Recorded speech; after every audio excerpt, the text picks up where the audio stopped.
Chapter 91. While the students were preparing for the trouble, the teachers also held a small exam meeting smoothly. The result was very satisfactory.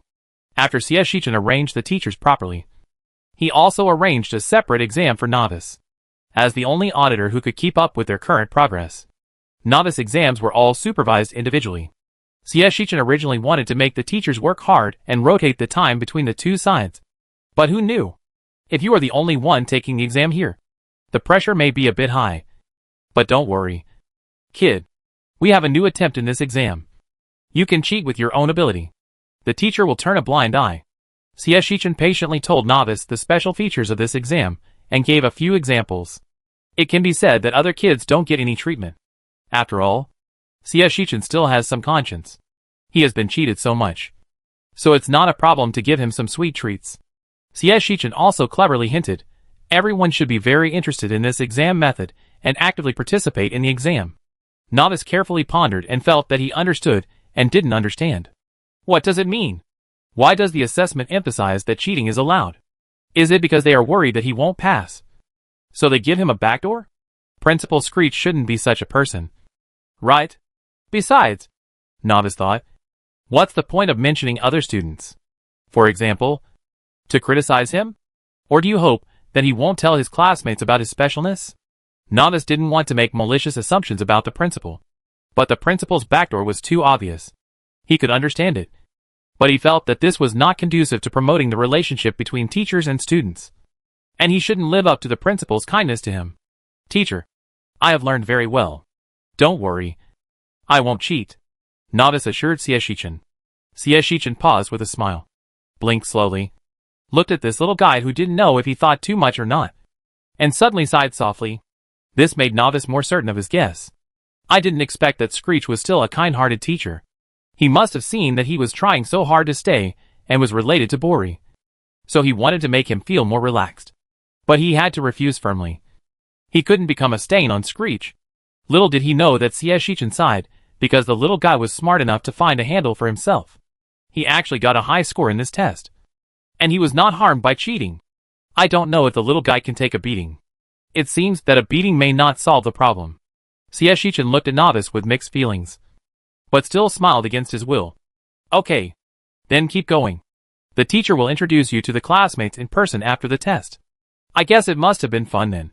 Right? Shichen thought. And his smile became gentler. Novice nodded, saying that he would definitely perform well, which made Shichen wonder whether he should ask the teachers to make an extra trip for students who don't cheat. It's a bit of a waste to use these carefully selected teachers. In the end, Shichen still let them all experience the same invigilator. After all, they are in the same class. If they are too special, it will be difficult for them to integrate into the class. The episode passed quickly, and Shichen handed over all the invigilation matters to the invigilators. He only needed to accompany the auditors to watch an exciting assessment. The growth of the next class is also very important. So, the 6 auditors who entered in a line were very surprised when they saw the people sitting in this small observation room. Although Shichen told them that it didn't matter if they couldn't get up in the morning. They could have breakfast here and just arrived on time. They still agreed to come half an hour earlier. The main reason was that this place was not easy to find. It was a small area between 2 classrooms. After entering, it seemed like a leisure and entertainment area appeared right in front of the classroom. There was no blackboard, only tables, chairs and teachers in class. The classrooms on both sides looked very spacious and clear at a glance. Before they could be shocked, they saw Shichen sitting at the edge. The little guys greeted Shichen with a little restraint. Shichen smiled and asked them to sit down and eat breakfast, while he adjusted the equipment in his hand. It was a good thing that the principal of the high school got on credit from Xiao Xiao. It could be manipulated by using mental power. It was also engraved with simple prophecy magic, which could predict the most interesting places in the short term, and then remind the operator to observe closely. Of course, this did not mean that they had no panoramic view, but just divided several small screens to take close-ups of the places worth watching. Shichen set up some auxiliary tools in advance, and also became familiar with the instruments in his hands. And then he had time to chat with the auditors. The exam will start around midnight. They should come in earlier, so they can get to know each other better. Guerra rolled his eyes and approached curiously. Principal, what is this? Shichen looked up at the little guy's lively appearance and raised his eyebrows. Want to know? Gara nodded frantically. Shichen pointed at the instrument. It helps you see the alchemical products clearly. The details. I will tell you if you stay. Gara's face wrinkled. I want to stay. But you won't let me. Shichen suppressed his laughter and asked, but, after watching Screech's test today, what if you don't want to stay?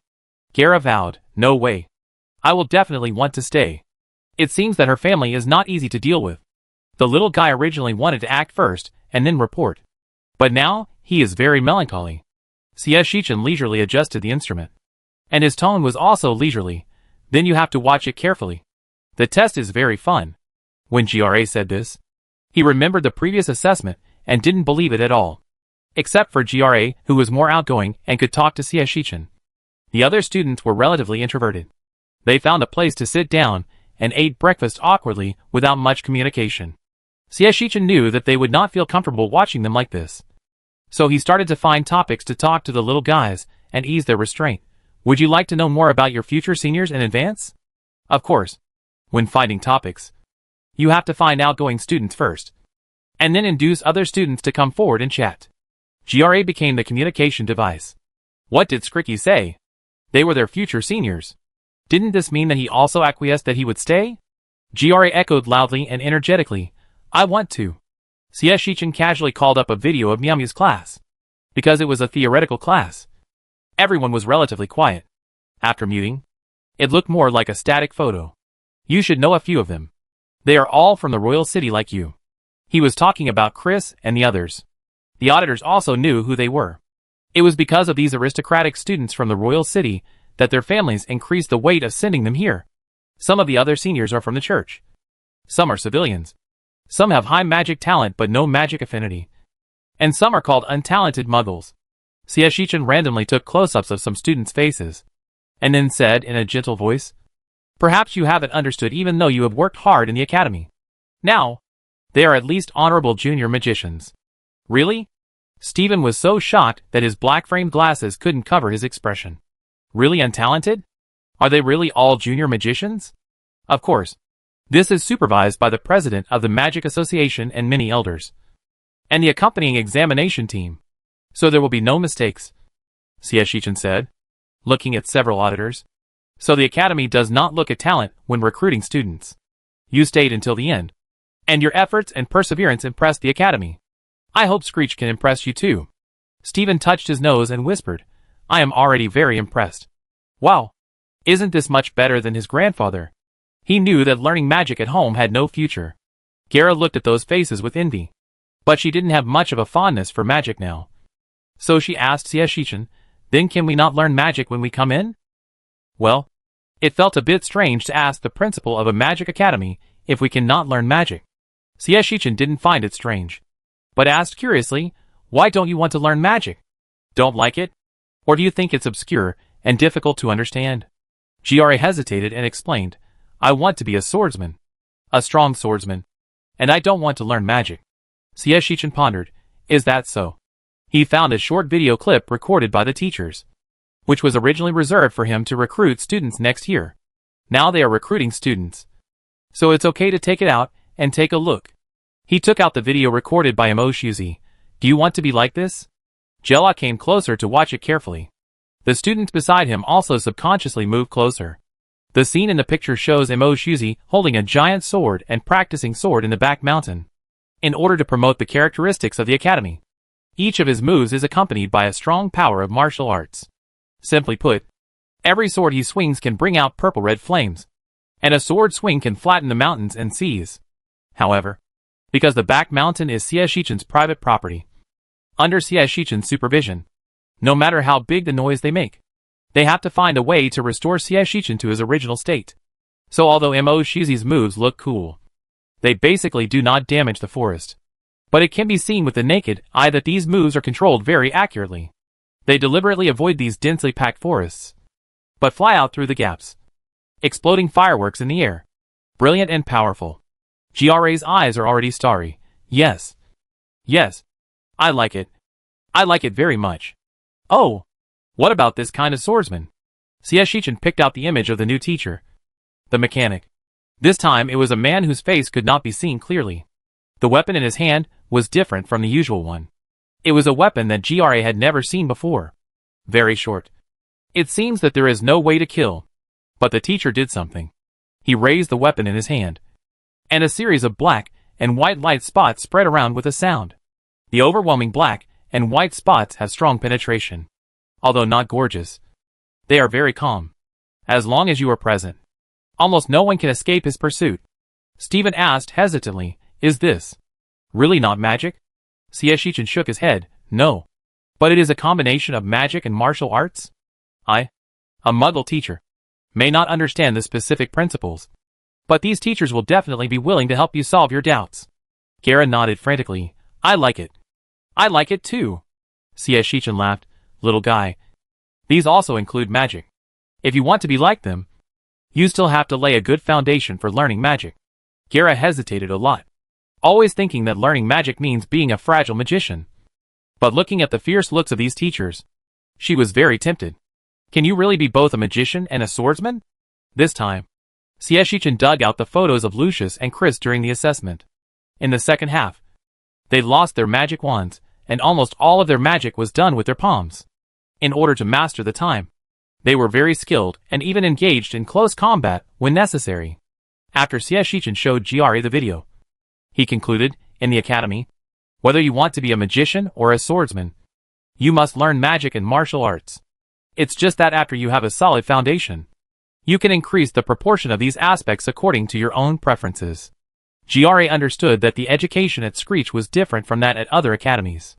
"No wonder we have to take Teacher Imoshuzi's physical training class every day," Avonlea murmured. "And figured it out? So if we stay, will there be more intense physical training classes in the future?" Shichen pondered for a moment. "That's not the case. The academy will follow your physique and progress step by step." "That's right." Avonlea's face wrinkled. In fact, he prefers to be a delicate magician. GLA didn't notice her good friend's depression. She was completely fooled by the videos Shichen brought out. He was really handsome. She wanted to be a swordsman like him. GLA wanted to stay even more urgently. She even started thinking about how to persuade her family, or how to kill first and ask for permission later. It didn't matter if she was kicked out of the house. On the other hand, Lucy, who was originally hesitant, was determined to leave. She was indeed attracted by such teachers. But these teachers were not enough to make her overcome her fear of the reputable academy. Besides, she is 15 this year. If she goes to another magic academy, she can get engaged next year at the latest. And her future will be more stable. Becoming a magician is too expensive. She doesn't have the courage to question her parents and take a path that makes her future unclear. Even if the teachers think she is very powerful, it doesn't mean that she can be so powerful. Lucy's heart became more and more clear. And she didn't plan to get close to Shichen to watch. She found a corner by herself and lived quietly. Not long after, Macallan also came over. Lucy looked at Macallan in confusion. "Aren't you going to stay? Why don't you go to see it?" Macallan scratched his head and said honestly, "My mother said she would come to pick me up. So I probably won't stay." Lucy couldn't believe it. "Aren't you tempted? Don't you want to stay at all?" She was so tempted by this teacher. To be honest, if Lucy had better talent, or was a boy, or was the only daughter in the family, she might have gritted her teeth and stayed to give it a try. Macallan didn't seem to understand why Lucy was so excited. He knew in his heart that Screech was showing these methods because he wanted to keep them. After all, with Screech's current reputation and the targeting of the Magic Association, it is difficult to recruit students. Otherwise, the principal wouldn't have to work so hard to keep a few students with little talent. What can be shown is naturally the best side. But no one knows whether it is fake. And it doesn't mean that other magic schools can't do it. He just needs to make sure that Screech is so eager. Which means that the college has a low threshold and does not meet his mother's school selection criteria. So there is no need to waste time. Of course, Macallan is not stupid. And knows that he can't say this now. And he also has a lot of good feelings for Screech. But it's still not suitable for him. So Macallan shook his head. "My mother will send me to Helwyn's College to make friends with nobles, which is more suitable for my future plan." Lucy's mood is full of mixed feelings. Both Helwyn's Magic Academy and Merrim Academy are top-notch academies. But they are different in aspect. Merrim only accepts the most talented students, regardless of their status. while Hellwinds only recruits nobles and highly talented students recommended by nobles, taking the route of small but fine. The latter is more suitable for nobles to make friends with each other and pave the way for their future inheritance. But Lucy really doesn't understand. If she really wants to make friends with nobles, isn't Screech more suitable? My God. Just by counting carefully, the children of the 3 dukes are here, as well as the heir to the royal family, the son of the church, the heir to the Iron Rose. Forgive Lucy for being frank. As long as she makes friends with one of these bigwigs' children, it will be much better than going to Hellwinds.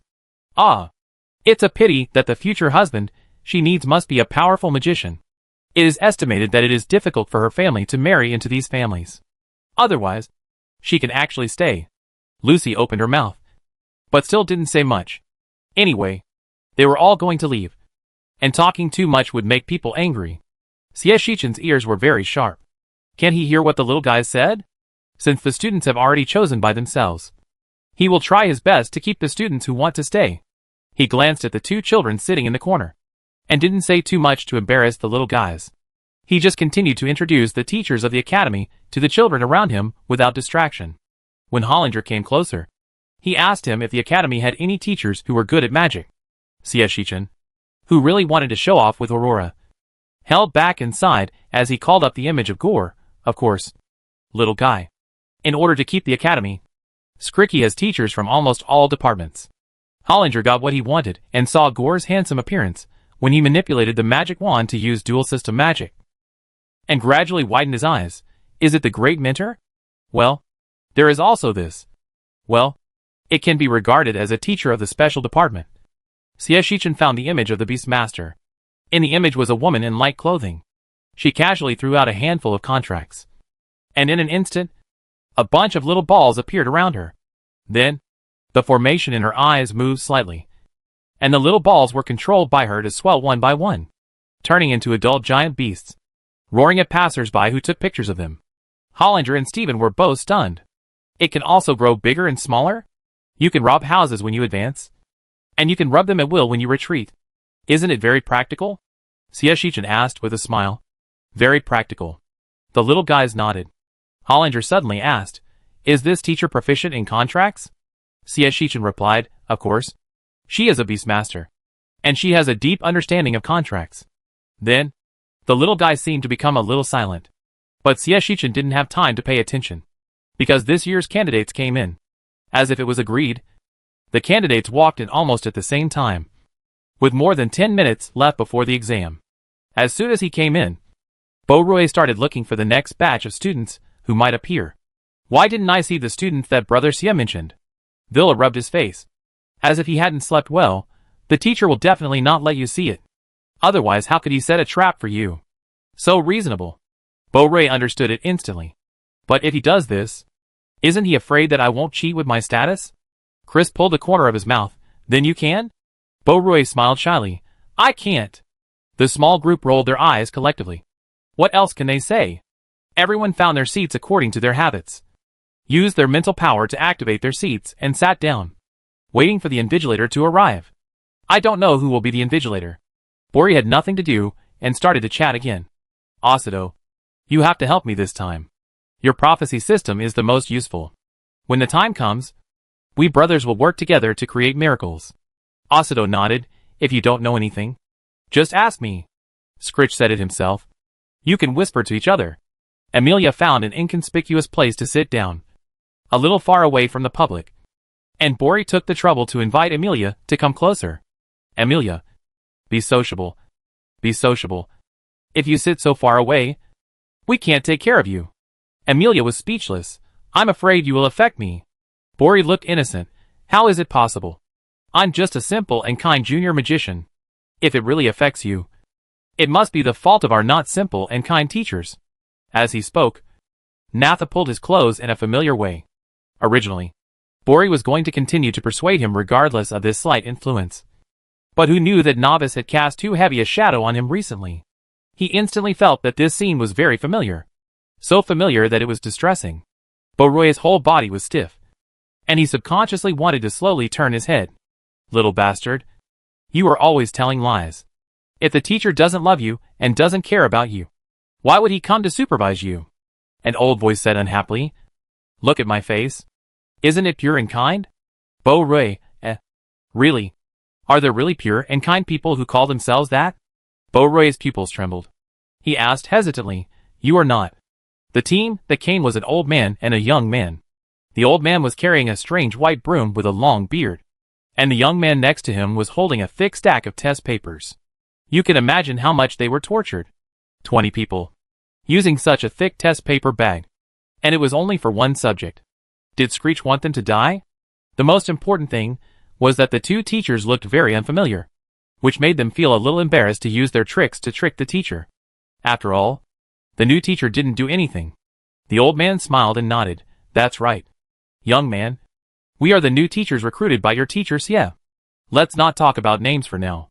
Let's get along well and talk about it after we get familiar with each other. How about it? He smiled kindly, like a particularly kind and gentle grandfather, without the harshness that some older mages have, and was very likable. Bo-Rui felt embarrassed all of a sudden. He touched his nose and apologized to the old man, then sat down slowly, feeling extremely embarrassed. The old man still looked very generous, and even took out a number of talismans folded into a triangle from his wide sleeves with great interest. Come on. Come on. This is our first meeting, and I don't have anything good to give you. So I just give you some talismans that will win the exam. He spoke very nicely, and gave them to the students one by one. And he was so embarrassed that the students didn't want to refuse. Oh, the little girl is so pretty. Give her a pink bag. It will bring both good fortune and luck. And this money and good fortune are the best for people. The little girl will definitely be more energetic in the future. This is for Vera. TSK. The boy's face is very white. Have you been overusing your brain recently? Come on. Take it. This is a good thing. I guarantee that it will work as soon as you use it. And you will be full of energy after using it. This is for Chris. Oh. It's a pity that such a generous girl doesn't bring a talisman. The talisman was obtained for free. The little guys didn't even understand what a talisman was. It was a formation talisman. But it was not quite the same. It looked like a piece of folded paper. And they didn't feel any harm at all. In addition, this was their teacher. And he was caring for them, which was completely different from Screech's weird style. The little guys hesitated, and the talisman was in their hands. Lucius asked cautiously, Is this not considered cheating? Didn't the teacher say that he would punish cheaters? Wouldn't he use this method to label them all cheaters? How is that possible? Am I the kind of unreasonable person? Definitely not. The old man swore. This is the teacher's intention. Intention, he then added kindly. Even if you cheated, the teacher must find out. Otherwise, there is no way to investigate. It's the same if you cheated. You can only be punished if you are caught. Hey, we are both in the auxiliary department. How should we punish you? He patted his old arms and legs, seeming to feel a little regretful about the examination room that Xie Shichen was assigned to. Bo-Rui asked him with a wow, What department are you and the other teacher in? The old man touched his beard and said with a smile, The two of us. He is from the time department. And I am a fortune teller. Oh, the time department and the prophecy department. Bo-Rui was no longer panicked. He had good friends in both departments. Novice from the time department. Even if he used time to go back, it would only be 1 second ago at most. And this was still a bonus. The prophecy system is even more outrageous. Every prophecy needs to be brewed. And it is not possible to get a very accurate answer. Of course, Bori did not fail to consider that they are very strong. But it was just a small punishment. How serious could the consequences be? The teacher's confession completely reassured the students. Wow, these two teachers are so honest. The little guys are no longer afraid of the thick test papers. The old man patted Gore on the shoulder, Distribute the test papers, and start counting when the time comes. Gore thought of the various instructions the old man had given him, and his expression was complicated for a moment. But he still nodded, Okay. He skillfully opened the bag, divided the test papers, and then handed out the test papers to the students one by one under the old man's command. The old man sat down in a spacious place, like an idle old man doing morning exercises, and explained the test matters to them in a slow voice. Don't worry. The questions are not difficult, and there are not many. This is a new test, so there are not many difficult questions. But you still can't take the exam before the time is up. Be fair. If you encounter questions that you can't cheat on, just ask loudly. The old man is hard of hearing and can't hear it. He kept talking. And Gore became even more silent. He felt more sympathy when he saw the little one's eyes shining with emotion. But there was nothing he could do.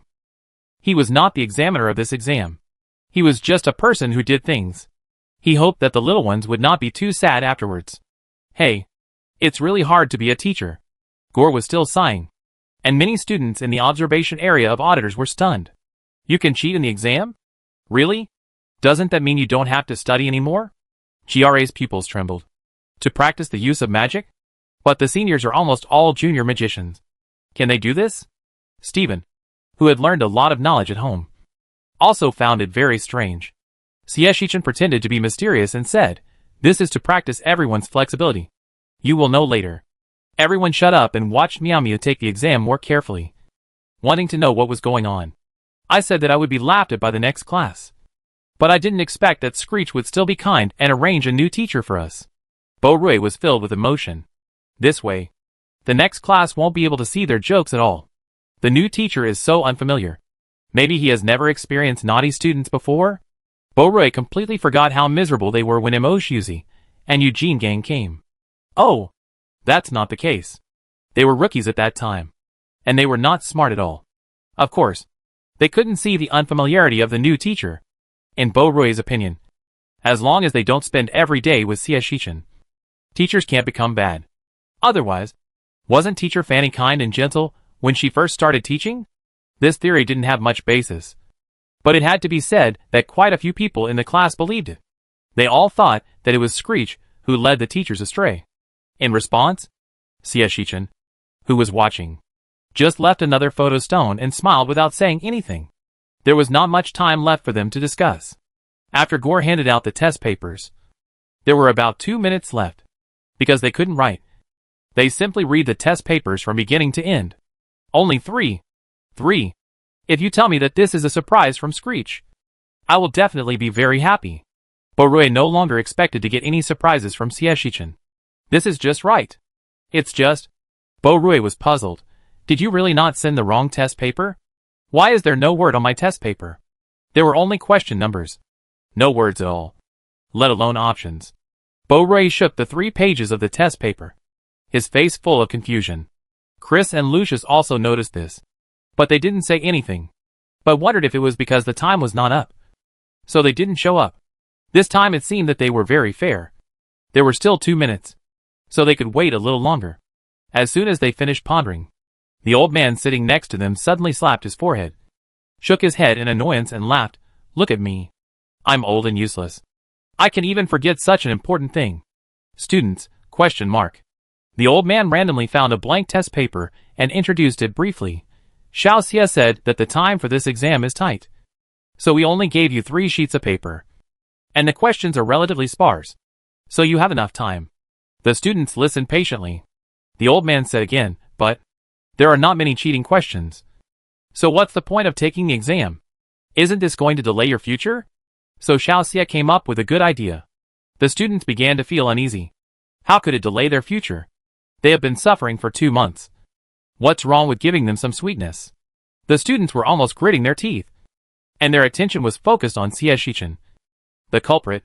They wanted to see what good ideas Sieshichan came up with. And how he could stop them.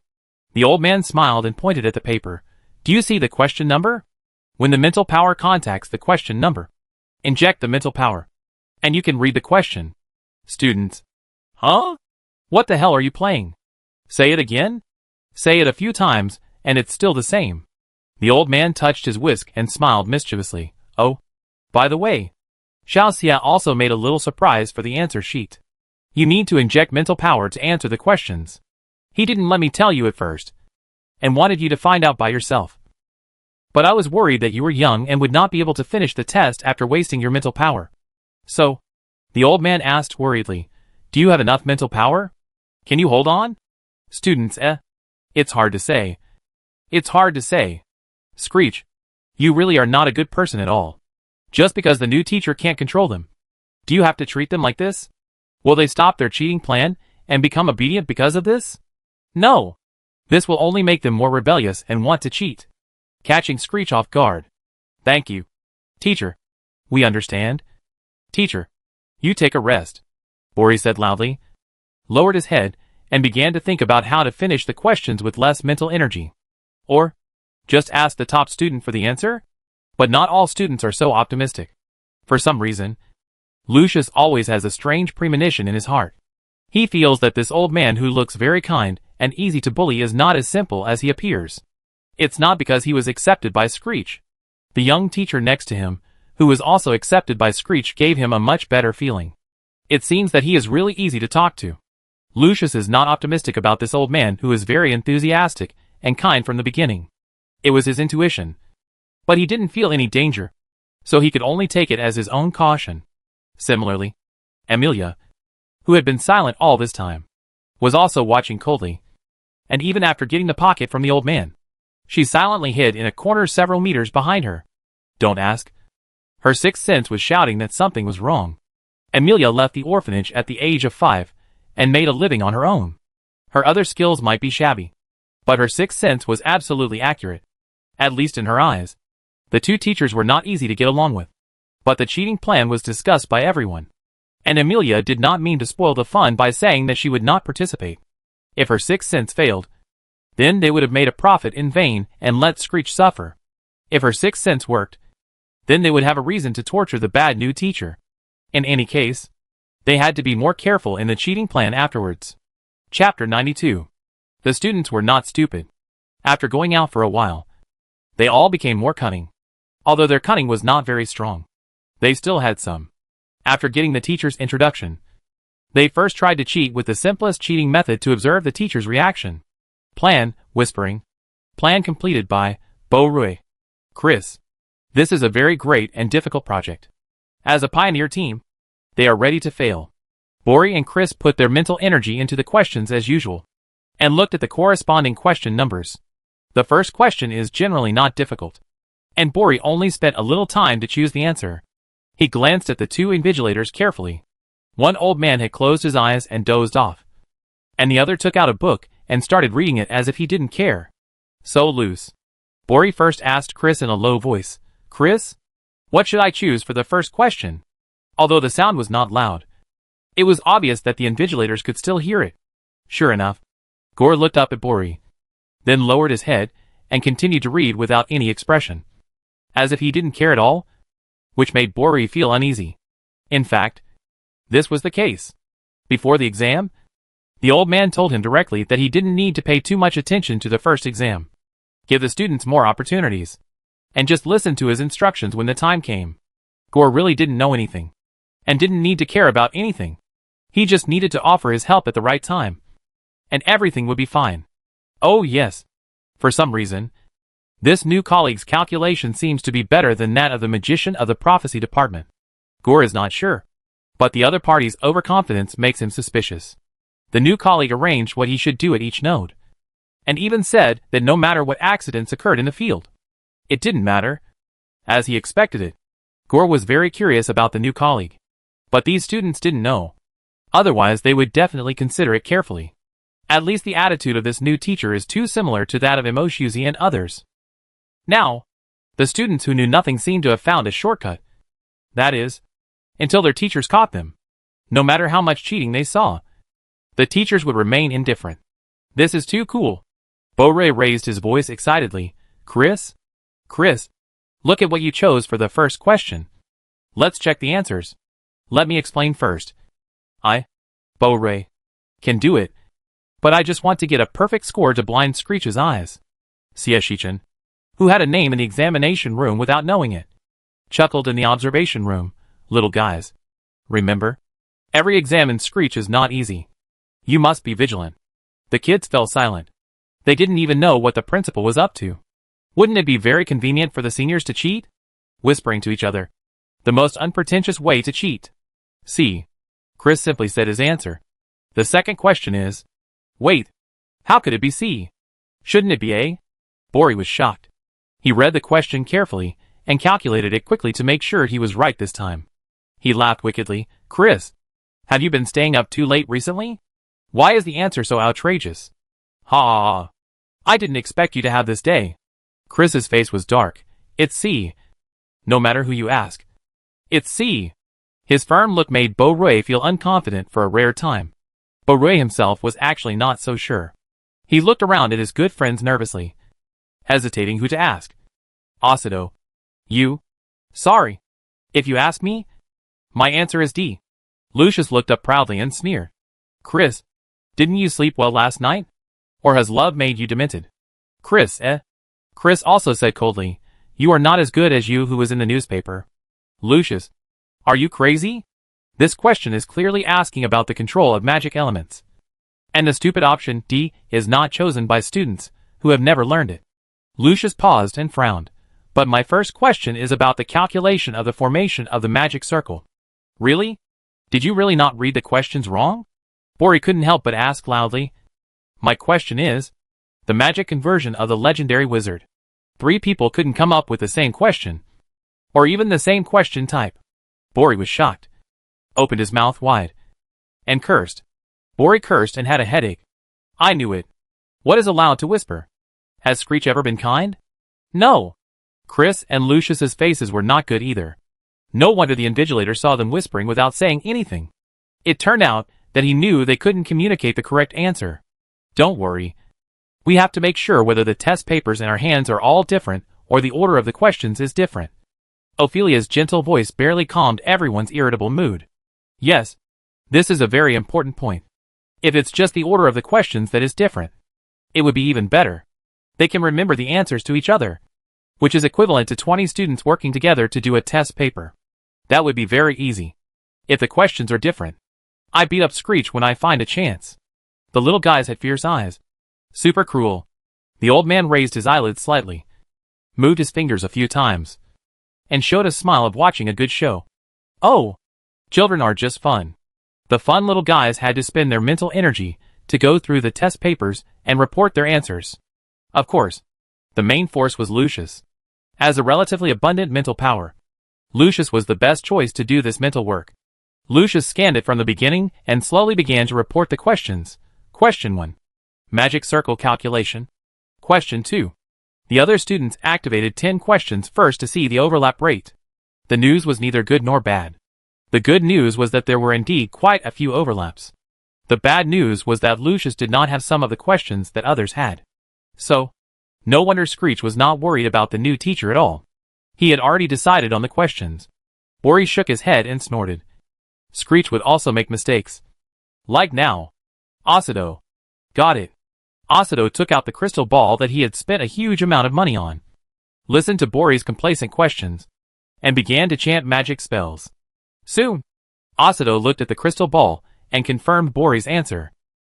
It worked. Bori was happy. It seems that if there are questions I don't know how to answer in the future, I can rely on Asuto. Ha ha ha. Prophecy is his treasure. Bori is no longer worried. He decided to scan the questions first, leaving the questions that overlap with the big boss blank, and wait to ask Lucius for the answers later. Ask Asuto for the remaining uncertainties. Everyone works hard together to support each other. Maybe everyone can get full marks this time. A bright future was in front of him. But only a few of the 20 students in the class could calm down. There was no way. The teacher was too lax. As if he was just sitting there to watch them take the exam, which made them feel strange. But they couldn't help but hurry up to finish the exam with questions and answers. Yes, for them, the most cost-saving thing now was to whisper to each other. They needed mental strength to take the exam. And they also needed mental strength to use magic. So asking other students who knew how to do it and answering each other was the best answer. No one would give up this time-saving and labor-saving method. Is it really that easy? Chris looked at how everything was going smoothly, and he always felt that something was wrong. Why is it so easy? Screech shouldn't be like this. His question was quickly answered. As time passed, the students were so efficient for the first time. The slow students almost finished the first page of the first paper, and they were very sure that all the questions were correct. This was a result that had never happened before. At this rate, a perfect test paper can be handed in at most 1 hour. Everyone's heart gradually became excited. Just then, the old man seemed to be uncomfortable, and coughed a few times, lamenting that his health had deteriorated as he aged. Beauroy said in a good mood, Teacher, if you cough, You can eat some cough grass. Boil it into sugar water. And mix it with milk and honey. It tastes good and effective. The old man said happily, You are thoughtful. I will try it when I go back. What is the name of the little classmate? Bo-Roy answered generously, Bo-Roy Amos. Is the teacher going to tell me your name? Not really. I'm just fulfilling my duties. The old man shook his whisk happily. I have to work. Otherwise your teacher Sia will make trouble for me. Bo-Roy had a bad feeling in his heart. Before he could react, the paper in front of him suddenly emitted a grayish-white light, which flashed for a few seconds and then disappeared, leaving a blank answer sheet. Bo-Roy felt terrible. My questions. My questions. Gore took back his magic wand somewhat embarrassedly, according to the exam rules. We have to catch the student who cheated the most every 15 minutes. I'm sorry. He used time magic to restore Bori's test paper to the state before he answered the questions. Bori's 15 minutes were wasted. Bori pointed at his nose. Unbelievable. Why me? How come I cheated the most? Don't you? The invigilators need evidence? His incredulous look almost caused the doll on his shoulder to lose points. But both Chris and Lucius stopped their mental power and prepared to listen to this reason. To be honest, Bori was definitely not the worst cheater. Otherwise, he would not have turned the page of his test paper until now. So what basis did the teachers make the decision? Curious. Don't worry. Little student. Didn't I say that cheating can only be caught if the invigilator finds it? The old man touched his beard and shook his head with emotion. You are the most noisy in the whole place. Communicating with every candidate. It's too obvious. If I don't choose you and choose another student, it will be difficult for me and your little teacher to do it. Bori, ? Is this okay? Is this okay? Does this count as cheating? But there is really no way to refute it. Just tell me whether you cheated or not. Yes. Okay. Then tell me whether you are the only one who interacted with the whole class and were the most involved. Right? Yes. That's right. But this also sounded a warning to other students. Sure enough.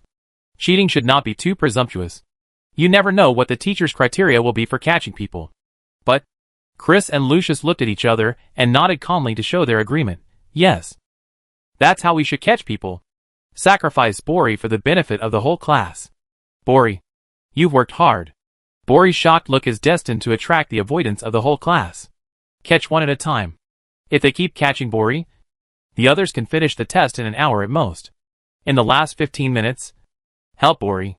Wouldn't the whole class get full marks? Villa even directly acted like a spoiled child towards Bori. Good Bori. Please say more. Bori choked. Ophelia still has a little conscience, Bori. Don't use too much mental power this time. It's not worth it. Bo-Roy took a deep breath. In the end, he endured the humiliation and became the mouthpiece of the whole class in order to anger Screech. Simply put, when he encountered a familiar question type that he had heard before, he would ask a question, and Bo-Roy would help spread it to the corresponding big guy. The big guy would give the answer, and Bo-Roy would contact A again. It was equivalent to every student only talking to Bo-Roy, but getting the answer they were satisfied with. Sia-Shichin had to praise the little guys for their cleverness.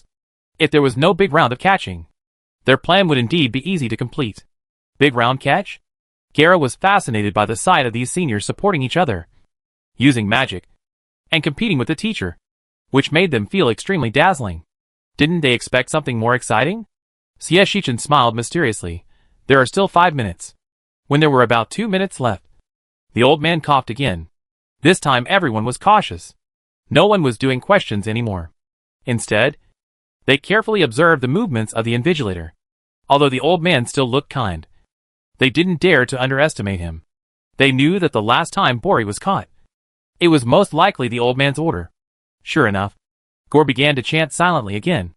The great magician used magic very accurately, and the students could not detect any traces of his magic, if they had not seen it with their own eyes. All the students did not waste their mental energy and stopped to wait for the magic to be implemented. After all, the first guess of the arrest was also revealed by the teachers. They would not believe it casually. This time, it would be Bori again. Now everyone stopped their actions. They wanted to see what excuse the teachers would use this time. Gore was very skilled in magic spells. And at exactly 15 minutes, he caught another little guy. Amelia. Amelia was stunned, looking at her empty test paper that had returned to the time before liberation. She even felt an irrational anger in her heart. She was puzzled. Why did you catch me? You know, in these 30 minutes. She didn't say a word, and she only secretly memorized all the answers given, filling in the questions when she encountered them, and writing them herself when she didn't. Absolutely abiding by the law. In other words, it is impossible to find out that she is cheating. The old man also gave a very reasonable explanation. The child is quiet, so she must be doing something naughty. This is not the old man slandering you. The little classmate is not honest. She secretly hid a feather pen and wrote down all the answers and keywords. She is going to circulate it to the whole class in 20 minutes. And then finish the exam in 10 minutes. Right? Amelia was shocked. But I haven't started yet. Lucius understood and was very troubled. He means that your behavior is cheating. So you were caught. After a pause, Lucius didn't quite understand, but she could also be recording the answers to avoid forgetting them. Did the teacher see her passing the answers around? This is a very critical question. The old man laughed and swept his whisk. A scene appeared in front of him.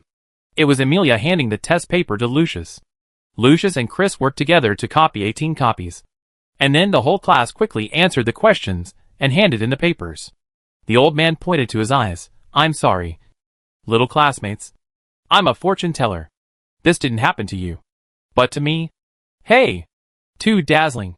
Students, Amelia, Can you guys in the prophecy department still be so cunning? Why? Amelia gritted her teeth. If she wanted to cheat just to be sociable. Now she was holding back her anger. If she didn't cheat, she would remember this aggrieved scene for the rest of her life. Villa was unwilling to accept it. The picture above clearly showed that they were about to win. She hated the teachers in the prophecy department. She sniffed. Teacher, if this hadn't happened, it's because of us outsiders that fate has changed. The old man waved his hand. Oh, I almost forgot something. The students shuddered. It was only the second time they heard something similar, but they felt like they were being plotted against again. All the students' hair stood on end, and their heartbeats almost stopped.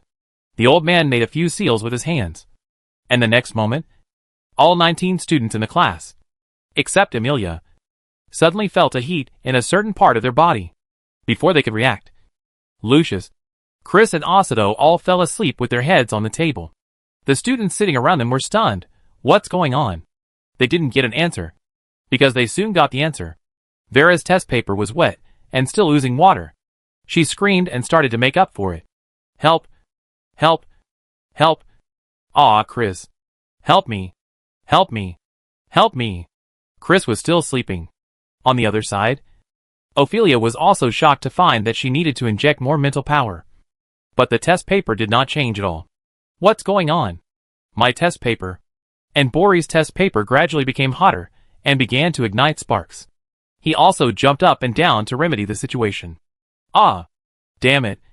What's going on? No. No. There must be something wrong. Why? Why do I see everyone blurry? Calm down. Calm down, Amelia said in a deep voice. It should be the problem with the talisman given by the invigilator. I threw it away, and it has no effect at present. Talisman? All the students suddenly remembered the old man giving them talismans with a smile.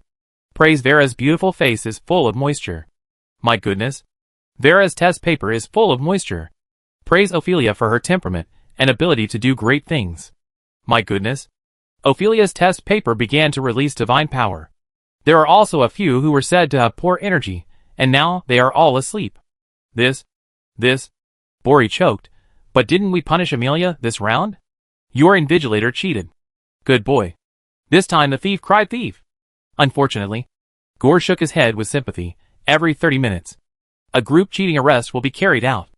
Anyone who has observed cheating will be punished at this moment. Chloe held it in for a long time, but I didn't cheat. He didn't even remember the answers of other students. Why should he be punished? Gore didn't know either. He was a time mage, not a prophecy mage. Moreover, this new teacher was different from ordinary prophecy mages. He didn't even see any traces of enchanting spells. So Gore also turned his eyes to the very low-key old man. The old man sighed softly. Don't worry, little classmate. Listen to me. You didn't cheat much, but you were chatting with the cheating leader. The little guy Bori. Right? It's also a group, isn't it? Your teacher Xiaoxia said that you are the most united. You are all a family. Originally, I didn't want to catch you honest little guys. But this bowl of water still has to be fair. Otherwise, what if you get beaten later? Chloe, For a moment, he didn't even know whether to beat Bori or the old man who always said don't worry. Moreover, he suspected that this poor teacher must have seen something again. Otherwise, why would his face be as smiling as a flower when he was beaten? The old man with white beard acted as if nothing had happened, and happily instructed Gore to take away the test paper. The students with problems changed the test paper and reminded, there is one more thing. Don't collect things that you don't know the effect of in the future. Understand? This is called teaching by example. The students dared to be angry but not to speak. He even shook his head and sighed. After all, their knowledge is not broad enough. What a pity. What a pity. The students were so angry. What? They just took a test and their knowledge was not broad enough. Will they have to add more subjects later? When everyone thought about it, they found that it was really possible. Damn Screech. Damn the anonymous new and old. The students cursed and cursed until they suddenly realized. This bad teacher didn't tell them his name. Was he afraid that they would curse him by name? Beauroy touched his brand new test paper, gritted his teeth, and asked provocatively. The old man didn't play tricks this time. Just kept silent for a few seconds, coughed a few times with embarrassment, and pretended to be serious. Isn't it because he is afraid that you are all traitors? We still have to be on guard. What if he gets his name and plots against him? He is not like Xiaoxichan, the young man, who has no sense of defense.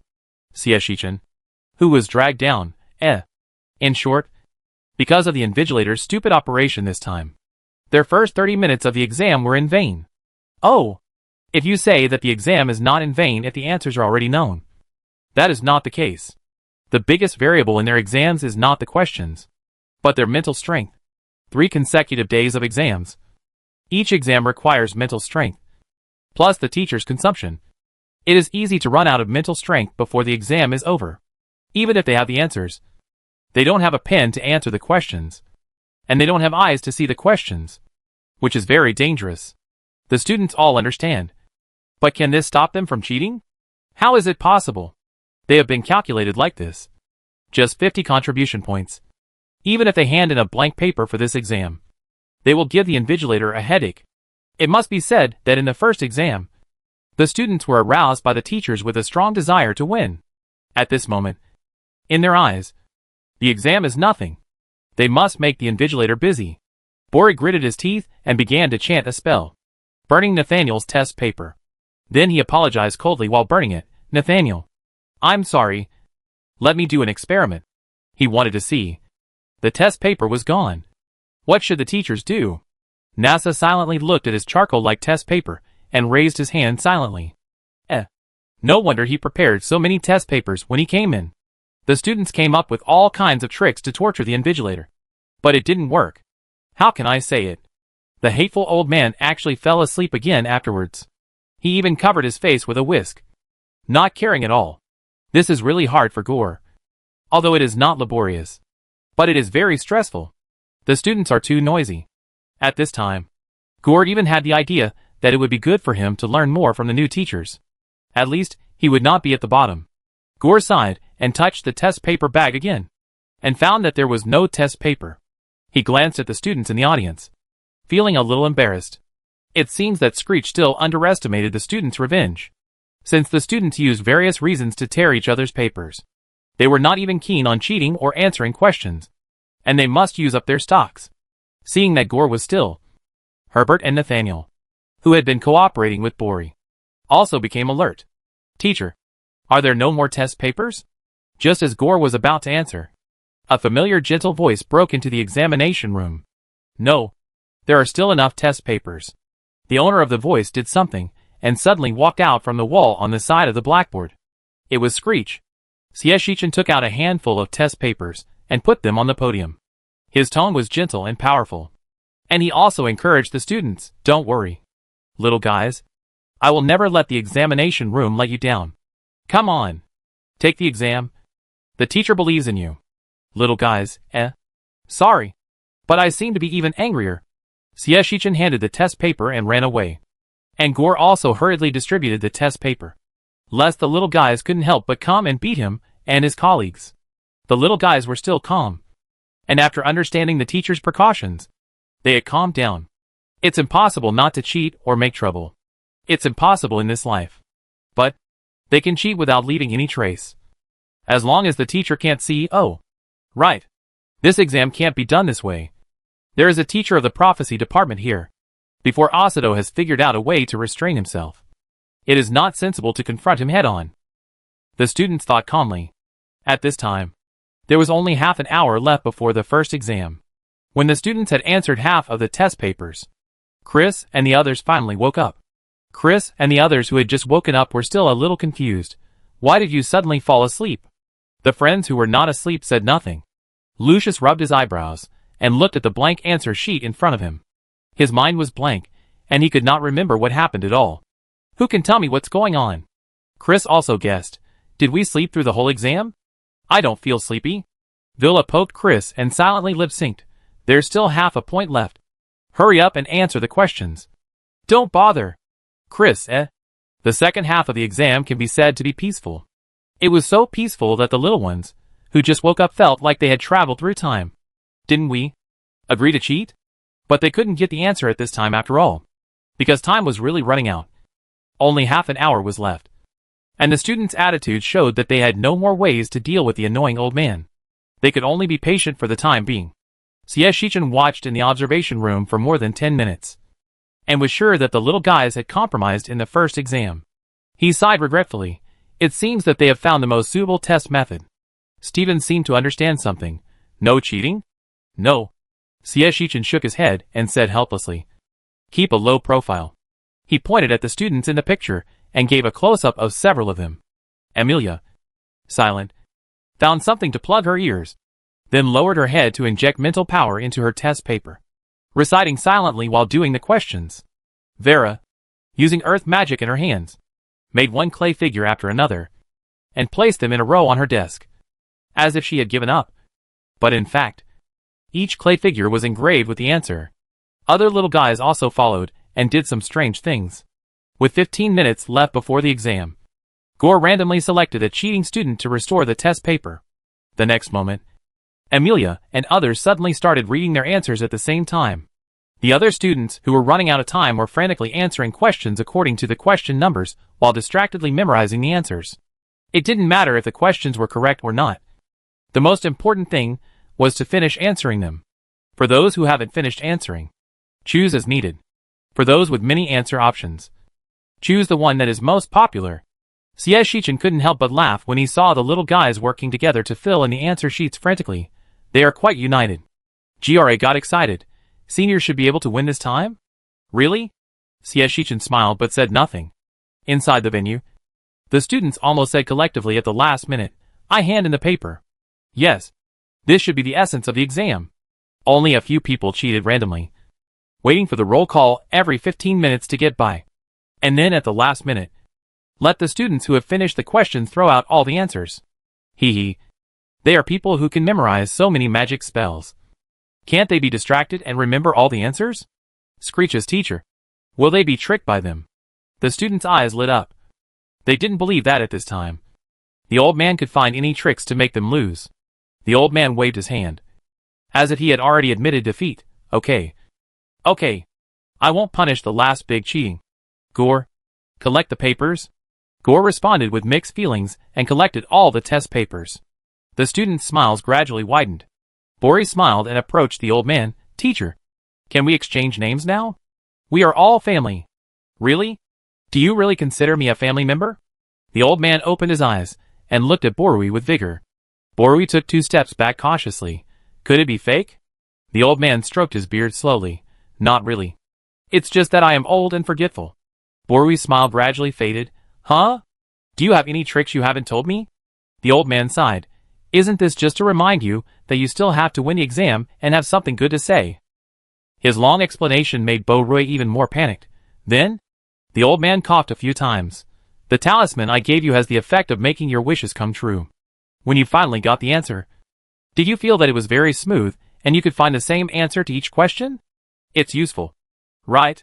Come to me to buy talismans in the future. I will give you 20% off for being my student. Bo Rui, Wait. What does this mean? He was shocked. How can the question and the answer be different? Lucius's face also changed. Impossible. We have checked before. 80% of the questions are the same. But the answers will be in a certain order. Gore took over the task of explaining to the students. The principal said that everyone can cheat. If the test paper is not fancy, students will not be able to experience the fun. Students, the answers are in a random order. 20% of the questions are different. And the old man gave a wish come true. Damn. They all handed in their papers. Screeg, you have done a lot of harm to people. Today is another day when Shichen is blamed for nothing. He had made a very reasonable arrangement. But unfortunately, because the culprit's name was unknown, the students could only curse and trouble him in their hearts. The old man got the advantage and still acted cute, stroking his beard, looking like an immortal, shaking his head and sighing, fortune can be changed.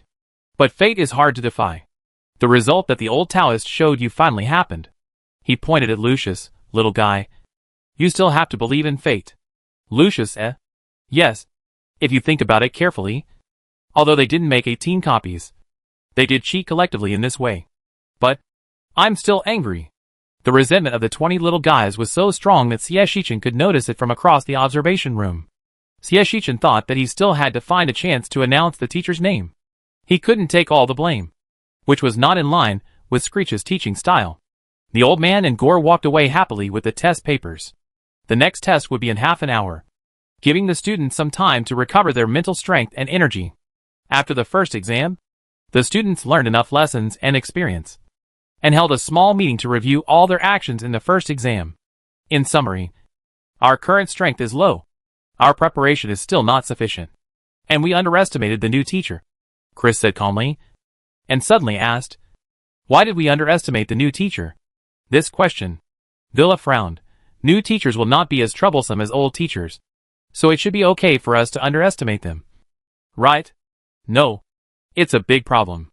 Amelia reacted, her brows gloomy. What's your impression of the new teacher? Chloe? Chloe hesitated for a moment. Young people are easy to bully, and old people are kind. Amelia looked at Lucius. Lucius also thought about it, and then gave a similar answer. New teachers have no experience, and the older ones are talkative, but pure. Amelia asked Ophelia again, Your Highness, what about you? Ophelia was silent for a long time. Sighed, I think the older one is as reliable as my father, so I let him work with the younger ones to deal with emergencies. All good reviews. Now they found out what the problem was without Amelia telling them. Why did they have a favorable impression of a teacher they just met for the first time, and even felt that he was a kind-hearted, simple-minded, and reliable elder? You know, they didn't think so before the new teacher appeared. Right? So, because the new teacher's appearance deceived us, we underestimated the enemy? Arabe frowned and concluded. 20 people have the same impression, and this impression is completely inconsistent with the other party. This is difficult to achieve. Right? Yes. The 20 of them grew up in different environments and had different ideas, and some were even more vigilant. But in this case, the impression this new teacher gave them was surprisingly consistent. Logically, his habit of making trouble cheerfully was simply a replica of Screech. So how could they not care? The students' expressions gradually became serious. Not simple. The new teacher is definitely not simple. Beauroy touched his chin and gave a definition. Apart from anything else, he is so skilled in not reporting his name. I guess he has been remembered a lot. Right? Beauroy tried to guess, but the kind of witchcraft that can be triggered by just saying a name. Doesn't it usually have other assistants? Parts of the body, blood, etc. are all evil magic. The little guys don't know that there is something in this world called stabbing a villain when you are angry. It won't do much actual damage, but if you are stabbed too many times, you will be unlucky. The old man came from the world of cultivation, and he believes in things like cause and effect and fate the most. How can he easily let himself be unlucky? They were still studying the various false impressions the old man had given them, and the conclusions they finally reached were very weak. I don't know, but always be on guard. This is not the point. The point is the exams to come. Ophelia was very worried. Will we cheat in the exams to come? Everyone looked at each other. This kind of question. Is there any need to ask? Just keep trying. Anyway, I've lost 50 contribution points. So asking Screech to make more papers is also a kind of torture. Yes. Yes. Maybe Screech will let these invigilators make questions, which will indirectly persecute the invigilators. The exams after this should all be given by new teachers. So let's treat this as a welcome gift to the new teachers. The students were very uniform, and the answers they gave all had only one central idea. They didn't want to save face, even if they really cheated and failed again. The teachers were forced to set questions. It's worth it.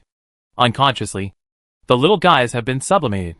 They are no longer obsessed with success. But they will not give up easily. The seniors are really strong. GRA was filled with emotion. If it were me, I wouldn't dare to cheat again. It would be unprofitable and easy to be bullied by the teacher. She still lacked the spirit of repeated failure. GRA clenched his fist. I will learn from my seniors in the future. Sieshichin twitched his lips, not knowing what was so good about this spirit of doing something knowing it was impossible. But he was happy to see it happen. Then you have to work harder. In the short chat, 30 minutes passed quickly, and the new invigilator came in with the test paper. The students hurriedly sat down in a row, observing the new teacher with the most vigilant eyes. This time, 2 female teachers came. One wore a long robe with wide sleeves. Her hair was simply tied up, and her expression was cold. The other wore a simple plaid dress, which showed an ordinary feeling from all angles. But her smile was very bright. The 20 students' hearts tightened. Their eyes were sharp, and they quickly gave a perfect definition to the new invigilator. New teachers who need to be vigilant.jpg. Chapter 93. The 2 new teachers didn't seem to be talkative. They just looked at the time. And when it was time, they took out the test papers and prepared to distribute them. They didn't seem to plan to communicate with the students. This made the students a little confused. This was the first time they met a teacher who ignored them and just did it. But it didn't matter. The first subject was already a failure, and the second subject couldn't be sacrificed in vain. The little guys looked at each other. And Vera, who had the sweetest mouth, asked out loud, "Teacher, don't you have anything to tell us?" Villa blinked and acted coquettishly. But unfortunately, the 2 teachers seemed to be immune to this level of coquetry. The cold-faced teacher didn't even raise his head and was busy with his own things. The woman with a bright smile looked at Villa. Her eyebrows raised slightly. Her voice was low and sexy, and her voice was faintly seductive. "Didn't you all take an exam? You are very experienced." "Right," Villa said dryly. But, the teacher bit her eyes, blinked her left eye, and gave Vera a wink. "Don't worry, little one. We are all very gentle. Not like those stinky men at all." Vera said "oh" a few times in response, and sat in her seat dizzy. The new teacher is really beautiful, although her facial features look very ordinary. It is hard to take your eyes off her. She looks like a very good sister. She would never lie to them. "Right?" Vera thought uncertainly. But when she looked up again, she met the teacher's very beautiful eyes again. She hesitated and looked at her friends. "I think the new teacher is pretty good. This time, she won't cheat. Right?" Bori was silent for a while. "I think Vera is right. How about we? Chris, although I am a little unwilling. It is not good to let the new teacher suffer. After all, it is a personal grudge between us and the old man." "Lucius, I agree. Just consider it as saving 50 contribution points." Seeing that almost the whole class was about to turn against them, Genevieve and Julian, who were still struggling to maintain it, were at a loss. Julian's resistance was higher. After all, their demon clan also had succubi, but they were not as high level. He spoke with difficulty. "Teacher, are you a succubus? We haven't cheated yet. What are you doing? Don't talk nonsense, little guy. I didn't use any skills." The teacher in the plaid skirt blinked and smiled wider. "But you are indeed a smart little guy. Congratulations. You have passed the cheating test." The students who woke up later, ? Only then did they realize how terrible those very abnormal thoughts they had just had, which they had been about to give up, were. They didn't even realize when their attitude changed. This new teacher is so scary. The succubus teacher's long eyelashes trembled, and she shrugged. "My name is Ariel, and I'm a high-level succubus. If the little guys can't even resist my most normal state, it's better not to challenge a more difficult exam. What do you think?" The little guys were silent. To be honest, they now regretted why Julian woke them up. If they didn't wake them up, Would they be able to feel at ease and not cheat? Oh no. No. Isn't this another compromise with the teachers? No. They won't. They will definitely give the new teacher a headache. The first subject has already been sacrificed. So why should they be afraid of the second subject? The students tried to strengthen their will, and not let themselves fall into Ariel's trick. Another cold teacher in a long robe said simply, Ariel, stop playing. Hurry up and take the exam. And you have to rush. Ariel shrugged. Okay. Dear. You Orientals are serious. I will listen to you in this exam. The cold teacher didn't say anything. Just looked at the time and said concisely, start the exam. As soon as the words fell, 20 students started to do the questions together. Yes. They already had experience and decided to do it the same as in the first round. First of all, cheating must be done carefully without being noticed. Answer the questions you can answer. And find a way to solve the questions you can't answer. Don't spread the battlefield. And try not to implicate your companions. Use magic as much as possible. And take responsibility for your own work. Secondly, candidates who are sure they don't know how to do it should do some obvious cheating appropriately to reduce the risk for the big guys who provide the answers at the end. Finally, if all else fails, then start tearing up the papers, trying to attract the attention of the invigilator and give other big guys time to cheat. Remember, don't whisper to each other. Don't be too open. Or you fail. They don't force the whole class to get full marks now. Just a few or even one person can get full marks. That's a success. The students are organized and have a good understanding of each other, and their every move makes the auditors excited. This is the kind of exam that is the real exam. Stephen even wished that he was in the exam room, so that he could experience the beauty of magic and exams going hand in hand. He couldn't help but analyze. They will definitely succeed this time. Gara also nodded, yes. The seniors are so quick to summarize their experience. I feel that only 1 or 2 seniors have obvious traces, and I don't know what the others are doing. Stephen observed more carefully. For him, this is all experience.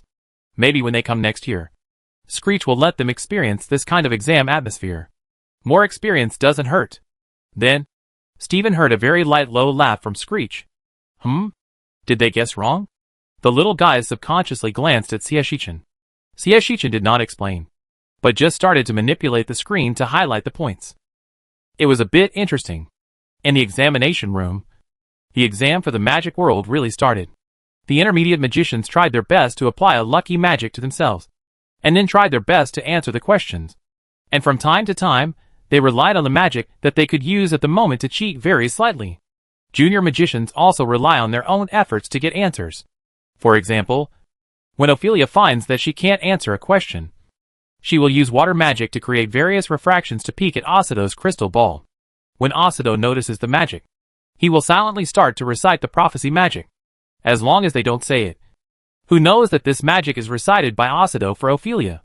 Soon, 15 minutes came, and the students still subconsciously stopped writing and waited for the teachers to choose people.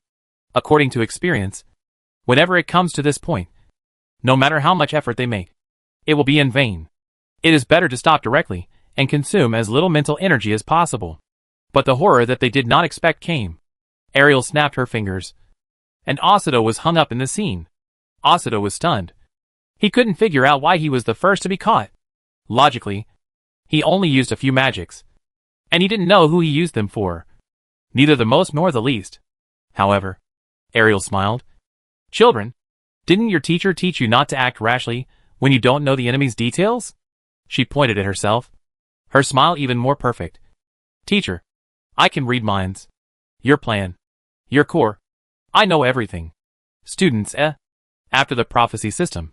The second most annoying magic is here. Damn. Why does the magic world have such a thing as mind reading? Vera looked at Julian pitifully, trying to ask Julian what mind reading was with his eyes.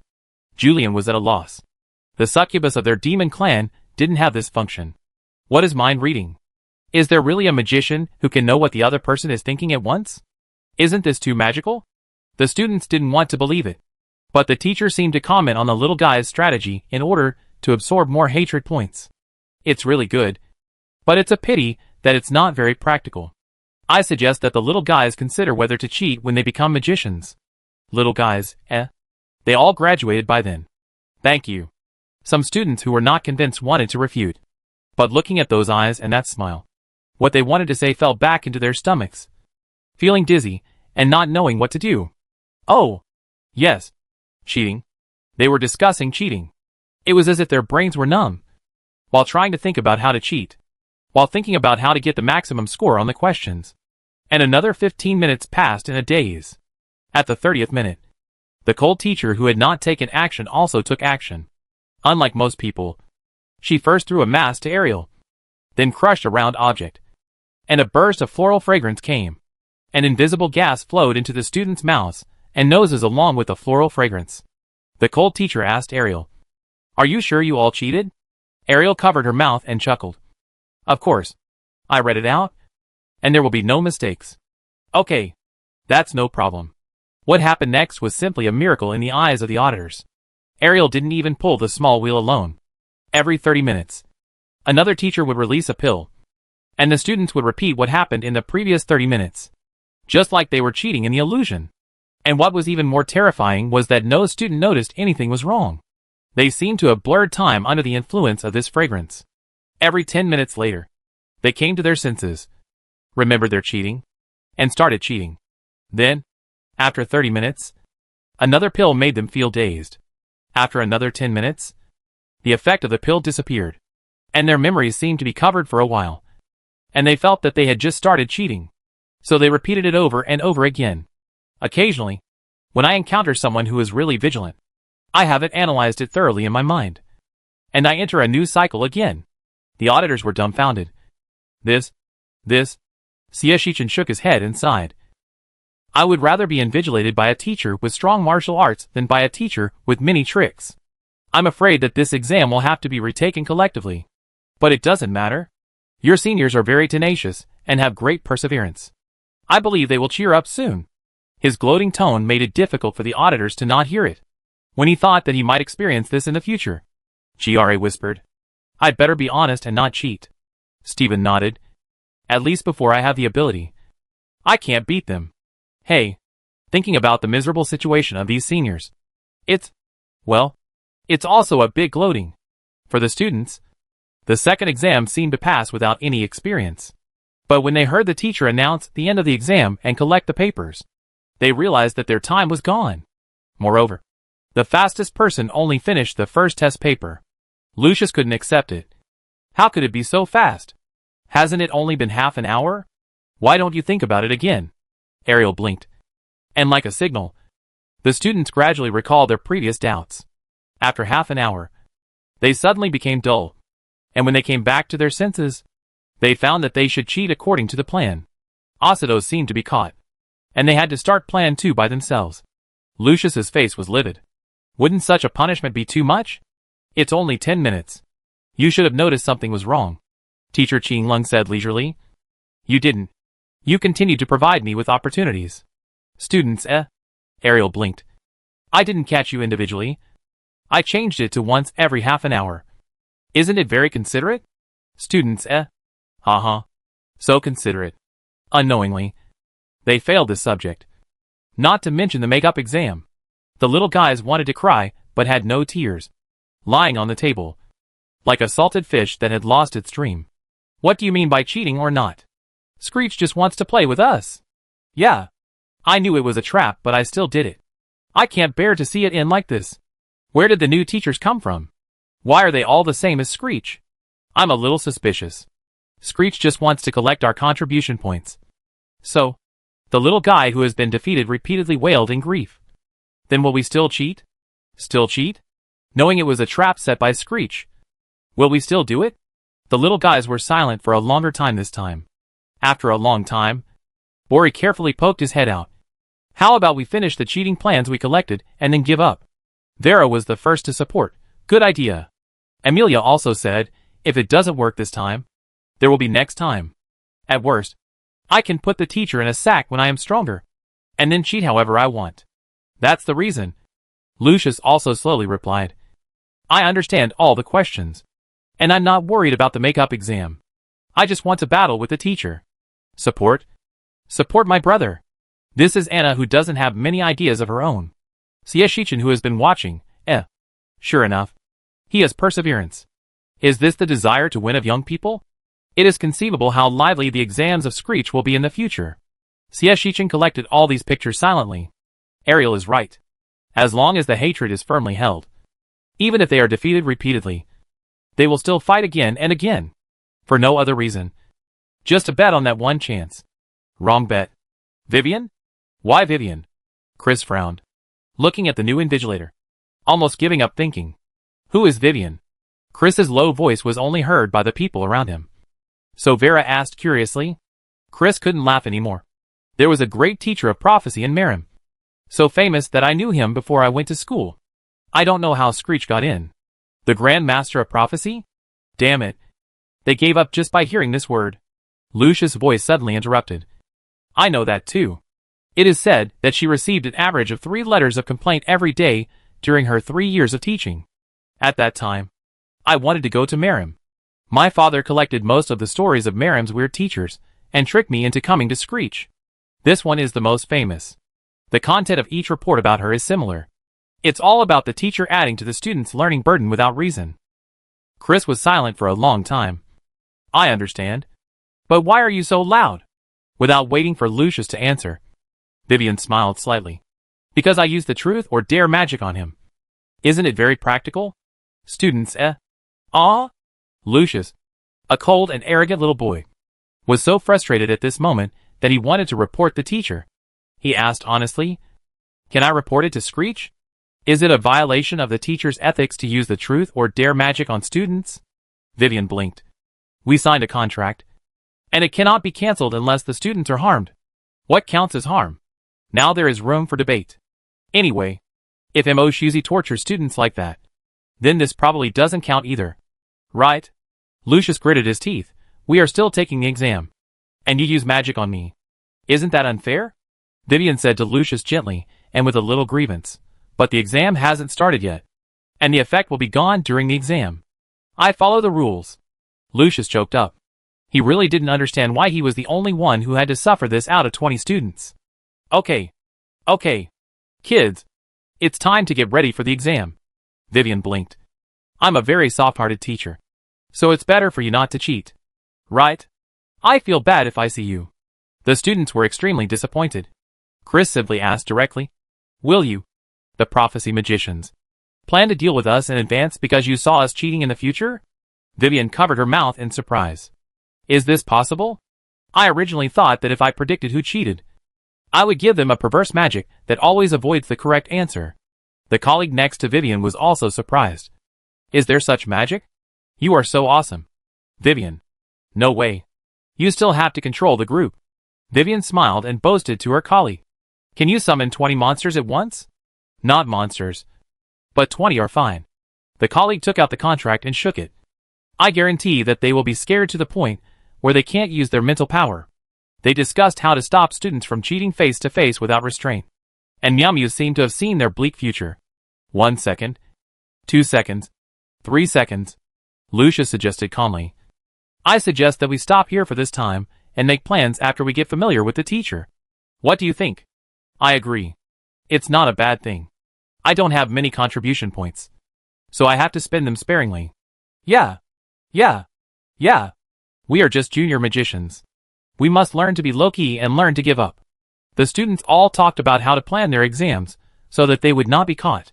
Oh, not willing to admit defeat? Why? Want to make the teacher tired? Forget it. The teacher might even enjoy it. But does this mean they have given up? How is that possible? Don't despise the poor youngsters. They will definitely,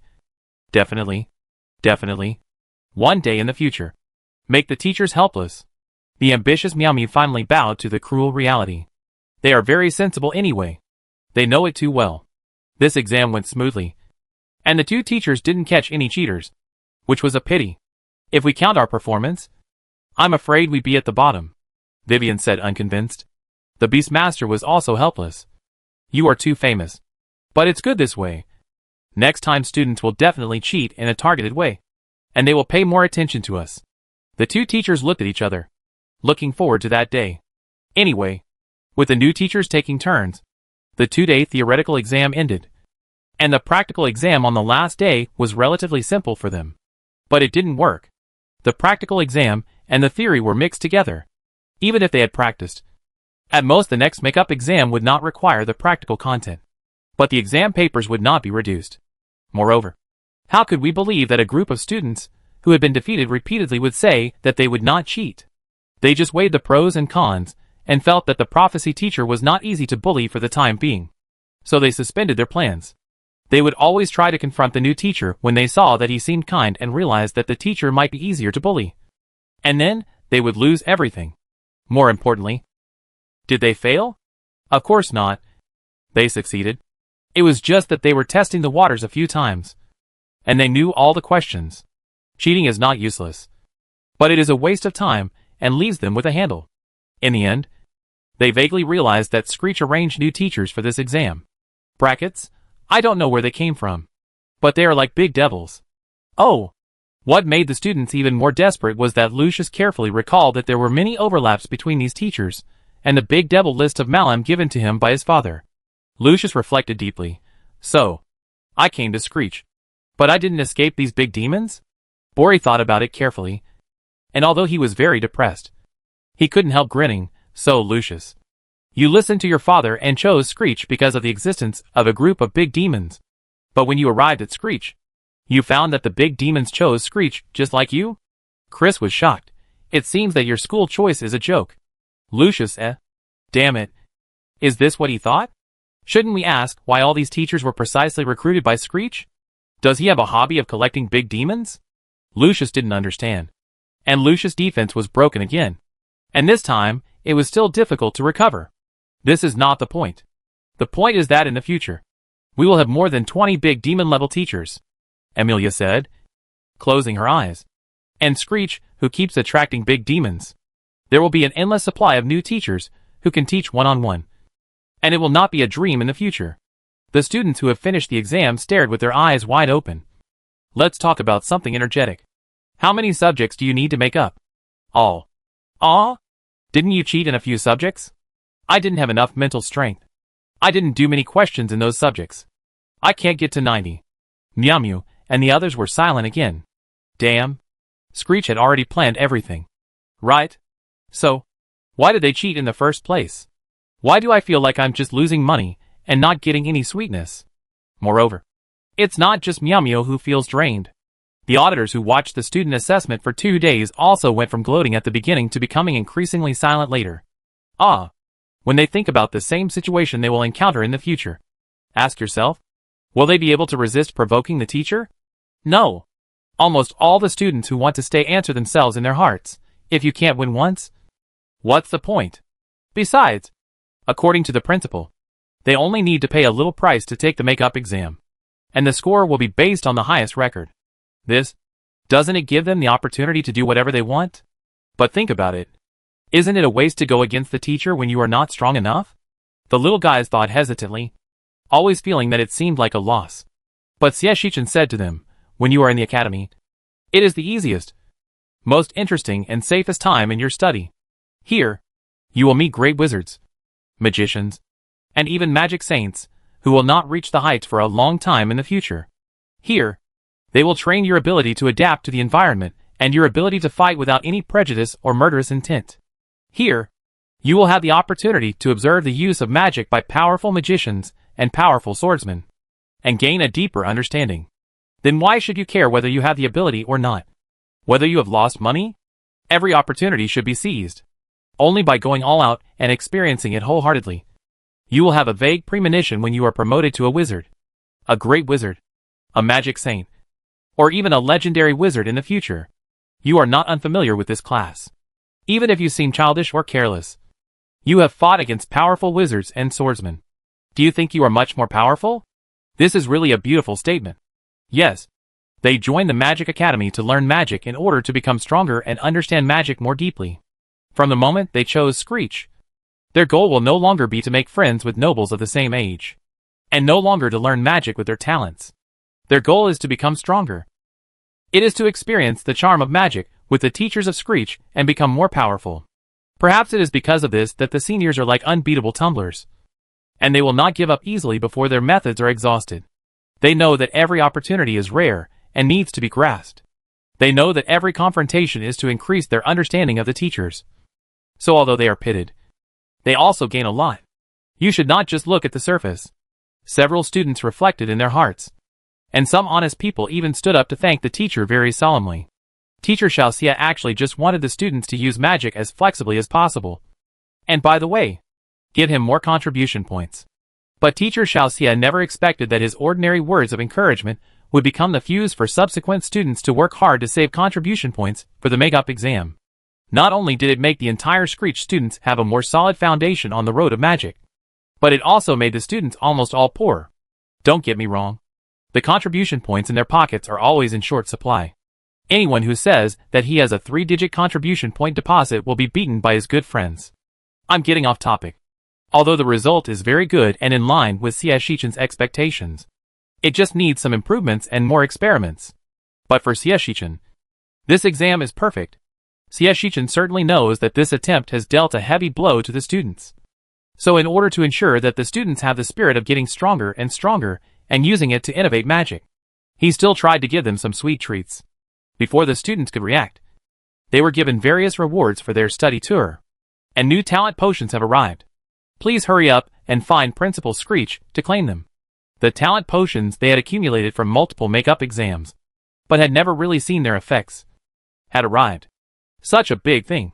Is it enough to divert their attention? The students had agreed to come together to find Xie Shichen. Xie Shichen had been busy recently, so they also sympathized with the principal and did not let Xie Shichen explain one by one. They all came together, crowded and filled the entire principal's office. Unable to find a place to sit, they simply curled up their legs and sat on the ground, looking up and waiting for Xie Shichen to speak. Xie Shichen was indeed busy, and went straight to the point. These 20 small rings contain the talent potions you need. But I only gave you the amount you need at the moment, and the rest still needs you to decide for yourself. His words made the students think deeply. Ophelia tightened her fingers slightly and looked at Xie Shichen. Teacher means that the potions in the rings are enough for us, and the remaining potions can be exchanged for other talents. And then, let us use them? This Ren is very smart. Ophelia was asking if Xie Shichen would give them a chance to deal with the talent potion they got. From the beginning, they had never thought of this possibility. After all, a potion that can increase talent is really unheard of, which means that the potion is special. Such things cannot be leaked easily. The students even thought that if this potion can only be used by themselves, it would be better to upgrade all talents to the level. But now, Xie Shichen has made a decision for them, which means that Xie Shichen is telling them that they have more rights to use it. Xie Shichen took out a scroll of contract. Yes, but we need to make some agreements between us. Children, the teacher will not hide it from you. When there are many powerful teachers who you have never heard of in the academy, you must also understand that the teacher has his own little secrets that cannot be told to you for the time being. It is not difficult to obtain the talent potion, but it does not belong to our world at present. So I need to make some small restrictions on its appearance. Xie Shichen stopped there. You can give the talent potions you get to whoever you want, your relatives, friends, or use them to develop your power. But the only requirement is that you are not allowed to buy or sell talent potions. After a pause, Xie Shichen raised another finger. In addition, I will only give each of you 100 bottles of quota after you have improved your talent to the top level. You need to make your own plans on how to use them, and whether to reveal that you have them.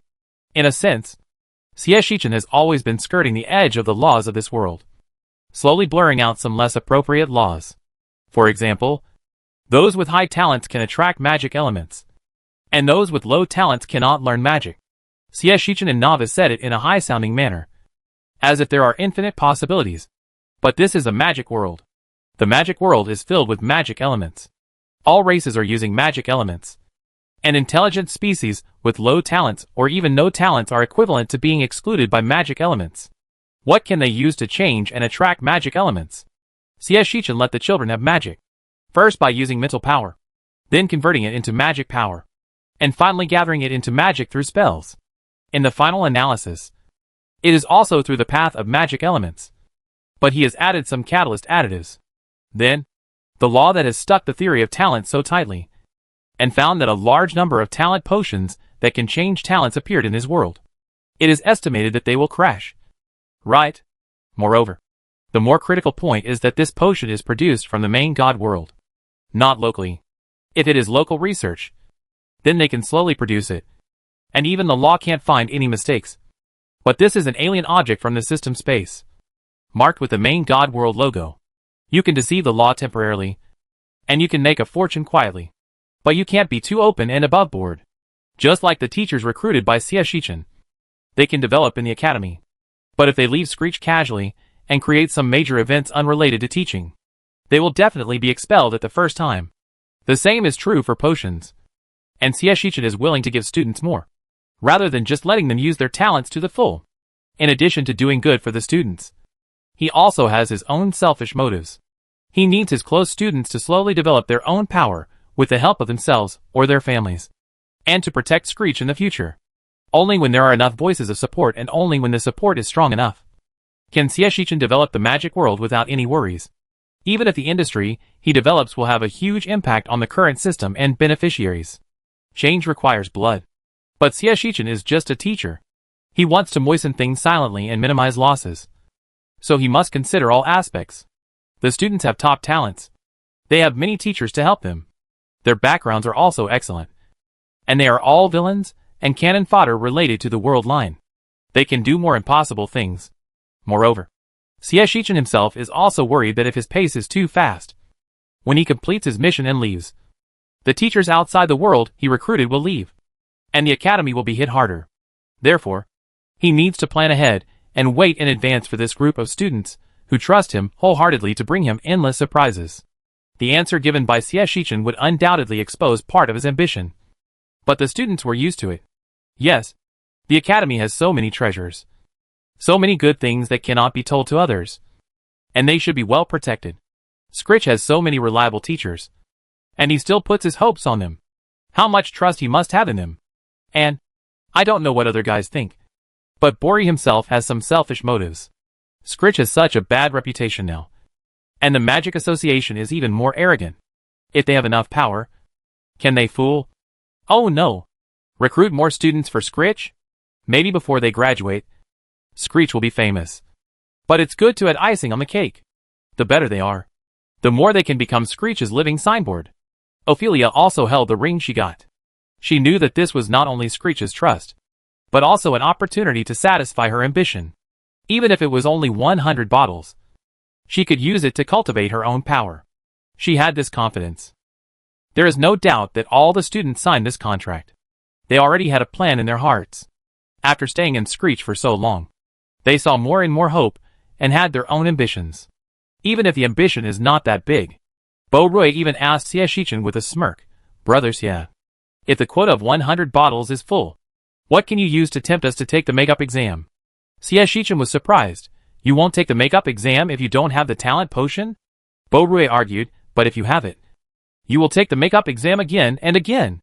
If I don't take the makeup exam, my contribution points will overflow." Shichen pondered for a moment. "Don't you plan to cheat in the future?"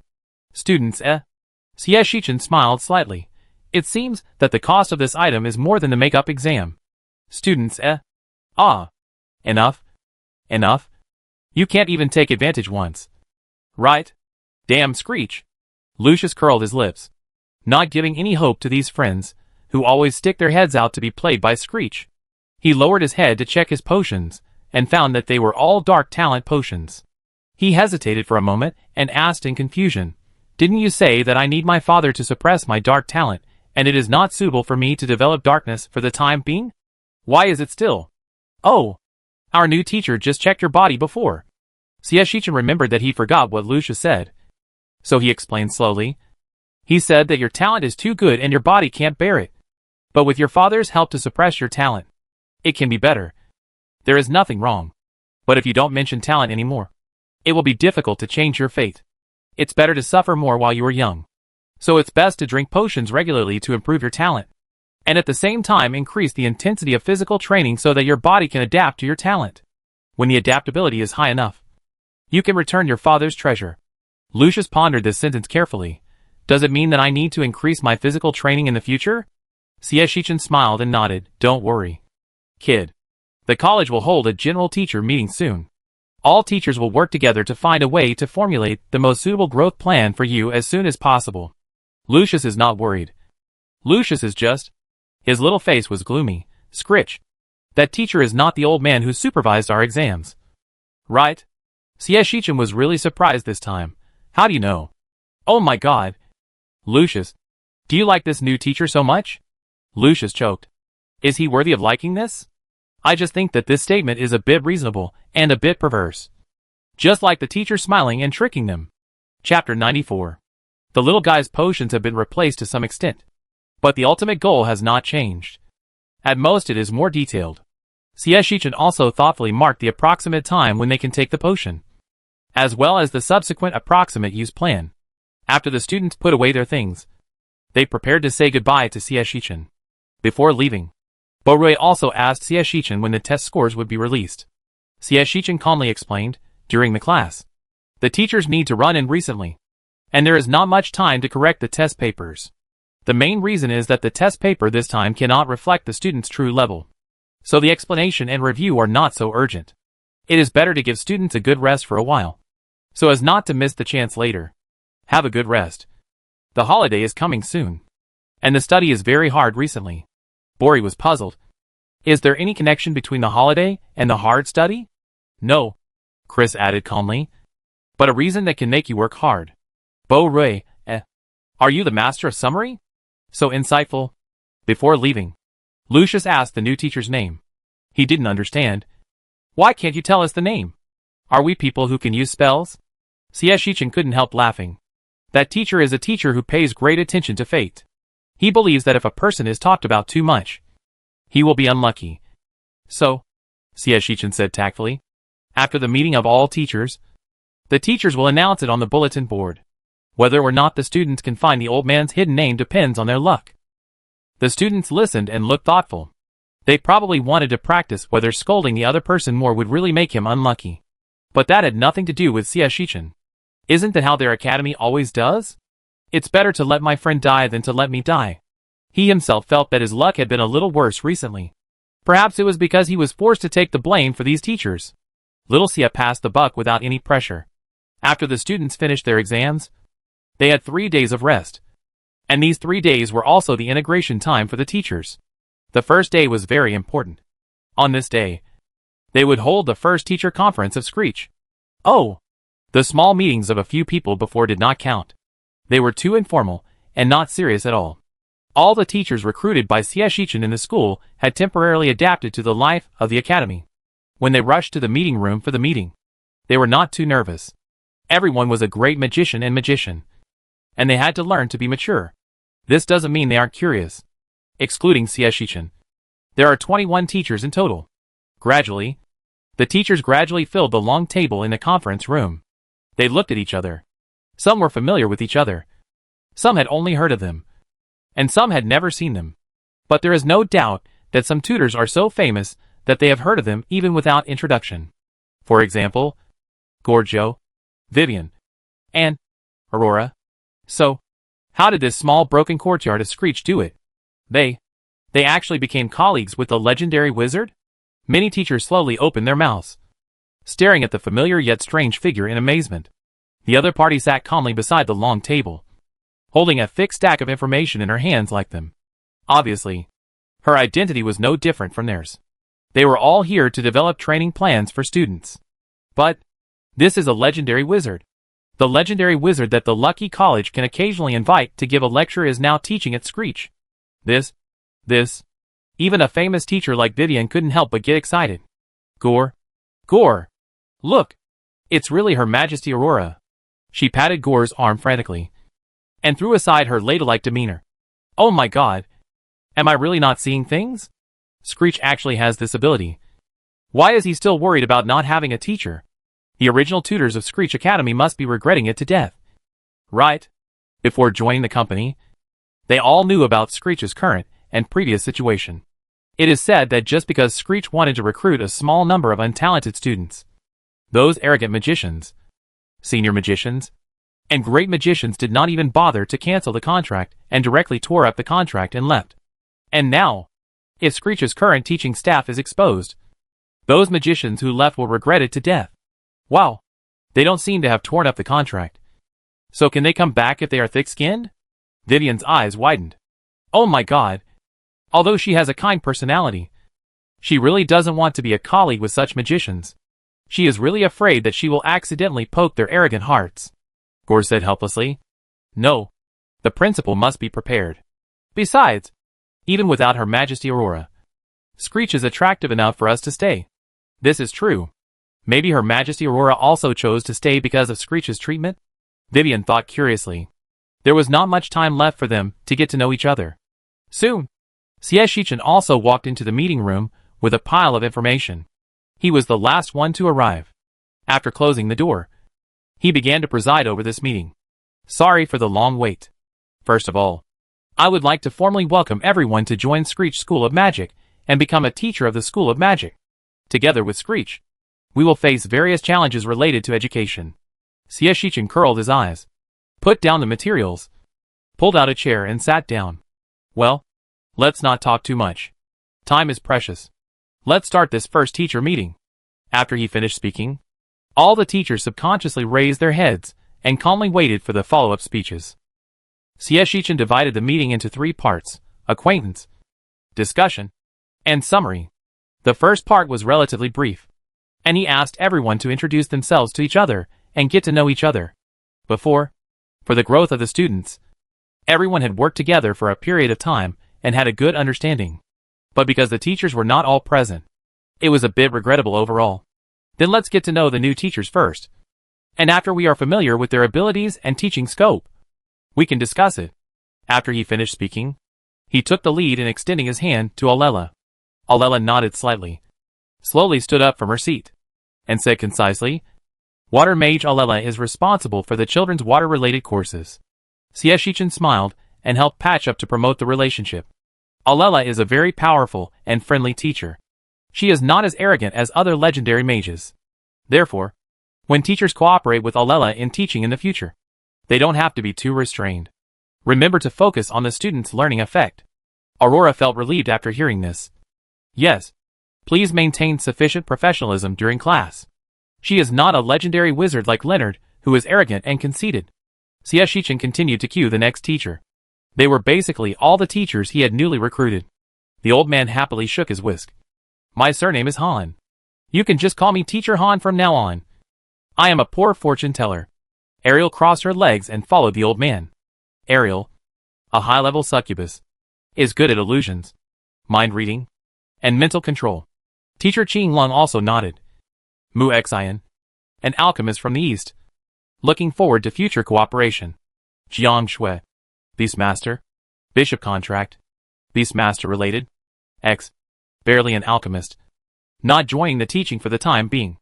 After the new teachers finished introducing themselves, Xieshichan also gave them some more supplements, striving to make cross-border teachers and local teachers get along well. Xieshichan even gave them 15 minutes to get to know each other. After everyone was almost there, Xieshichan started the next process. Now that everyone is familiar with it, let's quickly get to the point. There are currently the following issues that need to be addressed. The first is the course arrangement for auditors. In less than a month, everyone will have the opportunity to give auditors a one-day basic course. The goal is to demonstrate our faculty strength, show our college style, and highlight our teaching style, while attracting their attention. Let them have a more comprehensive understanding of our Skriki, so that they will not drop out of school less than a month after enrollment, wasting the college's resources. After Xieshichan finished speaking, he glanced at the teachers and reminded them. In the future, Skriki's 2 student training camps may refer to the plans you have given. I hope you can think about it seriously. This time, the teachers were much quieter. They were all thinking seriously about what kind of answer they should give, which would be the most appropriate. Hater, a combat teacher who was scolded by students as a serious ghost, thought of a very critical question. Is the ultimate goal to keep as many auditors as possible? No. The ultimate goal is to let them know themselves and Screech well enough so that they will not leave easily after entering the school. Xieshichan shook his head and did not set a requirement for how many students to stay. There are so many students. When Screech becomes famous in the mainland, there will always be people willing to come.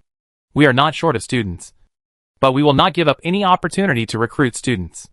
At most, we can build a preschool class and train them ourselves, or take the results of Miao Miao to other colleges to dig out good seedlings. But we must let these little guys know that coming to Screech to learn magic can really gain knowledge. But it is also really hard, unbearable, and difficult to get used to. So they should not stay casually. His words gave the teachers a lot of ideas. Vivian thought about it and suggested, "You told me before that the first class is the signature of the academy. So it is harder. The teaching progress is faster. And the goal is to break through oneself. It needs to be constantly revised and even accelerated. Their courses can easily discourage later students and cause unnecessary misunderstandings. I suggest that when recruiting training camps or teaching auditors, you should try to isolate yourself from them as much as possible to avoid being influenced. In addition, interest courses can actually focus on courses that interest students, increase fun, reduce boredom, and add exercise is enough. This can not only show our teachers' personal teaching style, but also let students understand that studying at Screech is hard. As for other things, there is no need to show them for the time being. Otherwise, if the students who left say something exaggerated, it is easy to cause panic among future students, which is still unfavorable to our enrollment. Vivian likes the teaching environment of Screech very much, and it is a great blessing to educate students with a group of like-minded teachers. But the reality is also very cruel. Vivian likes it very much, and she cannot deny that their teaching method is indeed easy to scare students. If students are just interested at the beginning, endure hardship and effort for these interesting courses, and then gradually increase the amount and gradually discover these little surprises, then they will not leave.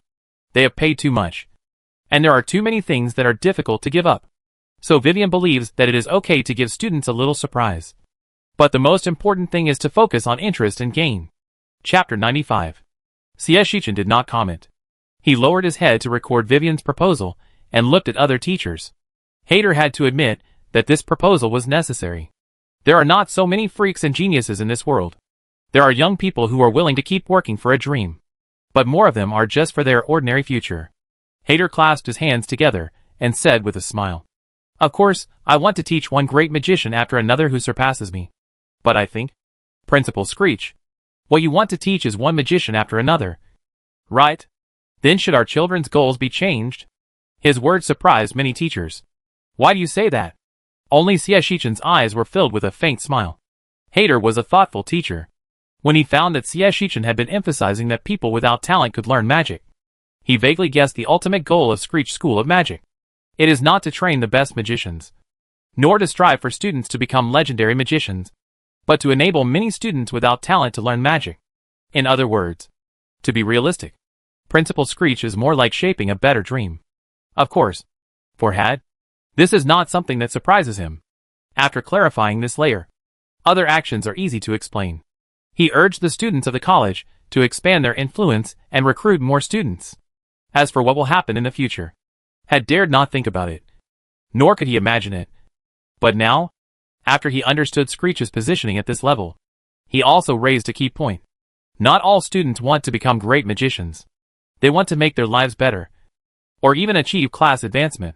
Most students don't have such lofty ideals, or they have ideals in other directions. Are these students not what Screech wants? Of course not. Screech's next enrollment criteria have not been discussed yet, but there is no doubt that when talent is no longer a choke point for students, the training of students can no longer set goals in a stereotyped way to reach the pinnacle of magic. Apart from other things, their college has so many instructors in various fields, and they are not there to eat for nothing. Can't they really train students? Heart is full of hope and expectation for Screech. C.S. Sheechan also nodded. At present, we are planning to divide the students into different levels and majors, but we are still planning carefully. This is a future topic, so there is no rush. But everyone can also improve their own interest courses in this direction. C.S. Sheechan did plan to slowly transition the college from a magic college to a comprehensive magic college, which would require more students to lay a good foundation for them. Therefore, the initial teaching of students in the future must be based on laying the foundation. But we cannot slow down the pace of students who are already talented and want to pursue higher levels for the sake of the majority of students. There are many things to consider. And now, everyone is still thinking a little ahead of the times with just a few auditors. Maybe they really think highly of Screech. C.S. Sheechan thought with emotion, as more and more teachers made suggestions. C.S. Sheechan also recorded their opinions in his notebook and prepared to sort them out when he went back.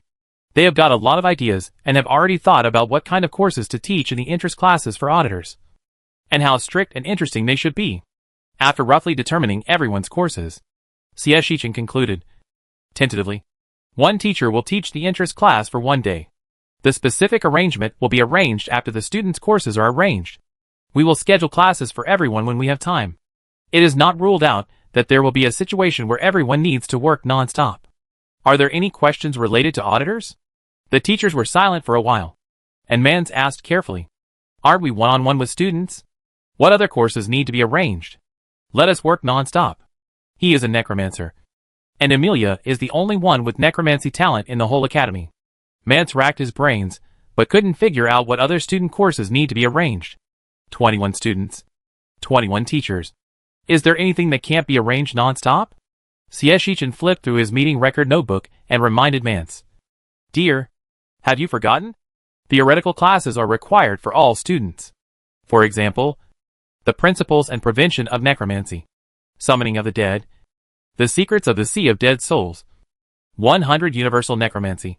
After CS Shichen read a series of necromancy-related courses, he looked at Mans leisurely. Currently, you are the only necromancer in the academy, and these are all your courses. Mans choked, shocked. Can your students learn so many? Of course. It's not a one-time study.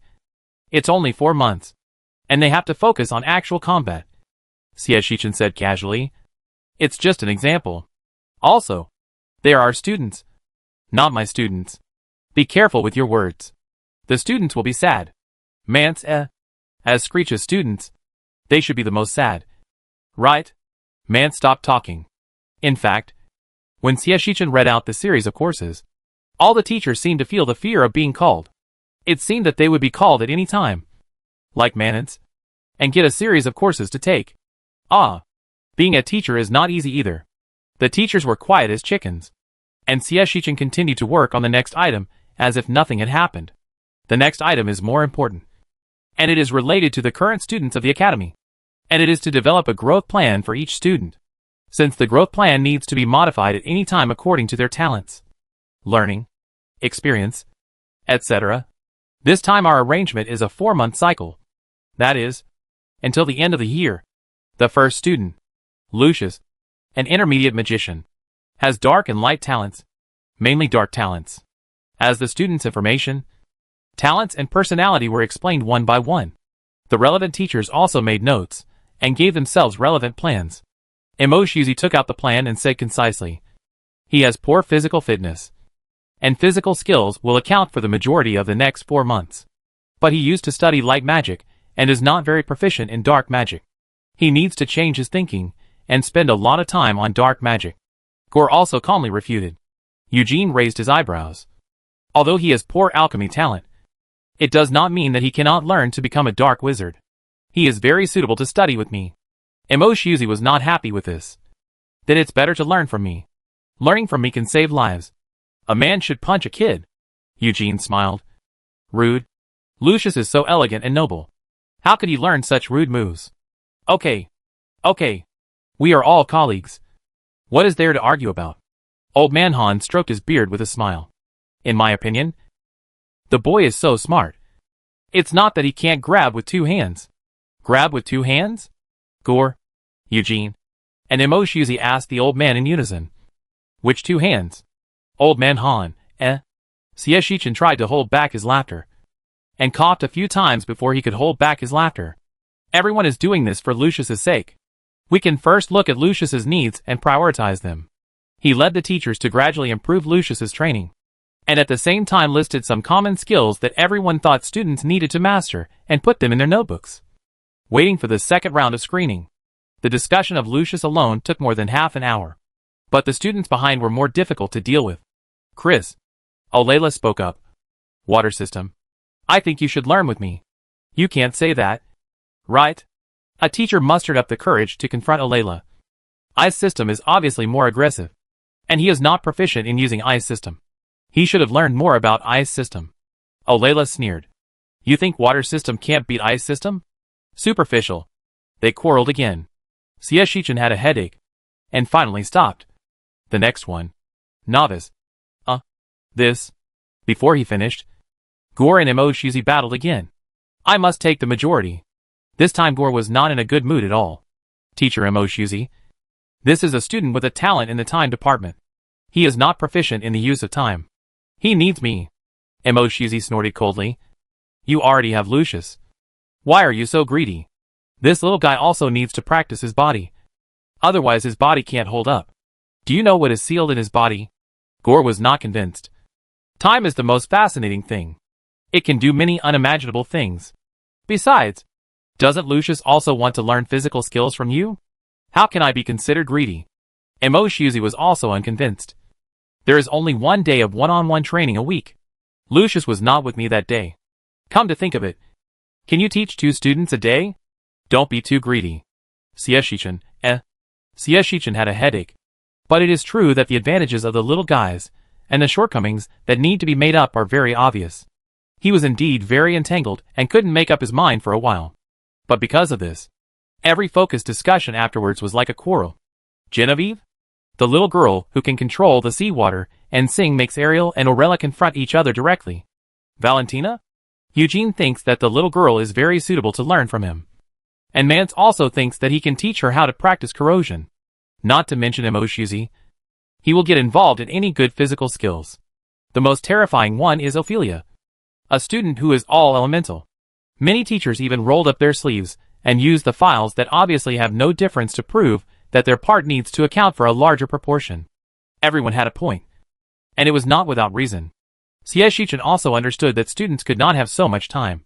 So, he gently suggested, Ophelia is the crown prince after all. Why not bring her to me? Teach her the 36 stratagems of thick black school or something. His proposal was refuted by many teachers in unison.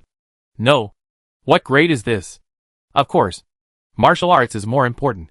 Sieshichan, The painful and long growth plan was discussed for a day and a night. Everyone was a big shot. And they were still energetic even if they didn't sleep for a day. Their thinking was also very active and organized. The good news is that everyone has finally worked out the training plan for the students for the next 4 months. And everyone is very satisfied. The bad news is that Sieshichan's principal value can no longer be maintained. He just said when everyone was arguing that there was no need to compete so much. He had teaching aids with different time flows, which could not be used frequently, but were enough for the current learning expenses. So the teachers stopped arguing. The main point is to take all of them. Sieshichan's principal value is like a meat bun hitting a dog. And in the future it will be on the road to massive consumption once a week, and there will be no turning back. Forget it. It's only 1 day a week. Xiao Xie thought very naively. Since he had been buying on credit anyway, he could just pretend that the principal's salary didn't exist. Xiao Xie, who was very optimistic and cheerful, finally announced the end of the second item of the meeting in the afternoon of the second day, and was about to start the third item of the meeting. Make a timetable, Sieshichan said, unfolding the various courses currently recorded. Theoretical aspects include. Practical aspects include. Professional aspects include. After reading a long and boring section of subjects, Sieshichan asked everyone, anything that needs to be added or deleted. Everyone was silent for a long time. Soon after, a teacher asked quietly, can we add more? With so many classes, it shouldn't be possible. Right? Sieshichan was silent for 2 seconds. Actually, I want to ask everyone if there are any that can be temporarily deleted. With so many subjects, he is not that crazy. Oh, then let's take a look and study it. The teachers breathed a sigh of relief. But then a bigger problem came. They had no idea about the subjects that could be deleted. The teachers looked at each other, wondering if there was a possibility of having both. Ah, it's already the second day. Why is there no news at all? Villa was lying on the big table, pushing the tumbler on the table from time to time. Bori, who was standing by, was carefully and meticulously assembling a puppet that Screech had found from somewhere with Nevis, which was very delicate and interesting. Hearing Nevis' voice, he casually replied, isn't it good to have a break? Wrong, Nevis. It should be placed here. Novice checked the blueprint, then looked at the place where Bori pointed, remained silent for a few seconds, and responded obediently. Okay. Bori nodded and continued to give blind instructions. They were in the entertainment building, which was also the building that Sieshichan had recently asked Gore to help decorate. There were all kinds of small toys for leisure and entertainment in this era, as well as some other educational toys that were not out of the ordinary. But more toys had not been put in. And now they were all some small things they were familiar with. Recently, the college had auditors, and the library was no longer exclusive to their class, in order not to disturb those who wanted to read in the library. When Verla and the others needed to communicate together, they would rent an entertainment room in the entertainment building to communicate and chat together. Anyway, it's not expensive. Only one contribution point a day. Of course, there are not many students willing to come here to play now. Everyone is either rushing to read in the library or trying to earn contribution points.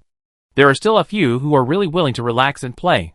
But for the group of people like Vera who are playful, this time is just right for a short break. She even pulled Chris here to read, just like the small group gathered again. But Vera's beautiful eyebrows were tightly frowned. But don't you think it's wrong? Screech said he was going to a meeting, and then he disappeared for nearly 2 days. What kind of meeting would take so long? It's hard to say.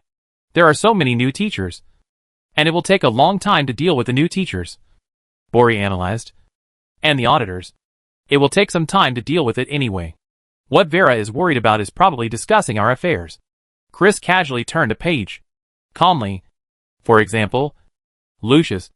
I guess he won't get any good results. Please forgive his harshness. He really didn't mean to target Lucius. He was just telling the truth.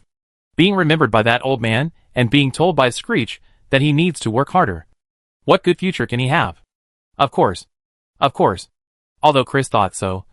If Lucius' future is really hard, he will also suffer. Otherwise he will not be able to beat him in the future? Bori thought about it, and became excited. Then Novice should not be in a good situation either. Bori. Novice was helpless and speechless. What are you gloating about? My friend? Bori suddenly shut up, zipped his mouth, and then laughed. It shows that you are good. Novice. In Screech, good students suffer a lot. Just like Ophelia. She had to memorize thousands of spells when she took the magic theory exam. Novice thought about it and sighed. That's really painful. So why is there no news from Screech? Villa was extremely depressed. He really took too long this time.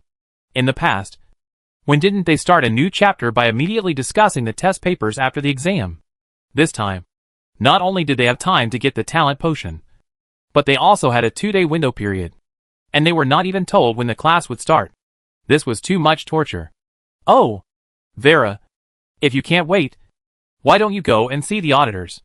I heard that another auditor is leaving today, Bori said, remembering something, and asked Novice. By the way, Novice, when are you leaving? Novice calmly handed the small parts in his hand to Bori. Not now. The time is not up yet. Ah, if Screech doesn't announce his identity, he probably can't hide it anymore. My heart hurts. Bori didn't hear the perfunctory. Just whispered. It's hard to know how many can be left. The macaron who left yesterday was so annoying. Chris paused and corrected. It's macaron. Bori. Bori ignored him and continued to mutter to Novice. Screech is so good. But they still say that about Screech. Sooner or later they will regret it. Novice nodded in agreement. Mrs. Lena is old, and it is always difficult for her to accept new things. She is also a bit old-fashioned, and her words are indeed unfair. That's right. What do you mean that everyone who stays with Screech is a fool without vision? Bori clenched the wooden sword in his hand angrily, stepped on the bench, and raised his voice. How could I, Bori Aotianlong Yamos, be that kind of fool without vision? Novice laughed. That's right. But their family is all ruled by Mrs. Lena. It's good to leave now. Otherwise, if Mrs. Lena makes trouble in the future, Screech will suffer instead. Bori thought of the glorious history of Lady Lena and nodded sympathetically, seeing that they were so bored that they were talking about these random gossips. Chris simply closed the book and calmly suggested, let's go and have a look. I heard that 4 carriages came today. After McCallan left, there were only 6 people left. Now that 4 carriages have come, it's hard to say how many people can stay. When the bad news came, Bori still jumped up in shock. Let's go. Let's go and have a look. Don't leave only one Novice behind among his group of auditors. Bori pulled Novice and rushed out. Novice quickly cleaned up and said, wait for me for 2 minutes. He put the table in order and left the entertainment room with Bori. Chris looked at Vera Shall we go? Vera cheered up. Let's go! Anyway, there was nothing to do, so I just went to join in the fun. At the gate of Screech School of Magic, the huge stone tablet stood quietly, and next to it, several carriages of different shapes were parked. The carriages have been parked here since morning, and they haven't moved for a long time. The guards around the carriages are a little lazy. I just want to stay. Mom, I'm grown up now. Can you let me make my own decision for once? Of course, kid. So I'm discussing with you. Right? Screech is not suitable. I don't think there is anything wrong. You can't convince me. Then continue to discuss. I'm not in a hurry. The quarrel between GRA and Mrs. Sod fell into a cycle again, and the guards outside were all tired. Oh my god. When will Miss GRA be convinced? I don't know. I don't know what kind of magic Screech cast on Miss GRA. How sad Mrs. Sad must be. Yeah. Isn't Merrim College good? Helvins is also very good. I heard that Miss Lucy finally decided to go to Helvins College. If Miss GRA goes, she can still have friends to accompany her. Hush. Miss GRA is not suitable to go to Helvins. I guess Mrs. Sad wants Miss GRA to go to Merrim, so that she can still be a proud magician after she comes out. The guards were whispering. They were not worried about being overheard. The two masters in the carriage were neither magicians nor swordsmen, so they could not hear their private discussions. But undoubtedly, all the guards were not optimistic about Miss GRA's desire to stay. They would only think that Miss GRA was deceived by Screech. Besides, Mrs. Sod would definitely not agree. When will Miss GRA realize this? The guards sighed. They were not gloating, but they also wanted to go back as soon as possible. Standing here made their legs numb. But they all knew that Mrs. Sod was a very reasonable lady on the surface. But she only spoke her own truth. No one could change her mind. But she was not so overbearing. She would choose to try to convince the other party until the other party was willing to achieve her goal. Otherwise, she would keep negotiating, and compromise would not exist. But because of her attitude of negotiating, many people felt that she was not so rude and was still easy to talk to. Kagra understood how difficult and stubborn her mother was to get along with. No matter what reason she gave, Mrs. Sod was always stubborn and believed that what she gave was the best. She would definitely persuade GRA to listen to her arrangements. GRA didn't want to listen? Which child didn't go through this? They just need to be tolerant and explain carefully and believe that the children will always listen. GRA used to compromise easily. She didn't have such a long-term hobby. Instead of quarreling with her mother for a hobby that might not last for a long time and causing a lot of unrest, it was better to take a step back. But maybe it was a habit she had formed before. And now she was facing many difficulties when she wanted to fight for it. GRA's eyes were red, and she softened her voice. Mother, I want to be a great swordsman. I don't want to get married. Mrs. Sod frowned, her thin face full of seriousness. GRA, I have told you many times that I will not find a fiancé for you casually. You don't have to use this to guard against me. And, if you stay just for an illusory dream of being a swordsman, just to go crazy without being influenced by us, I will not discuss it with you. I will reject you. GRA was powerless to defend himself. Swordsmen are not empty. I told you my dream very seriously. Mom, I want support. Mrs. Sod looked at GRA steadily. Then what? Join a mercenary group like the Iron Rose? And put your head on your belt every day? Or be like a gangster, drinking with a group of dirty men in a shabby old tavern? Is this the future you want? Jella, I am really disappointed with you. Jella shook her head. No, I don't want to do this. I want to be a very powerful female swordsman, not a weak magician. Mrs. Sod knew that there was no solution to the story. Perhaps because he had heard too many stories about warriors before. GRA always naively believed that swordsmen were very handsome and powerful princes. But the truth is always cruel. There is always a reason why swordsmen have always been at the bottom. GRA will witness it in the future. But she will not regret it, because she will not let her child become so miserable. Mrs. Sod no longer argued with GRA on this issue. She understood how difficult it was to break the little girl's dream. Just like her in the past, she always had to suffer pain before she knew how to regret and keep a low profile. She knocked on the small table in the carriage. Okay, let's talk about this later. Let's talk about your future study first. I contacted Malin for you, not Helwins. I think you should also understand that your mother does not want you to marry the nobles. Once you go to Malin, With your status and talent, it will not be difficult to win over some civilian magicians. Since you don't want to marry, then work hard to compete for the future heir position of the Sad family. Those civilian magicians will also be your helpers and team. GRA shook his head in grievance. I want to stay in Screech. Can't I win over the magicians here? Mrs. Sod raised her eyes and said coldly, What can you do if you stay here? I admit that Screech does have some adventures, but not enough for GRA. It is not the best choice. It can't give you what you need most. And if you stay, you will be able to enter school a year later. You are already 15 years old. Other noble girls are already engaged. Your father can only tolerate you for 2 more years at most. Do you have to waste a year of your life waiting for an uncertain future with Screech? GRA nodded heavily. I'm sure. I want to stay.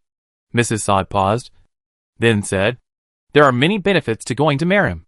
Within 2 years, as long as you can recruit enough civilian magicians, you will be qualified to negotiate with your father about not marrying. Or, are you willing to marry someone this year just to come to Screech? GRA didn't understand. Didn't you say you don't need me to marry? Why do you always talk about marriage? Mrs. Sod explained calmly. You don't need to marry because you can create greater value to convince your father. But now you can't. So you can only marry to make your father and your brothers feel at ease. Right? Mrs. Sod said this. Disappointment welled up in her eyes. Jella, you can't want to give and get at the same time.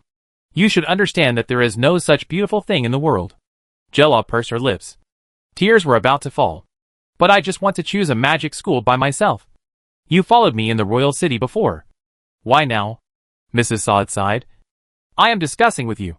You should always look like you are discussing, instead of acting like a spoiled child when you can't make sense. Jella turned her head away.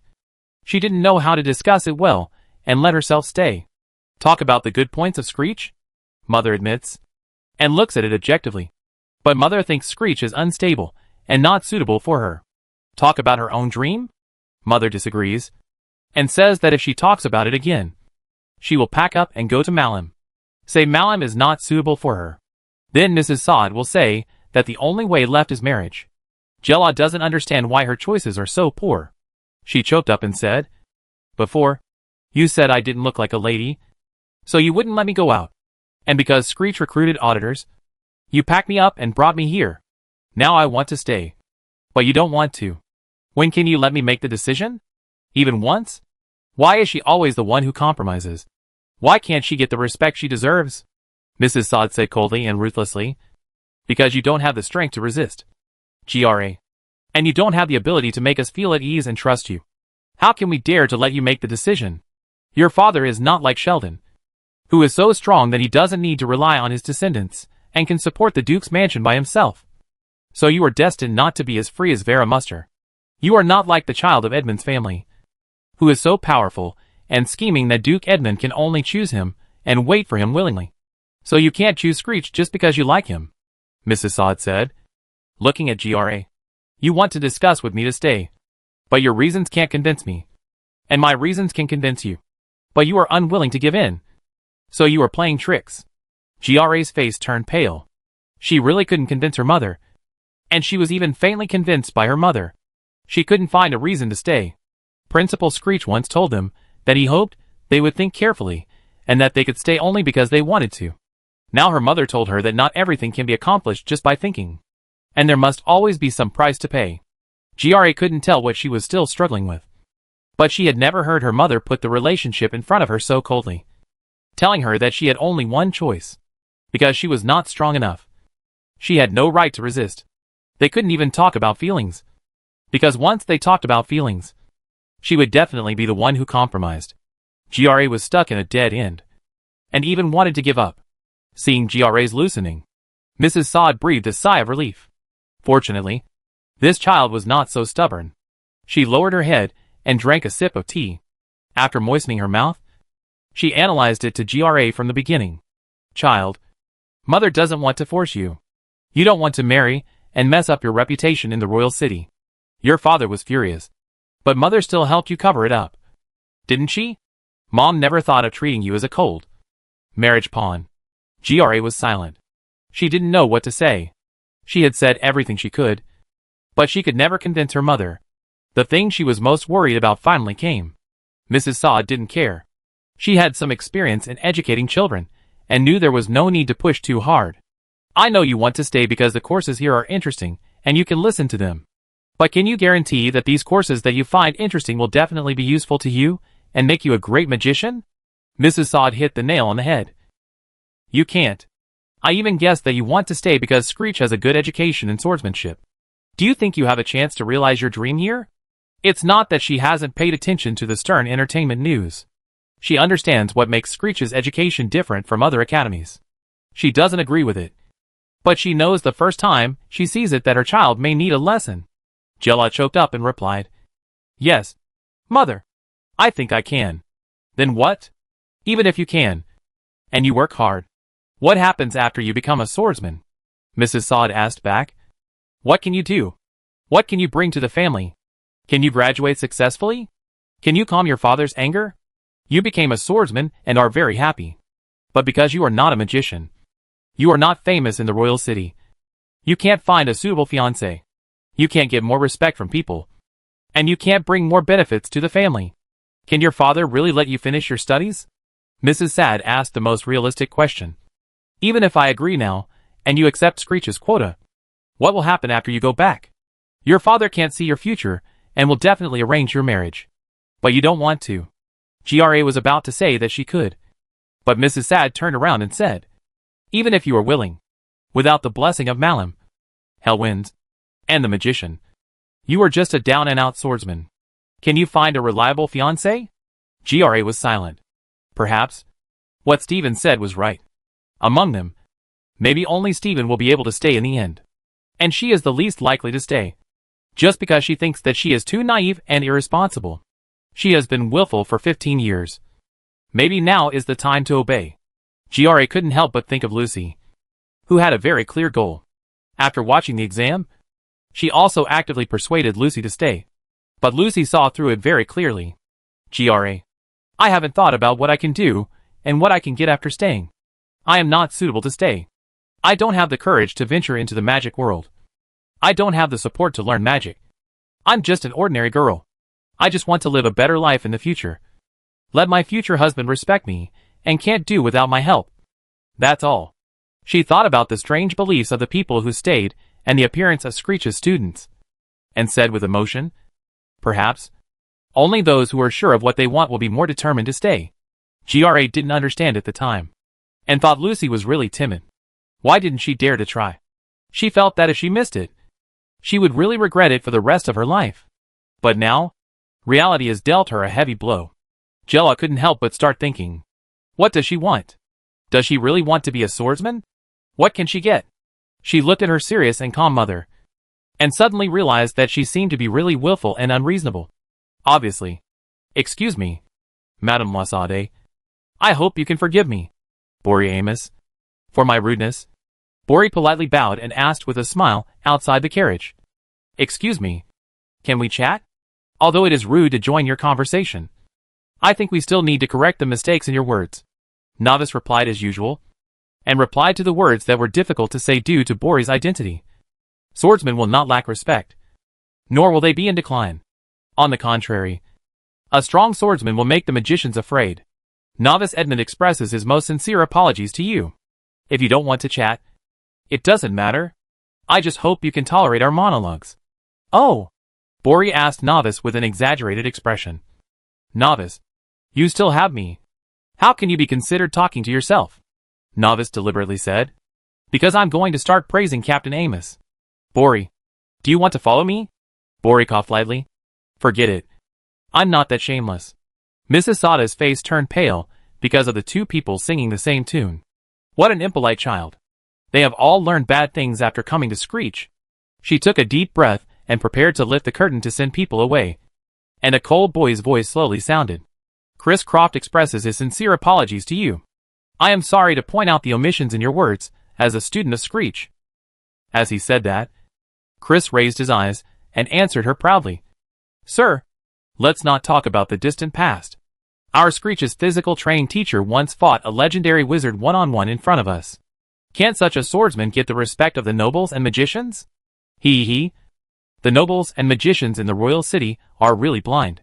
Villa came late. and a sentence aroused enough hatred. Chapter 96. They are really blind. The sarcasm in Vera's sweet voice was heard even by Lucius, who had just come down the mountain. Although Lucius didn't hear what they said before, he still agreed that those magicians and nobles were blind. Ophelia held her forehead as she listened. Freya, I go check the situation first. You go find Screech and tell him that we had a quarrel with Mrs. Sod. Freya nodded, turned around and ran to the meeting room opened by the academy. I don't know if it's appropriate for them to go in and disturb them now. Lucius heard Ophelia's arrangement, turned around and raised his eyebrows. Why do you want to find Screech? We can solve it ourselves. Ophelia was helpless. Lucius, although you can say that, Mrs. Sod is an elder anyway. It's not good to make her impression of our academy worse. From the looks of it, it was estimated that the other party must have said something unpleasant. And if they were more rude, they might offend them directly. Lucius certainly understood. But he didn't think that their college needed to have a good impression from Mrs. Sod. There will always be a time when they regret it. So why bother to keep this so-called impression now? Of course, if Ophelia was willing to go a little more trouble, he wouldn't say much. Just turned around and said, let's go and see what's going on. Anna wanted to come, but because she didn't have enough mental strength during the exam, she didn't finish some subjects. So she was forced by Lucius to study.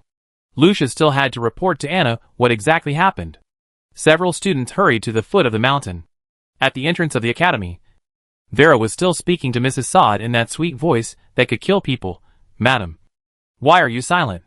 Do you think what Chris said is wrong? She blinked at Chris. Chris, Mrs. Sod thinks you are bragging. How can a swordsman defeat a legendary wizard? This is something that will make you grow old. Chris pulled the corner of his mouth and agreed with Vera. I won't lie, Vera said. Oh, Mrs. Sod? Mrs. Sod sneered. I won't talk to rude juniors. Vera's face turned cold on the spot. She lowered her voice slightly, and her voice, which was originally like soft candy, seemed a little cold. Really? Mrs. Sod wants me to talk to you as the Duke of Muster? Facing an imperial duke, Mrs. Sod didn't even meet him. Is this Mrs. Sod's etiquette? Madame Sod's face was livid. Gra sat beside her mother, hesitant to speak. But as a noblewoman, Madame Sod was quite good at managing her emotions, and soon returned to her original indifference. She slowly opened the curtain and did not express anything extra to Vera. Just nodded. Vera did not give up, but pressed on and asked, who is Madame Sod going to greet? Madame Sod, who wanted to get away with it, gritted her teeth. It's not that Vera has to care about it. If Mrs. Sod didn't let her bring out her Duke status, then Vera would represent herself, a student of Screech, and she could ignore Mrs. Sod's rudeness and treat her with respect as a junior. But once she brought out her Duke status, she represented the Muster family. If she gave up so easily, it would be like letting Mrs. Sod trample on the Muster family's face, the face of the Duke of Muster. And Vera would not give in easily. Madame Sod was the same. She was extremely jealous of Vera for being able to get the title at such a young age. This made them, the elders, have to bow their heads when facing Vera. This was a shame for her. But since Vera had named her identity, if she didn't show up, her incompetent husband would definitely blame her for everything when she returned to the royal city. So she had to show up. But it would be too heavy to show up and pay respect to the Duke. She would lose all her face. So Madame Sod still had a fluke, thinking that Vera was still a child, and she could just perfunctorily deal with him and let him get something. Unfortunately, it was only now that Mrs. Sad discovered that Vera was indeed worthy of being the daughter of the Duke. She was not as easy to fool as her own daughter in every aspect. But Mrs. Sad knew that she could not make up for it. Otherwise it would be an admission of her previous contempt. She thought for less than a second and forced a social smile. Of course, it is to communicate with short-term alumni of GRA. I think we don't need to emphasize the etiquette of our nobles in Screech. Vera snorted. But Mrs. Sad is now facing one of the three dukes of the Ace Empire. The Duke of Muster. Mrs. Sod clenched her fists, and her palms were pinched into crescents. Damn it. She had already given the way out. Why didn't the girl from the Muster family know how to stop when she was ahead? She took a deep breath, gritted her teeth and got off the carriage, and had to perform a non-standard greeting. I'm sorry. I was inconsiderate and rude, and I hope the Duke of Muster will forgive me. This was definitely the most humiliating moment in Mrs. Sada's life. After all, she never thought that Vera had the qualifications to make her kneel. In the end, it was just because of the Mad Duke. After looking at Mrs. Sada's luggage with a cold eye, Vera nodded slightly. Muster, forgive your rudeness. Since the identities have been made clear, Chris also represents the Croft family, although he has no title. As the heir, Chris is also qualified to only perform half a courtesy. The atmosphere stagnated. Mrs. Sod couldn't stand this atmosphere. Her eyes wandered to Beauroy, obviously wanting to find trouble with Beauroy to vent her anger. But Novice suddenly looked up and asked, "Didn't Mrs. Sod hear our confusion just now? Why didn't you answer us?" Mrs. Sod smiled reluctantly. "Child, I just think that I am educating my own children, so there is no need to discuss such private issues with you." Vera tilted her head and said suddenly, "Private? It seems that I was rude to interrupt others when they were handling household affairs." But Mrs. Sada's private scope was too large. "I thought she was talking about my father's fault," she said word by word. "After all, my father was also a swordsman." "You misunderstood." Mrs. Sod was a little impatient, but she didn't dare to bring up the crazy Duke. "The focus of our discussion has nothing to do with swordsmen. We are just discussing GRA's future growth plan. So I didn't answer your questions about swordsmen. Everyone has a different definition of who is more powerful, a swordsman or a magician. If you are angry about this, I apologize to you." She threw the topic back in a neither soft nor hard way, and then asked politely, "Excuse me, can I continue to communicate with my child?" This was not pleasant to hear, and it was also very annoying. Mrs. Sod told Vera and the others that there were many people in the world who said that magicians were more powerful than swordsmen. If they were unhappy to hear this, they could go find those people instead of disturbing her family's private affairs. In addition, she also said that she just said it unintentionally, and she was just communicating and discussing with the children.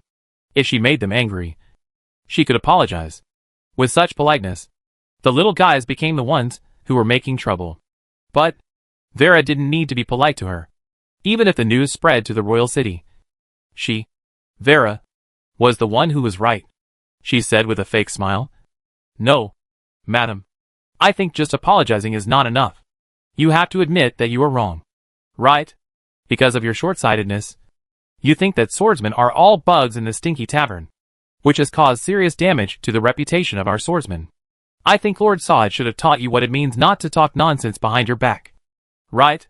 Mrs. Sod choked. Her expression almost twisted. Teach her?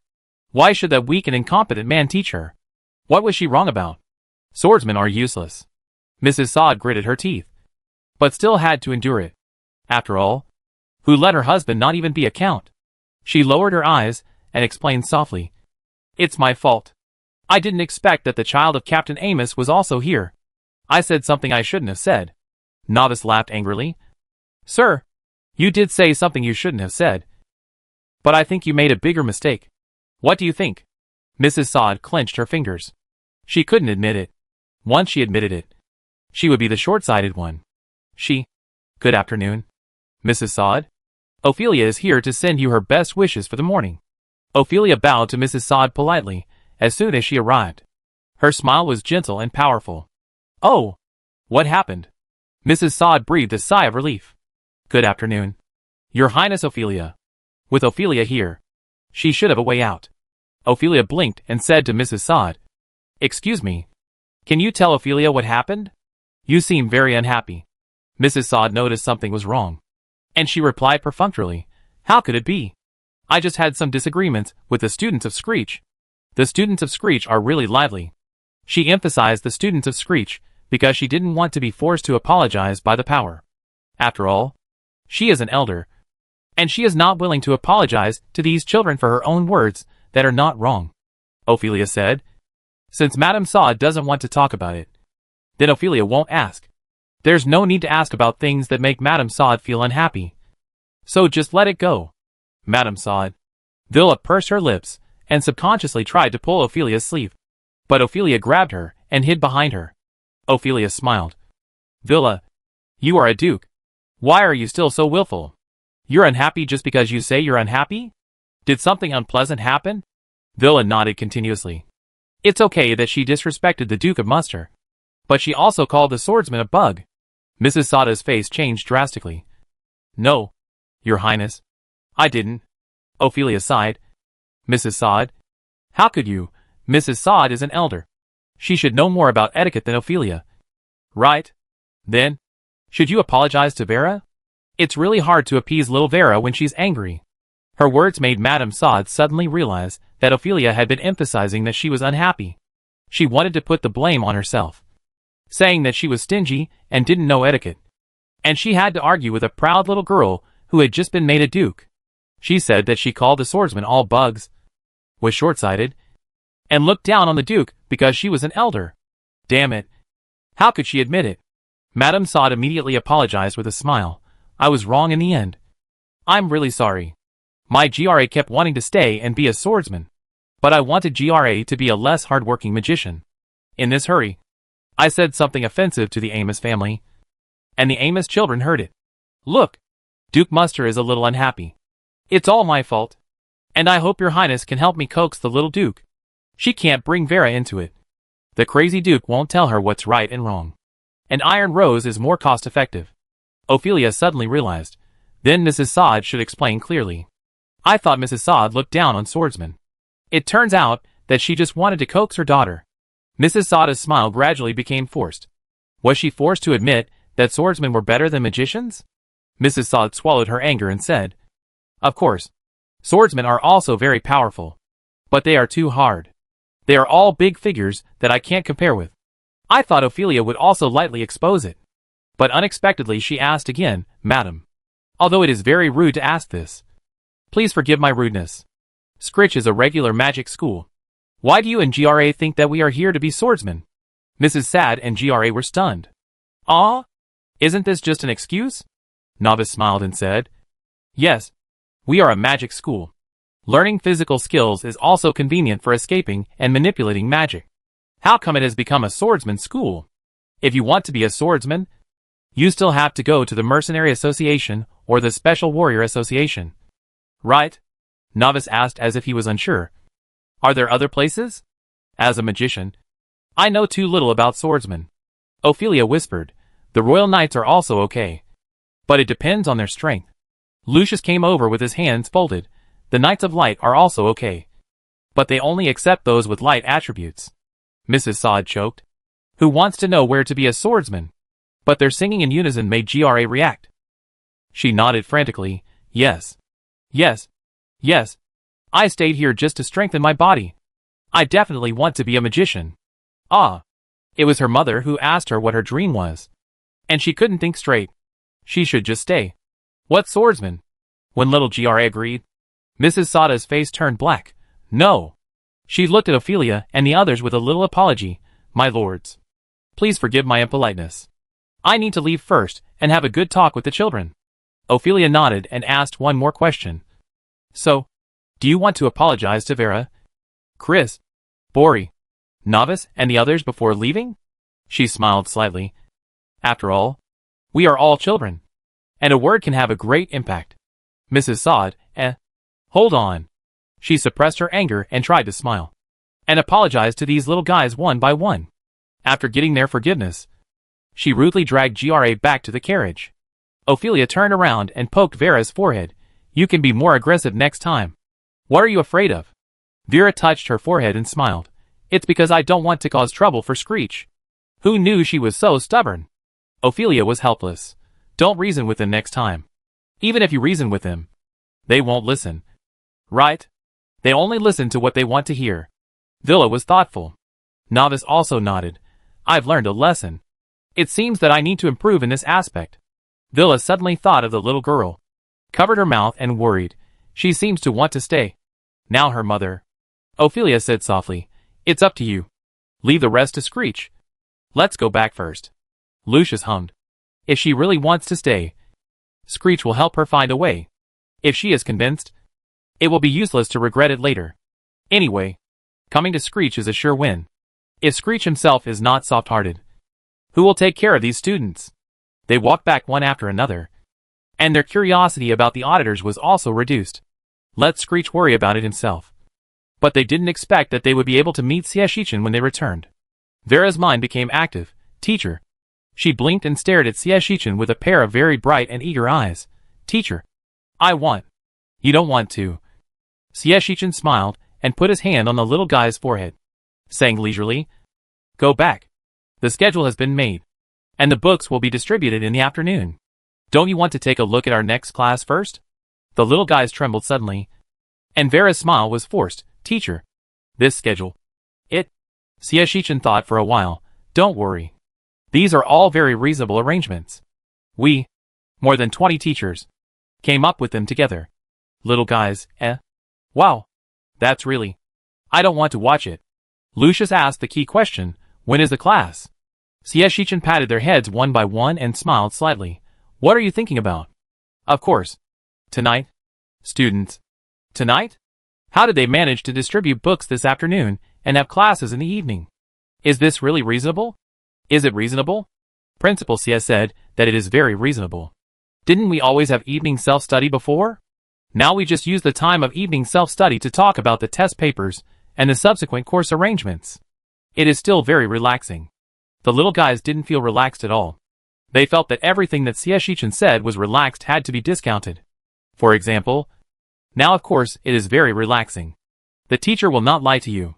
From now on, you can have a day off every Sunday. Isn't it great? A complete day." "A complete day?" The little guys looked at Siashichin suspiciously. They always felt that there was something wrong with what Siashichin said, but they couldn't find where the flaw was. They could only look at Siashichin's handsome back as he left with a smile, and suspiciously guessed where the flaw was. Novice sighed. "So Screech can take a day off every week during class? That's pretty good." "Bori," he asked Novice sincerely, "you didn't have a day off before?" Novice thought about the schedule of the group of auditors, and hesitated. Weekend assessments should be considered as no day off. Right? Of course. Novice didn't know whether they had a break or not, because Novice himself didn't even sleep. Bori immediately felt pity for Novice. "Novice, believe me, you will understand in the future. Behind any answer that you can rest, there is an unexplainable pit." But, since Novice has adapted well to the no-break schedule, maybe it's hard for him to notice the pitfall? Bori thought optimistically. The little guys walked back while chatting, and they were going to go back and tell everyone that the schedule was out. Good news. I believe everyone will be happy like them. In the warm and mysterious principal's office, Mrs. Saad and Siashichin sat opposite each other. Mrs. Saad's expression was a little serious. Obviously, she did not expect this college to be so difficult. The students left, and the principal came again. She finally persuaded the child reluctantly, but the child did not agree, and was politely invited by Siashichin to be a guest, which made Mrs. Saad look unhappy. "I think Screech should not be the kind of rogue college that withholds students' money to stay." She was not polite to Siashichin.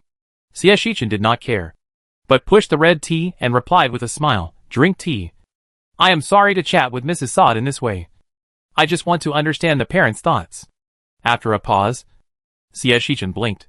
"I think that if we make more efforts to retain students, such an academy will also make future students and parents feel more at ease." "Right?" He explained from a selfish perspective that he was just going through the motions, which made Mrs. Saad, who was already unhappy, calm down. "I don't have any ideas, but you should also understand that the current Screech is not as good as Merim. I want my child to go to a better place and have a better life. It's reasonable. Of course, Mrs. Saad is a good mother who loves her children very much. I won't do such a stupid thing as stopping a mother from being good to her children," Siashichin said with his eyes bent, as if chatting with family, and asked Mrs. Saad, "Can I ask about your plan for the child?" Siashichin pretended to be annoyed and said, "My students come from all over the world. I always want to plan a bright future for them. Unfortunately, I have no experience. If I could have more experience, it would be great." Mrs. Saad's expression relaxed. "Then you asked the right person. My daughter Gra is different from other children. She is particularly difficult to deal with," Mrs. Saad said, frowning. "She has countless unrealistic fantasies. No matter what I say, it is always difficult to break them. I can only break the truth for her. During this process, I have gained some experience." Mrs. Saad talked about her educational philosophy. Halfway through, she remembered her original intention and said to Siashichin, "My plan for my child is not particularly difficult to achieve. She is a noble after all, and her brother has inherited the title. She only needs to assist her brother, and the pressure is much less." Mrs. Saad smiled lightly. "But who told her not to marry now? I can only let her go to Merim. become a magician first, and then recruit some civilian magicians to fill her face. In this way, even if she is 20 years old when she graduates from Merim, there is no rush to get engaged. Shichen nodded. Curious, so, your final plan for her is still marriage? This was a bit sharp. And Mrs. Sada's expression became unhappy. She is a girl, and her talent is not very good. This is the best way I can think of for her. After graduating from Merim, she will understand my painstaking efforts. Mrs. Sod is a traditional noble lady. She never thinks that it is necessary for a girl to reveal her ambitions, and her family will not allow GRA to have ambitions. And her incompetent husband has several illegitimate children. If even GRA does not help her brother, wouldn't the status of aristocracy in the future be a bargain for those illegitimate children? So from the beginning, Mrs. Sod did not have particularly high requirements for GRA. Making herself better and marrying better was Mrs. Sada's best plan at the moment. She is GRA's mother. She will never harm GRA. Shichen asked, why not let her earn another title for you? I think she should be happy and will work hard to do it. Right? Mrs. Sod clenched her fingers and laughed angrily. Our family is not desperate. We don't need GRA to do this kind of thing. Oh my God. The Stern family? Her Majesty Aurela? Her Highness Ophelia? Which one of them didn't have to choose such a difficult path because they were desperate? As for the Verla family? That crazy duke can never be judged by ordinary people's standards. Mrs. Sod doesn't want GRA to be like Verla. Marriage will indeed be much less difficult. Shichen's agreement made Mrs. Sada's expression much more relaxed. After all, he was the powerless Principal Screech, and he would not be as rude as those children. But Shichen turned around and asked again, what if GRA is unwilling to marry after graduation? Mrs. Sod turned her head and said coldly, she will agree. This is part of her contribution as a member of the Sod family. She understood why Shichen had been beating around the bush. Wasn't it just to keep GRA? Impossible. Shichen thought for a while. So, you chose Merim not because Merim is a good teacher, but because of Merim's reputation. So that it would be convenient for GRA to marry in the future? Mrs. Sod choked. Merim's teachers are of course good. Otherwise, why didn't I let GRA go to Helvins? Yes. Why? Shichen followed Mrs. Sada's words and asked. Because GRA didn't agree? Once she went to Helvins, it means that her mother gave up training her and wanted her to marry? Mrs. Sod was so angry that she slammed the table. Principal Screech, I think what you said is really rude. I understand. But if you don't explain it clearly, I think I still have to tell the child. Shichen acted like a rogue. After all, I promised the children that as long as they want, Screech will accept them. If he doesn't accept them, there must be a reason. Right? Mrs. Sada's face was extremely livid. Damn it. If GRA knew this, GRA would definitely quarrel with her. Once the quarrel spread to her husband, the consequences would be even more serious. Mrs. Sod took a deep breath. I chose Merim because Merim has civilian magicians who can be won over by GRA. By the time she graduates, she will have enough power. But this force is not big. It can't resist the Sod family. And everything she got was supported by the family. So she has to repay the favor? Shichen asked again.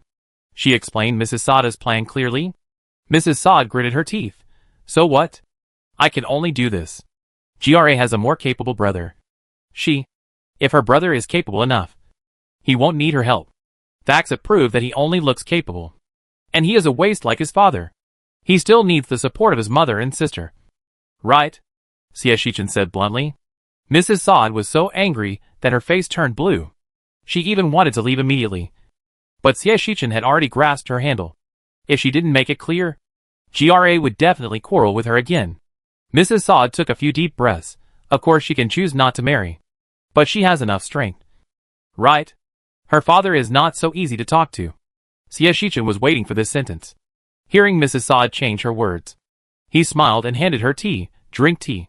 Drink tea. I know that Mrs. Sod loves children so much. And all her goals are for the good of children. Not to use children as tools. Mrs. Sod thought about it carefully. Confirmed that what Shichen said was correct. And nodded, yes. With GRA's qualifications, he can only go for marriage. And I have no other choice. But I still hope that the principal can keep it a secret for me.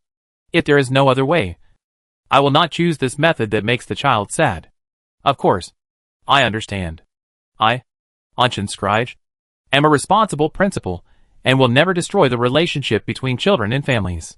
Sieshichin nodded continuously, and when Mrs. Saad did not respond, she asked again, "What are your expectations for your children? Happy? Successful? Countless money? Noble? Respected?" Mrs. Saad, She reluctantly chose one, just happy. But many times, "Don't worry, madam. Let's take it slowly. Don't be nervous." Sieshichin comforted. "If we want GRA to be happy, there will be many obstacles on the way. We can solve them one by one. Isn't it good? For example, the first one. GRA's father will make her unhappy. So how can GRA's father make GRA happy?" Mrs. Saad thought about it subconsciously and answered, "Jella becomes useful." Sieshichin laughed. "Then what do you think is useful?" Mrs. Saad was about to answer, but Sieshichin threw out another choice. "Recruit many middle and high-level magicians? You are a high-level magician or even a mage. You have the ability to make money, make friends with many dukes, marquises and nobles, or become famous in the Ace Empire?" Mrs. Saad, "She can't do it. Madam, don't be anxious. Don't be nervous. Let's take it slowly. Didn't we agree?" Sieshichin continued to comfort her. "You just need to follow me and turn big problems into small ones. They can always be solved. Right?" Mrs. Saad held back. "If GRA can do the above, her father will never look down on her again. But, oh, then the problem is actually very simple and easy to achieve. Isn't it?" Sieshichin said, giving examples one by one. "To recruit middle and senior magicians, the graduation requirement for Miriam is to reach the level of a junior magician in 5 years. But Screech is different. Screech requires 5 years to reach the level of a senior magician. This means that as long as GRA is willing to make friends with her classmates in the academy, her friends will all be high-level magicians after graduation." Mrs. Saad sneered, "But this is just your verbal promise." Sieshichin said very bluntly, "Yes. But I can train a group of junior magicians in 4 months. And it is only a matter of time before I can become a high-level magician. I am willing to sign a magic contract with you. But Miriam can't guarantee it." Mrs. Saad choked. She couldn't find a word to refute? Sieshichin said again, "High-level magicians are inevitable. And it is only a matter of time before she can become a magician. The academy has alchemy courses. GRA will not be short of money and fame in the future. Her seniors are either the children of the Grand Duke, the sons and daughters of the church, or even the future monarchs of the empire." After a pause, Sieshichin asked Mrs. Saad, "Can Miriam agree to such a configuration?" Mrs. Saad, Sieshichin sighed, "Excuse me, madam. If your weak and incompetent husband can still nitpick with such a girl, then he really needs to see his eyes. If you send your sister with a bright future to Miriam for a brother who needs his sister to marry, it will really be a loss.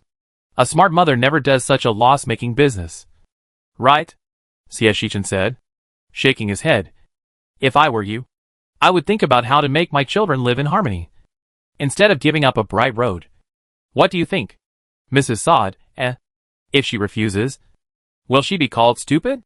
Mrs. Saad was very angry. "Does it mean I am stupid if I don't agree? How could it be?" Sieshichin used courtesy first and then force. "But I promise the children, as long as they want, I will keep them. If Mrs. Saad insists on making trouble, I can only let the nobles of the royal city judge. Madam, you don't want your family's jokes to be treated as after-dinner fare. Right?" Mrs. Saada's face changed drastically. "You?" Sieshichin asked gently. "So, madam, since all the conditions are met, why don't you try your best? Madam, as the head of the Saad family, you must be very courageous. Right? Are you willing to take a gamble? Can she still say no?" Mrs. Saad sneered. No matter how nice Screech said, or whether it could be achieved, she had only one way to believe it now. Otherwise, Screech would expose her previous words. Yes, everyone thinks so. But once she is told, she will be ashamed that everyone in the royal city laughs at. And, once it really develops as Screech said, she will never be able to raise her head in the royal city for the rest of her life. Mrs. Saad clenched her fists, not wanting to agree, but having to agree. But she was unwilling to agree like this. Mrs. Saad hesitated and found an excuse. Jella wants to be a swordsman more. Sieshichin smiled slightly. Madam, we are a magic academy. You won't find a more suitable academy for GRA's requirements. Let me show you GRA's previous performance. Jella was outside the library, kicking pebbles intermittently. Her mother had been in for more than an hour, but there was still no movement, and she didn't know what the final result would be. Your mother hasn't come out yet? Bori pulled Novice over to accompany him to get the books, and saw that GRA was still there. So he asked curiously. Jella nodded worriedly. It's more than an hour. More than an hour. Bori was shocked. Isn't this a scam? Jella, Novice, Bori, don't talk nonsense. What do you mean by fooling around? Villa came over with Arabella's hand in hers, curling her lips and retorting. That's called reasoning. How can it be fooling around? Bori folded his hands and shrugged. Anyway, my dad was fooled around after coming here. And when he got beaten by my mom when he went back, he acted like Screech was doing it for my own good. He shouldn't have had a time to go in. Right? Bori thought carefully about the small talk he had with his father when he met him, and nodded. Yes. He hasn't arrived yet. Vera was speechless. Then it can't be that Screech failed to convince the other party, and is still arguing? No. Chris shook his head, and refuted Vera for the first time. Look at Teacher Fanny. Your Majesty. My mother. Your father. The longer they stay, the more they will lean towards him? Varela, yes. Is that so? Why didn't she remember it? Lucius felt that he should be reasonable about this. Staying for a long time is only useful to Screech. What does being convinced have to do with the length of time? Lucius snorted coldly. My father is not so easy to convince. He definitely takes the shortest time. He arranged a newspaper for him, no matter how long it was. Lucius felt that chatting with Screech was a disaster. Can't chat. They talked so seriously that GRA gradually began to look forward to it. On the contrary, Novice looked puzzled. Bori, why are your comments on teachers so strange? Bori touched Novice's head with mixed feelings. You will know next year. Go get the books first. Let me see the next schedule. Bori was stunned. This is our book? Chapter 97. Bori's legs went weak. At the entrance of the library, several large desks were put together, densely packed with books that were taller than them. It seemed as if there was no end at a glance. The most terrifying thing was that the bookshelf next to it was also filled with various books that had never been seen before. Colorful. And there was a sign hanging on it, saying Teaching Supplement Mall. It was very luxurious. All luxurious packages of books. Bori swallowed his saliva, and didn't care whether it was a scam or not. His mind was filled with thousands of impossibles. Beaurue smiled awkwardly and turned to look at his friends. Our textbooks. Impossible. Impossible to have so many. Right? The friends were silent. Look at it in a positive way. We don't have to finish learning these in 4 months. Ophelia reluctantly comforted. But it didn't work. Beaurue was almost deformed. Didn't Screech say that he wouldn't care about our cheating? Wow. So many books. Let me die. He collapsed on Novice, and could perform a death as he says act right there. Novice twitched his lips, supported Bori, and coughed a few times. No. Screech is not that kind of person. As he spoke, his face slightly tilted toward Bori, and Bori could see his sharp jawline and the glasses that made him very irritable. His fists were ready to move. How could Novice know that he just said a word to comfort his good friend? And his good friend even thought of how to beat him? Several students who arrived early didn't dare to move, as if all these books would become fake. However, welcome to pick up the books. A winged elf flew out from the pile of books. I am the book elf of the college. Jinbao, responsible for your book collection matters. Xiaoxiao came out to act as a customer service. The elves flying around in the books are very cute, and they look no bigger than a palm. They fly around, as if they make the books look bigger. Villa has no resistance to such cute creatures. They haven't seen the 2 mascots of the college for a long time. She trotted forward and clapped her hands to the elf, and asked softly, how do I get them? Are these all our books? Are they too many? Jinbao looked at the books and shook his head. Not all of them are books. Everyone breathed a sigh of relief. Fortunately, Screech is still, and I need to contribute points to buy teaching aids. What a shame! Bori was filled with grief and indignation. Are these books really not revenge? How can we possibly finish them? The book elf smiled and flew up. Of course. These are the books that the teachers discussed for a long time before deciding. Not all of them need to be collected. Some are for individuals. Alone. Personally. Bori listened and subconsciously looked at Lucius and Ophelia, who were very special people. Lucius glared at Bori. Use your brain. Will Screech treat everyone differently? No. Bori choked and heartbroken. I knew that every break would usher in a more painful future. Oh. It won't be more painful. The principal said that there will be an exam every 2 months in the next 4 months. Students, it's not very good. Right? Are you really not worried about wasting their time on the exam? No matter how much they whine, they still have to get books. And they can only see how many books they have. I hope the teachers have some sense of propriety. The little guys thought secretly in their hearts and sighed again. Can you really rest on a single day off? They suddenly doubted. The book elf moved quickly, lined up the students, and arranged a route for them. This row has 1 book for each person. And there are no restrictions on the homework books and diaries over here. Everyone should take at least 2 books back. 2 books? The little ones were about to stare. Only 4 months. 2 homework books? Is Screech really not taking revenge? They didn't know. But they knew that this was not the end. Bori roughly counted the books in his hands, and found that there were more than 10 books. Professional knowledge such as the principles of magic spells, the basics of drawing intermediate and advanced magic arrays, and the diagrams of summoning arrays. There are also the basic principles of prophecy, the trajectory of fate, the complete list of elixirs, the analysis of spells. And did you read your mind today? These knowledge points that seem a bit professional, but they have to learn them, are really necessary. Well, it's all basics anyway. Just learn it. What's the most annoying thing? Screech gave them a few courses that he himself taught, which were quite sarcastic. Anti-PA Guide, teach you how to identify the pitfalls in words. Time Management Master, the learning skills you need to master. Mental Power Realization, how to shorten the time of spell loss. Attitude determines everything. Have you broken your defense again today? They don't know if Screech taught other courses. But these ones must be. Don't ask them how they know. It's just that I just passed the language arts course. Is it necessary for him to offer so many courses? Bori was indignant. Navius hesitated for 2 seconds and nodded, yes. In fact, you only need to open the Time Management Master. And there is no need for anything else. Bori, Lucius, as if being mocked, gritted his teeth. Screech is really generous.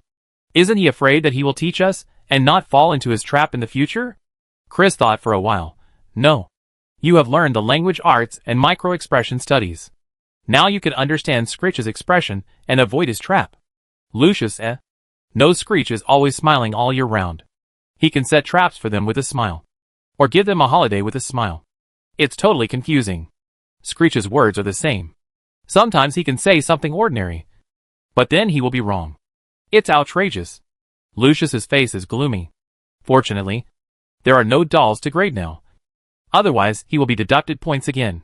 After receiving the books for these public courses, they went around to the back and found that they were all piles of books of different heights. The elf looked at Bori, who was ranked first, and knocked on a pile of books. This pile is yours. Bori.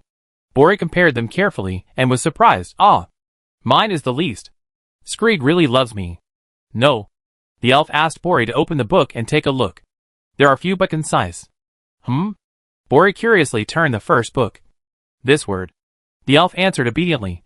Many of your textbooks are for teachers to read, because they are books from the East. The words are not the same. You need teachers to help you translate. After everyone's unanimous discussion, they thought that Bo Rui was more suitable to learn Mo Shuzi's martial arts. But he couldn't break through the line given by the law. So Bo Rui's textbooks needed to be improved and translated. But most of his teachers were foreign teachers, like Mo Shuzi. So the books were a bit thin. That is, you need to take a lot of notes. But Screech currently does not provide books other than homework books and diaries. You need to spend contribution points to buy them yourself at the teaching aid car. Bori, He just knows. Is this a matter of contribution points? No. It's a matter of dignity. Why should mine be thinner than theirs? Bori said hypocritically. I apply for a unified standard. The elf had expected and took out another stack. Okay. Screechy was afraid that you couldn't finish learning. So he didn't take it. Wait. Bori took 2 or 3 steps back. Actually, I think it's good to be thinner. Don't we still need to take notes and learn to read? Ha! Take it back. Take it back quickly. The elf took the book away with regret. And a sly look flashed across its round black eyes. Wow. It finally felt the host's fun of teasing students. So cool. Beauray got his book. And the elf told him about the teaching aid card next to it. Over there are auxiliary books, such as exercise books, analysis notes, etc. You can go and have a look. If you like any of them, you can spend contribution points to buy them. Beauray asked readily, what if the contribution points are not enough? The elf covered his mouth in surprise. Of course, I made money. Is there anyone else who can buy on credit with Screech? Beauray choked. Navius, who had already bought on credit, remained silent. It turned out that it was true that only he could buy on credit. Screech was so nice to him. The students who came after him also heard it. And they didn't need the elf to guide them later. They could leave freely after receiving the books and timetables they needed for their majors. Among them, Ophelia really had a lot of books. There were 2 piles. Ophelia couldn't even laugh anymore. This is all mine? The elf blinked his eyes and nodded. Yes. You have the most professional teachers. Ophelia, The elf turned to comfort other students. Don't be too envious. You will have opportunities in the future. Students, No. No. No. They are not envious at all. Really. They escaped the attack of professional courses in a very embarrassing way. But they did not escape the attack of teaching aids. How to say it? The teaching aids sold on the teaching aid car are really all related to tutoring. For example, related course notes, after-class exercises, and books that open up thinking. You can see with the naked eye that they are very valuable and suitable for them, making their learning more enjoyable. Then, can you not buy them? Of course you have to buy them. Another thick stack of books went into their storage space. Beauray even suspected that the storage space given to them by Screech during the study tour was already calculated. I won't have to worry about losing my books anymore. It's really convenient. The kids came to the library with smiles on their faces and left without any expression. They didn't seem excited at all. Hey! Villa was dejected. I don't know when the class will start tonight. Arabe looked at the class schedule. Evening self-study starts at 6 o'clock. And there are still 3 hours of rest. Villa was even more depressed. I don't know what class I will have today, Chris said calmly from a distance. Talk about the test paper and the course schedule. Vera, She turned her head fiercely. I know. Don't interrupt girls' conversations. Chris shut up and shrugged, and was patted on the shoulder by Lucius. The group of little guys stretched out a line and dispersed from the library entrance. 2 hours later, Novice, who had left Bori, secretly came back to get books and happened to meet Sieshichin, who came out of the office. Novice? Sieshichin met Novice with a teaching stick. You're getting books now? Novice nodded. It was not convenient to be with Bori before. Is that so? Sieshichin stretched out his tone. Then have dinner with me. It just so happens that we will go to the classroom after dinner. Novice thought about it and agreed. It is indeed more convenient this way. There are still 10 minutes. And the class will start in 10 minutes. Beauray muttered. I hope it is good news. I hope it is good news. I hope it is good news. Herbert sat behind Beauray, yawning, as if he had not come back to his senses. Didn't you check the schedule? The whole day ahead will be full of classes. And the only time to rest is during the evening self-study. And the classes are arranged more intensively. And there is a sense of time pressure. But it's strange, Isabella and Herbert said. Our Saturday professional course has so many classes scheduled in one day. Can we really finish them? It should be possible. Right? Scritch is not the kind of person who only cares about quantity and not efficiency. Herbert hesitated. Not far away. Emilia shook her head. Yes. So I don't know what good idea he has come up with. The students were all silent. Ah. This is a good question worth pondering. Speaking of which, I see that those auditors seem to have stayed. Is it settled? Isabella changed the subject and talked about those auditors she was not familiar with. If they are not stupid, they will all stay. Lucius replied calmly, flipping through the book. Miriam, Helens doesn't have such a good teacher. Of course, if they make a fool of themselves, it doesn't matter. Lucius didn't have any feelings for his future juniors. He just wanted to finish the book in his hand as soon as possible. Hearing this, Bori hurriedly turned back and retorted, Navius will definitely stay. He is not stupid at all. Heh. Him? Lucius sneered. Bori, you'd better persuade your good friend to change his glasses and hair as soon as possible. Otherwise he will be beaten by me sooner or later. Chris couldn't help but interrupt. I agree with Lucius. Bori touched his nose embarrassedly, but he didn't mean it. He couldn't help it. It's not like he wanted to be nearsighted. And, Boroy said angrily, it's all Screech's fault. Why do you blame me? Sieshichin walked in with a teaching stick, smiling as if he hadn't heard anything. Little Boroy? Why do you blame me? Boroy seemed to have activated the skill of being heard when saying bad things behind someone's back. And he stuttered, it's your fault. Your fault for being so kind. Letting Novice follow suit. He felt that he had found a good reason. And he was smiling again. Yes. I was not wrong. Novice said. Novice? He was very surprised. Wasn't Novice an auditor? Why did he come in with Screech? That's right. Behind Sieshichin, who was holding a teaching stick, a boy as tall as his neck also walked in with brisk steps. The boy's golden curly hair was tied up with a pink bunny hairband. Slightly messy, and he wore the same glasses as Sieshichin. And now even his storage ring has turned emerald green. Not to say they are exactly the same, but they are about 80% similar. Boroy also stretched his neck to see if there were other auditors outside. No. It's strange. Why is there only Novice? Is it possible that Novice is the only one willing to stay among these students? Then why must Novice come with us? Doesn't Scricky know how much hatred Novice attracts now? He frowned and guessed that other students seemed to have the same idea. They looked at the figure who came in with curiosity, and felt like they were watching a monkey. Could it be that auditors will have to attend classes with us in the future? Vera guessed. Not so good. Right? They can't keep up with the progress. Chris thought about it, and felt that it was possible. Novice was indeed capable of being with them. But it is really not suitable to merge them together. Right? Sieshichin smiled and shook his head. How could it be?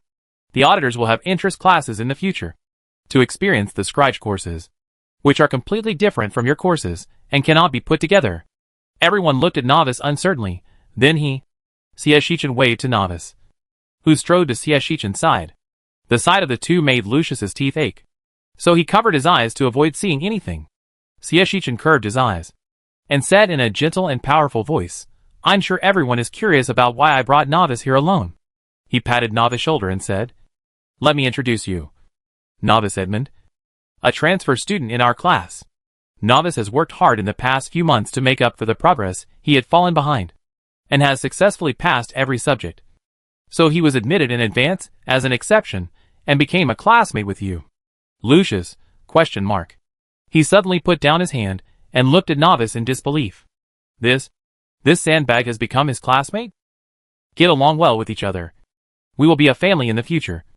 Sieshichin seemed not to notice anything unusual and said to Novice, introduce yourself. Your friends are all eager to come.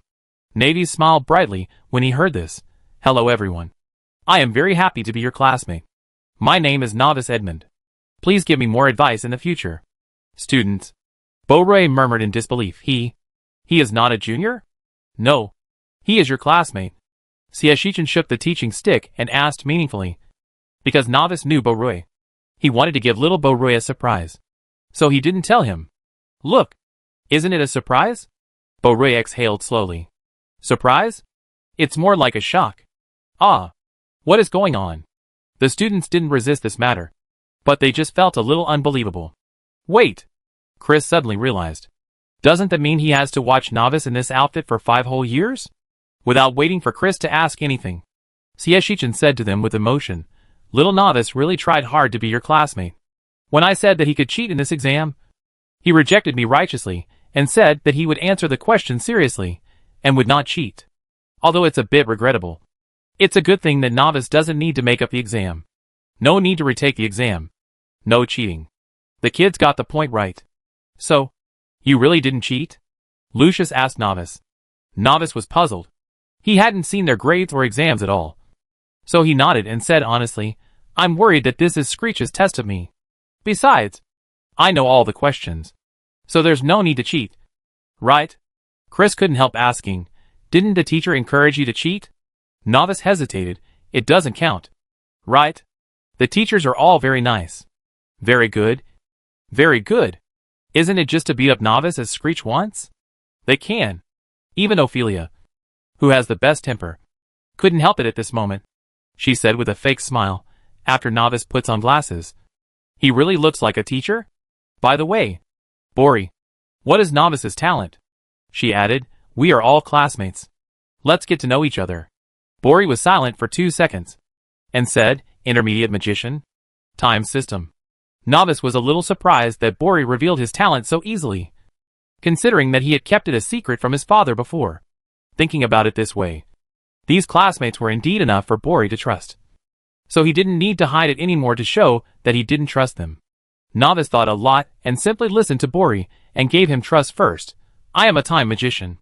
I was more involved in physical training with teacher Imoshuzi before. And now I am almost at the threshold of a high-level magician. Ophelia was thoughtful. I see. Villa's eyes widened. Oh my god. Novice. Are you so good? What did teacher Imoshuzi say? Amelia pinched her fingers. It seems that it's not possible to do it alone. Chloe said coldly, what a pity. Julian muttered softly, it's good to be able to withstand a beating. They were chattering, as if welcoming and rejecting. And Sieshichin had to take care of the new kid. Everyone get along with each other in a friendly manner. Don't exclude new classmates. And communicate more if there is anything. Okay? The whole class said in unison, welcome Novice. We will definitely communicate well. This is a good relationship. After all, he is a 5-year punching bag. Right? The little guys thought very reliably in their hearts. Sieshichin did not delay everyone's time. After the self-introduction, he let Novice find a seat by himself, and he was going to start the class. Novice chose the seat next to Bori. He also took the risk and apologized to Bori in a low voice. I'm sorry. Bori. The teacher asked me if I wanted to give you a surprise. And I'm not angry. Really? Don't worry. Bori whispered. But you did scare me. And I scare you again later. You won't be angry. Right? Novice nodded, of course. You are my best friend. I won't be angry. Bori pondered for a moment. What if I scare you many times? Novice was silent for a few seconds. No. But you have to give me a reason. Bori understood. He patted Novice's shoulder. Don't worry. There is definitely a reason every time. He is not the kind of unreasonable person. Little Bori and Novice reconciled and listened to Sieshichin's lectures together. On the first day of distributing books, there are usually no tense courses. Just some introductions. Sieshichin did the same this time. He first distributed the test papers. This is a normal test paper that does not require mental stimulation. The test questions are not difficult, so we will not explain it in class. If you don't understand anything, just go to the teacher alone. In addition, Sieshichin tapped the blackboard and quickly drew a pattern. Regarding the training of mental power, I will explain it to you in detail later. You still need to keep up the good work. In the following exams, we will focus on stimulating mental power. Then, do you still want to cheat? A student asked. Sieshichin smiled beautifully. Not for the time being this year.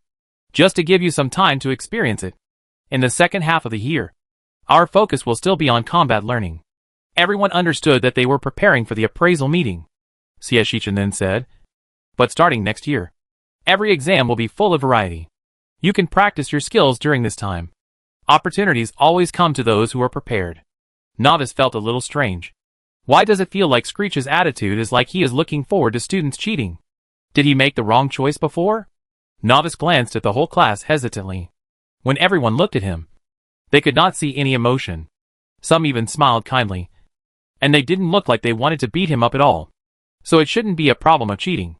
Novice thought for a long time, but still felt that there was no problem. And finally threw Imoshuzi and the others' warnings behind his head. It's been so long. They should be used to their own dress. There's no problem. Even though he thought so, Novice still felt a little strange in his heart. But he didn't know why for the time being. Continuing to listen to the class seriously, Sieshichin didn't waste time on these scraps. He talked about the exams in the next 4 months. The book elf should have told you all about the exams in the next 4 months. I will tell you in detail. First, everyone needs to prepare for the appraisal meeting in the second half of the year. We have theoretical assessments every 2 months. And practical assessments are based on the standards and plans of each teacher.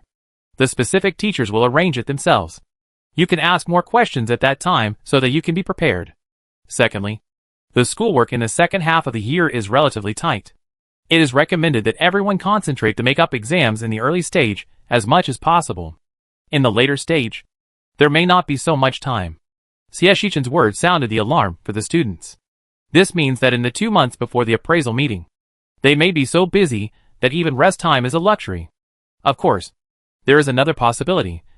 That is, they were so busy at that time that they were unwilling to sacrifice their rest time to study, but just wanted to lie down during the rest time. Either way, it was a huge challenge for them, and they had to be prepared. After making sure that the little ones understood, Xieshichen continued to arrange the next thing. Then, there is the question of the course schedule. Have you found that your course schedule is different? The students answered in unison, found it. Xieshichen hummed. Everyone's course schedule is divided into public courses and professional courses. For now, public courses are taken by everyone. Mainly the basic learning of some professional courses, such as alchemy, elixir, physical training, etc., as well as some ordinary courses, such as history, conversation, time management. The former are taught by special teachers. I will give you a small notebook with specific teacher information later. The new teachers are very responsible and good, so don't worry too much. The latter are the courses I teach you. If necessary, my courses will be shortened to leave more time for other teachers to teach.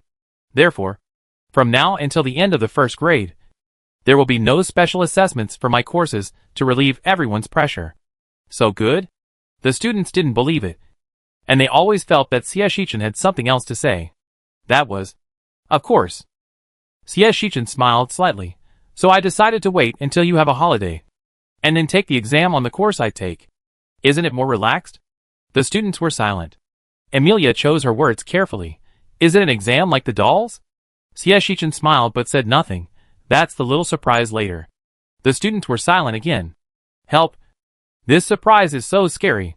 However, speaking of it, Borui suddenly remembered what Xieshichen said before, that they would have a surprise when they returned to school. It wouldn't be a shock, would it? No way. No way, he asked weakly.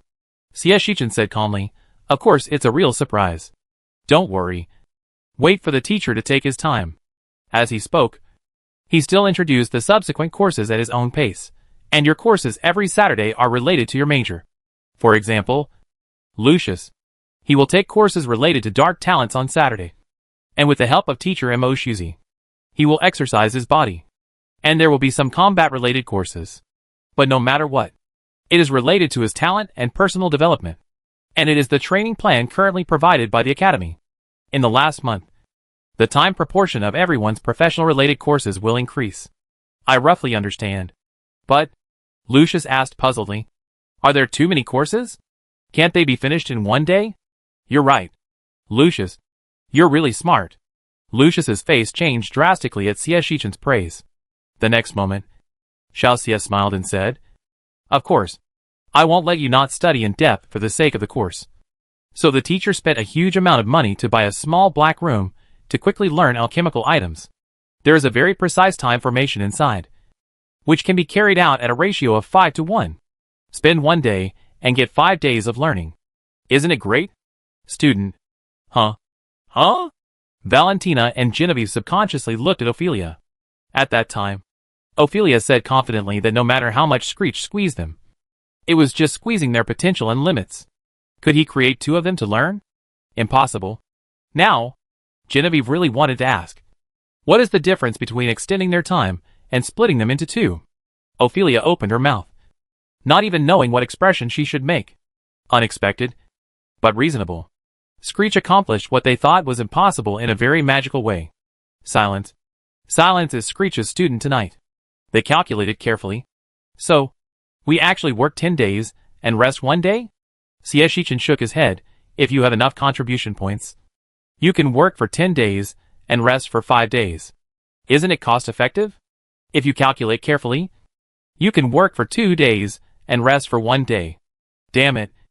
Are they willing to spend all their contribution points on rest? How is it possible? Julian thought about it.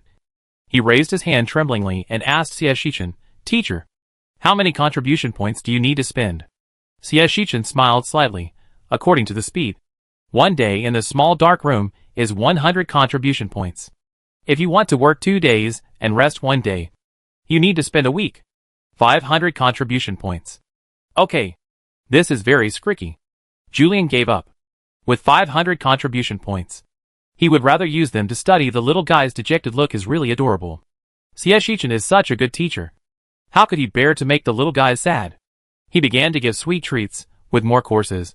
There are more ways for everyone to get contribution points. You can always earn them. Besides, you also have contribution points for study tours. Novice still owes me a lot of usury. He is the most anxious. Shichen accidentally revealed the news that Novice had a credit. Novice now had a vague feeling that Screech's words were strange. But he couldn't find out what was strange. So he could only keep a low profile. Hearing Shichen point at him, he forced a smile. Yes, I still owe several hundred. Borui looked at Novice with sympathy. It's so pitiful. I don't know when I can pay it back. While feeling pity, he also guessed what Screech's intention was. He wanted to tell them that Novice actually got his credit. Although I don't envy them. I feel sympathy for them. But, the little guy's eyebrows moved slightly. Isn't this a reason to beat them up? Screech is so nice. The super nice Xiaoxia gave them another sweet treat, the last news. The contribution points you have returned from the study tour have been calculated. And the rewards you have received will be distributed to everyone tomorrow. In addition, everyone has a certain number of places. Go to the warehouse of the mission center to choose things. They are all sorted by the teachers of the college. It is confirmed that there is no risk of stolen goods. So you can take them without worry. Borui's eyes lit up. Is it something that our wizards would get? Shichen nodded with a smile. Yes. Are you surprised? Surprise. The students were very happy. Especially Julian. He finally saw the shadow of the things he swallowed one mouthful at a time. Wow. So touching. Shichen said all kinds of instructions and arrangements. And after making sure that the little guys had heard them, he did not delay their time and let them study on their own. Don't forget the physical training after 10 o'clock in the evening. Today will count as school. Little guys, okay. Got it. Ah. How could they forget this painful body training? 21 little guy lowered his head, looking at his test paper with deep hatred. On the podium, Shichen wandered off somewhere. It was the first day back to school. So we should give students more space to prevent them from being restless. So, little Sia wandered off to the small physical training playground.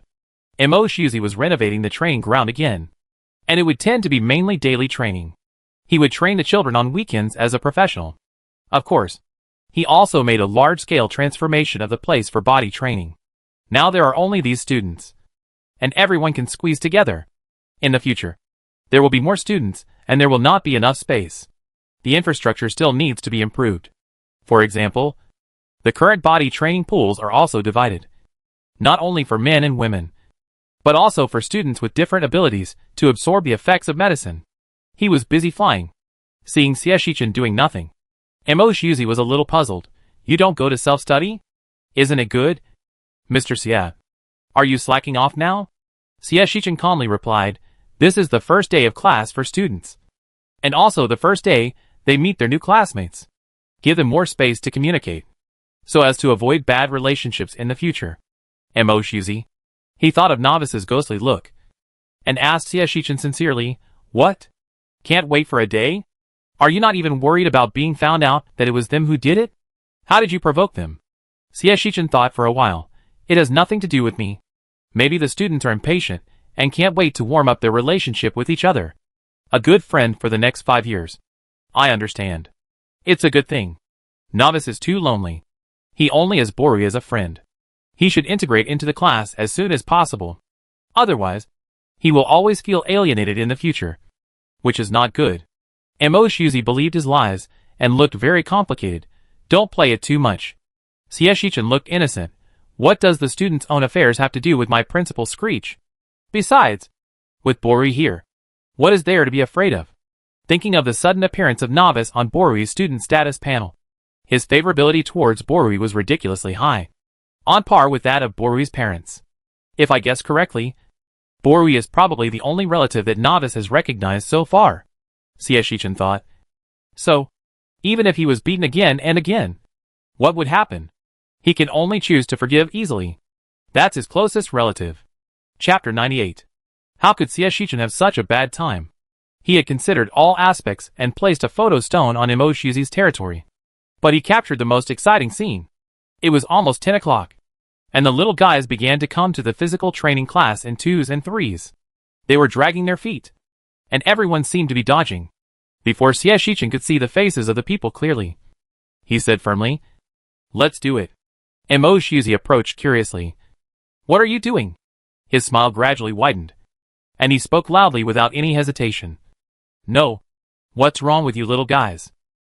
Do you only hit me in the face?" The little guys didn't say a word, and even Vera snorted coldly, touching his face, with a very aggrieved expression. Shichen tried hard to hold back his laughter, but he couldn't help it in the end, and asked them with a smile, "Spend contribution points to buy healing potions?" The little guys, The little guys who endured the humiliation decided to buy it. And Bo-Ray also bought it. But not for him, but for Novice.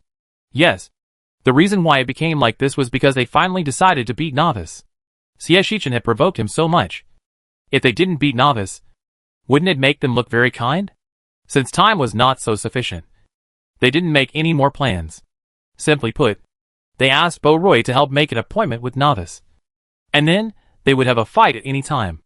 Everyone was a decent person, and they decided to let Novice know why he was beaten and who beat him, so that he would regret it. So, when Bori took Novice to the place where they had agreed to fight, Novice glanced at the neatly arranged classmates and immediately understood what was to be done. He looked back at Bori, who looked up at the sky and down at the ground but not at him. What else did he not understand? Forget it. Bori was frightened once, so he forgave him this time. He also wanted to integrate himself into the class. The magnanimous and slightly saintly Novice looked at the other classmates, smiled calmly and asked, "What kind of special welcome ceremony is this?" Lucius said coldly, "No. It's because you didn't cheat." Villa nodded. "Nevis, how could you not cheat? You can't even take the makeup exam with us." Nevis. He was in a complicated mood. "You cheated when you saw something wrong?" Villa was furious. "You understand later. Anyway, we're going to beat you up this time." Chris nodded. "Just blame you for dressing too much like Screech. Don't blame us." Novice was puzzled. "This isn't exclusive to Screech, right?" "Why would I?" Chris asked. "Do you know the history of the Pink Bunny Hair Band?" Novice, "What?" Chris pointed at Bori. "Ask him." Novice looked at Bori blankly and hesitantly. Bori covered his face tightly. "I tell you about my dark history later. Okay. It seems that he has violated more than one taboo?" Novice still had many questions that were not answered. And finally, he was relieved by Lucius's words of beat first and ask later. "Okay. He likes this kind of open fight." Novice slowly took off his glasses, folded them into his ring to avoid damage, and then asked politely, "No weapons?" The whole class said in unison, "No. They are all decent people. It's not good to use bloody things. They don't even know how to use magic with strong lethality. Of course, it's hard to say whether the reason for not using it is that they don't know how to do it or they are kind. Anyway, they basically fight with bare hands. In the early stage, they fight more restrainedly. Everyone is not very familiar with each other, and they often feel restrained. And Novice also took advantage of these and dodged easily. After all, he was about to become a high-level magician, and he had been under the 3 teachers of Emoshuzi for 2 months. He would definitely not be able to win against a group of young magicians, but he could still dodge. In fact, such a fight lasting more than an hour would definitely make them lose their anger. And then, they would only have sympathy for Novice. And finally everyone would be happy and forget about Novice's costume. Unfortunately, some accidents happened in the middle. Bori, who originally planned not to participate, was so excited that he joined the battle. He didn't care about friends or enemies, and just threw punches. He was worried that Novice would be beaten. So he went up to block it, and helped Novice beat people. When Novice beat people, he thought of Screech and was unhappy. He went up to beat Novice unexpectedly, just like a fence sitter. They didn't have much anger at first, but Bori messed it up to the point where there was no end in sight. Some of the little guys who were just paddling around also got angry. For example, Julian, who was planning to take it easy and punch twice at the beginning, and Chloe, who was holding a grudge and didn't throw a single punch, were kicked twice by accident. You can't find the kind of sneak attacker. This is a big deal. Anyway, it's dark and you can't see who is who. Just treat it as novice. As for who novice is? Anyway, I don't know. Just beat him randomly. So there are so many people surrounding him that he can't run away. And he will always hit someone. So, the little guys pushed and pulled each other and fought together. Like a rice cake ball. The kind that can't be separated. This made Novice suffer. Because his hair was repeatedly targeted. He often attacked in groups. But when he was in a mess, he had to pay attention to the messing stick Borui. And later, he got beaten up. I don't know who howled and said that Borui and Novice were in the same group. They suffered more attacks. Bure. That big fool. Didn't pay any attention at all. And he beat him up here and there. And was beaten up. He whined and howled. Novice was really anxious now. His golden eyes flashed slightly. And the 5 fists that reached in front of him were frozen for a moment. Novice immediately grabbed the nearest person and quickly squatted down to dodge with Borui in his arms. It was only a pause for a moment. After the magic was released, all the little guys who stretched out their fists could not hold back their strength and watched their fists appear on the faces of their allies. Ah! Lucky Goose Herbert screamed. And while screaming, he grabbed anyone and fought back. Ah, Herbert! I beat you to death. Damn it.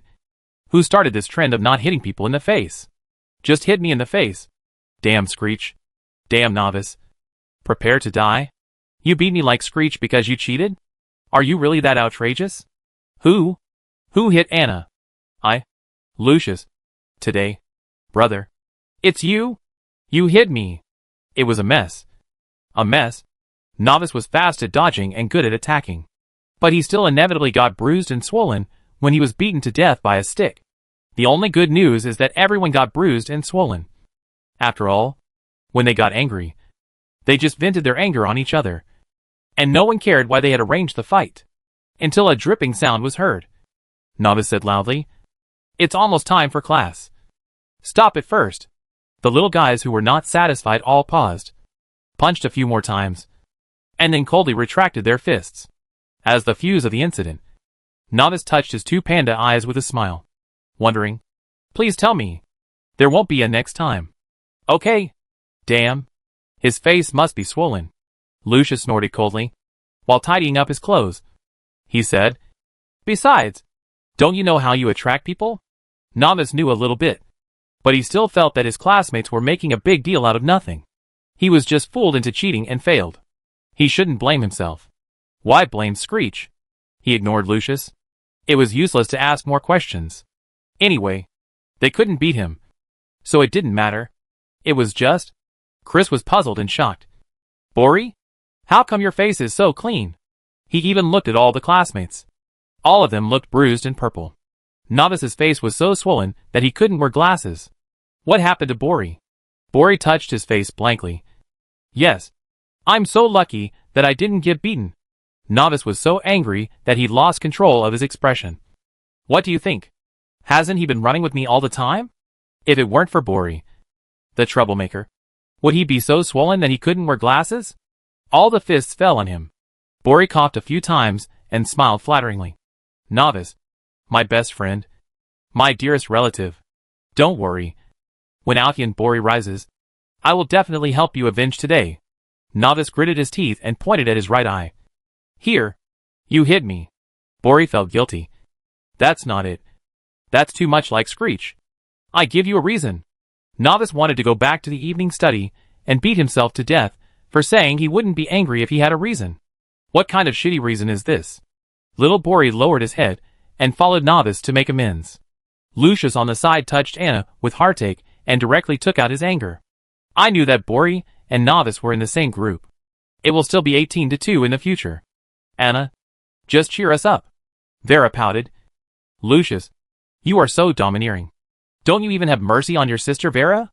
"Amy, what do you think?" Amelia took out a small mirror to look at her face. Her expression gloomy. "I won't participate next time." How can someone slap someone in the face?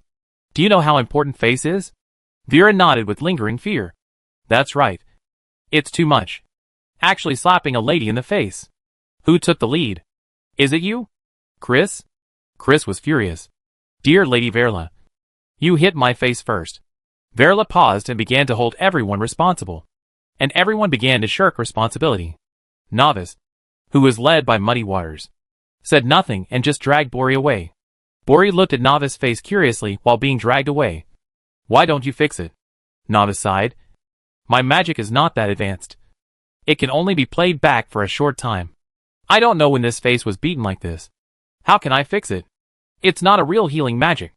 Bori touched his face, looking confused. I always feel like I was beaten. Why am I not hurt? I beat you. Novice admitted very frankly. I felt guilty afterwards and fixed it for you. Bori, he asked with a fake smile. Then why are you blaming me for beating you? Novice took it for granted. You beat me first. And I was so angry that I beat you. And I fixed it for you. Bori knew Novice was mean.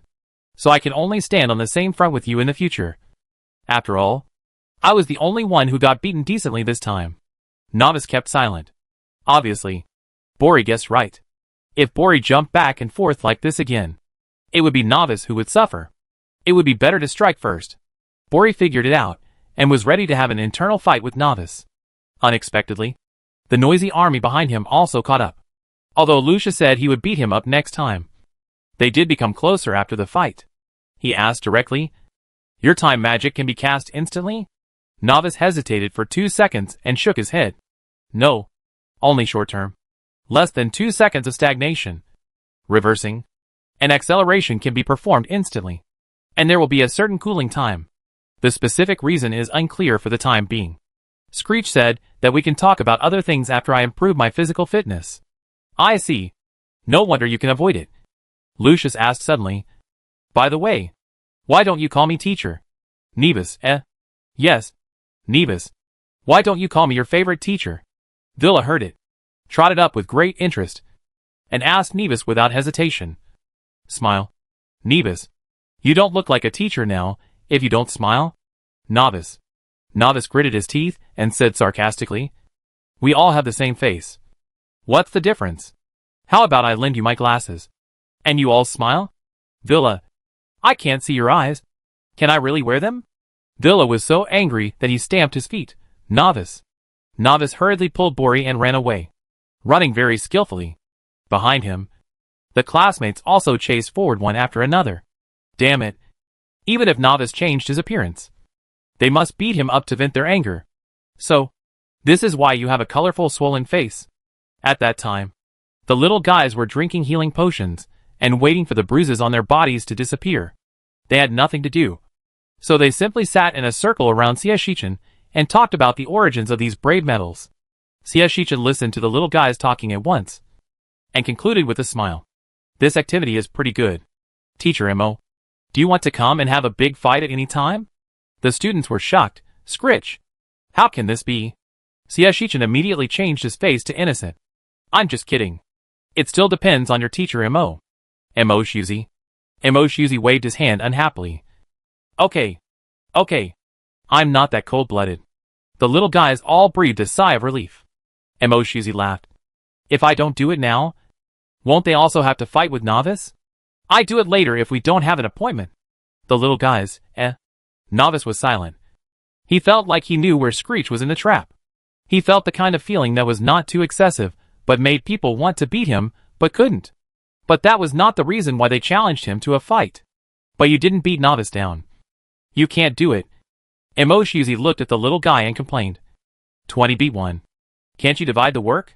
Ophelia smiled. We want to. But Bori betrayed. Bori screamed. Ophelia, you can't just talk nonsense just because you are believed. Why did I betray?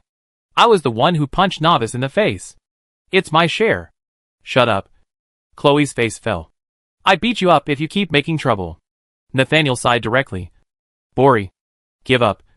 Since your face is not injured, you are not the one we beat up the stand-in team. Novice, he said in a strange tone. Beat up the stand-in team? Xiaxichan also came up with a smile. Beat up the stand-in team? Whose stand-in is it? It can't be mine. Right? The little guys, Asado patted Nathaniel's shoulder. Nathaniel, you are not either. Nathaniel, QAQ. Xiaxichan clenched his fist to cover the corner of his mouth, suppressing his smile. Okay. Young people. The teacher understands. You can relax and release the pressure.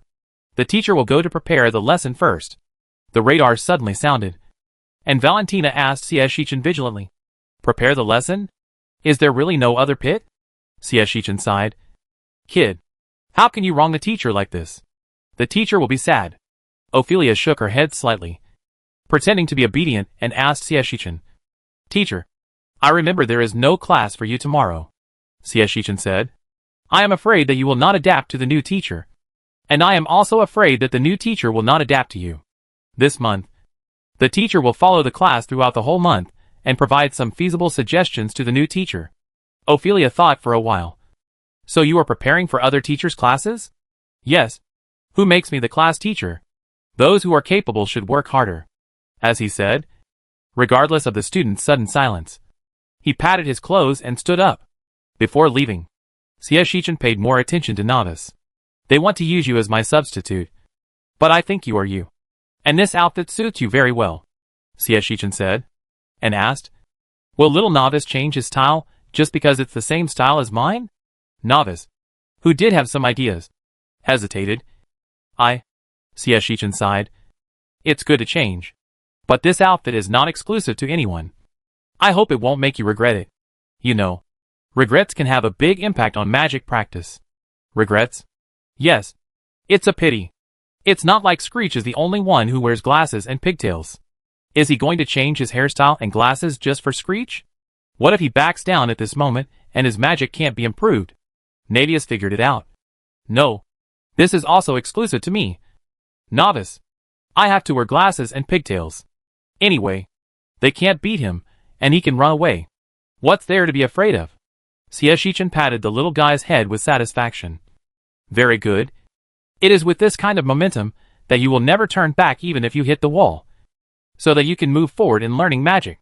He and Emoshizi nodded, holding the photo stone that they had found from somewhere, and walked away briskly. Bori patted Novice's head sympathetically. "Hey, you are obviously smarter than me. How come?" "Novice, huh?" Bori grinned. "There are times when you stumble too? Ha ha." "Novice Bori." That night, the original course schedule was disrupted because of the little guy's sudden accident. Emoshizi thought about it, and simply didn't give them basic training, but directly let them soak in 2 drops of medicine. As soon as they entered, everyone was trembling all over by the sudden increase in the dosage of the medicine. "Ah! Teacher, did you give the wrong medicine? Why does it hurt so much?" "Hiss! It feels like a needle prick. Aren't you really taking revenge?" "Nonsense!" Emoshizi laughed and scolded. "This is the advanced version. Your small body. It's time to increase the dosage. Soak in the medicine more, and practice iron skin and bones, so that your face won't swell up when you get beaten in the future." "How great!" Villa said to Emoshizi very seriously. "Teacher, if you don't mention the swelling of your face, I will still be very moved." Damn. Why even Emoshizi has become bad. Emoshizi didn't know what the little guy was scolding in his heart. He looked like a bachelor and a rogue. "So what? Your teacher Sia took a photo of you directly." Vera choked. "What? Leave. What?" Emoshizi said with an experienced attitude. "Face is something that can be lost if it can be lost. If you are too thin-skinned, you will be easily calculated in everything you do." 21 little guys who were once bruised and swollen fell silent, trembling with pain all over their bodies. But they didn't say a word. Damn it. If it wasn't for the pressure of life, who would be willing to be shameless? Chapter 99. The enhanced version of the body refining liquid is really useful. After running, they feel refreshed and not tired at all. They even don't have the worldly desire to sleep at night. The students even suspect that the effect of the enhanced liquid is also instigated by Screech. As for whether it is true or not, they are not sure. But now they have gradually reduced their sleep. In the past, they relied on magic to run the whole body to practice instead of sleep. After a period of time, because the physical training of the academy was too tiring, those who studied magic among them gave up this habit and changed to pure sleep. Now, they have begun to gradually reduce their sleep. However, they are not using magic power to temper their bodies, but using mental power to cultivate their mental power. With the help of Emoshizi, they have gradually found a path for their mental power to operate, which makes cultivation easier and more efficient. Now they only need about 4 hours of long sleep every day. and then use their mental power for about 2 or 3 hours, which can ensure that they are energetic all day long, and will not delay their own growth. Of course, due to the recent increase in the number of classes, the college has also made some changes in the course schedule. For example, the morning exercise time during the day was shortened again, and it was only changed to a path from the dormitory to the cafeteria and then to the teaching building, including but not limited to the obstacle run they encountered, as well as various unexpected obstacles such as weightlessness, waiting, and slippery surfaces. It feels more like it is training the children's flexibility rather than requiring physical fitness to increase. After going through so much hardship, the students finally arrived at the teaching building and felt that Screech Academy had more tricks on the students. I don't know where the teachers learned these little tricks from. They are even scarier than before. Bori chewed on the almost cold cake and muttered, "You are really unlucky. You came at the wrong time and encountered a time when the teachers were collectively perverted." Navius did not comment. "It was like this when I was an auditor." Bori was shocked and looked over with big eyes. "Huh? What kind?" Navius thought for a while. "I don't know much about them. I just remember that there was an assessment. It seemed to be a joint assessment. Teachers Eugene and Fanny took a joint exam. Teacher Eugene made various potions and fed a bottle from time to time. Teacher Fanny made various venues. Students flew in the sky, burrowed underground, and were forced to fly on brooms." Thinking of the various scenes, Novice sighed. "The most reassuring thing is probably safety. No matter how you commit suicide, you will not die. It is absolutely safe."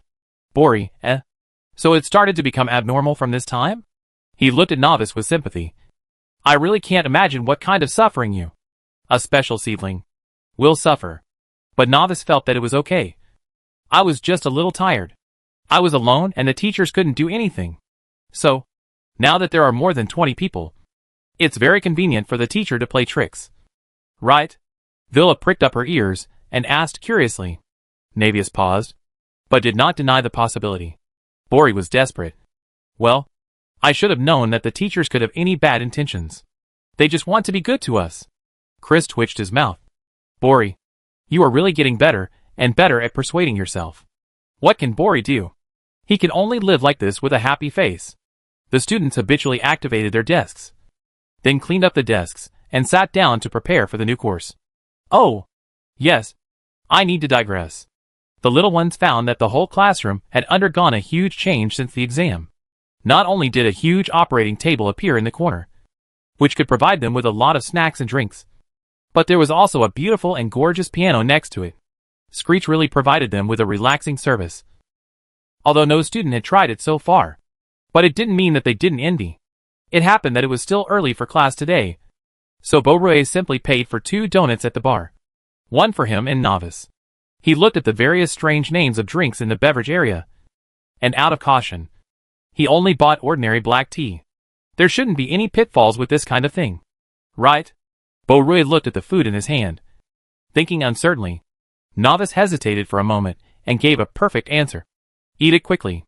If the symptoms show, I can still recover for you." Bori choked. "What if the symptoms can't appear in 2 seconds? Novice couldn't help laughing. "Bori, you spent contribution points. If there is a problem, Screech will have to pay for it. He won't do that." Bori realized that. Yes, he spent money. Little Bori was no longer in a hurry and slowly began to eat donuts and drink black tea. Delicious. Screech's other facilities are not very good, but the food is first class. Beauroy licked his lips and looked at the donuts in surprise. "I always feel that there are some other effects." Novice also tasted it curiously.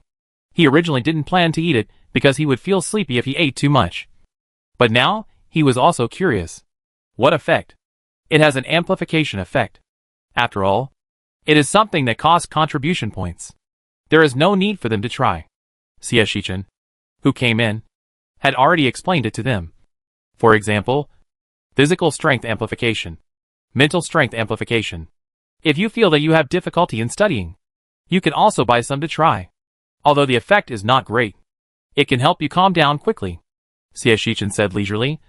Don't worry, kids, there are no negative effects. It will just last. Little guys, This is especially unbelievable coming from Screech's mouth. But think about it. He dared to guarantee that there are no negative effects. It should be true. No buts. The little guys hesitated, and followed to buy some food to keep with them. All good things. What if it is limited? The little guy's contribution points began to leak out again. After a simple interaction and understanding of the student's situation, Shichen walked through the secret door to the observation room, so that he could hear the teacher's lessons as clearly as possible without disturbing the children's classes. Killing two birds with one stone.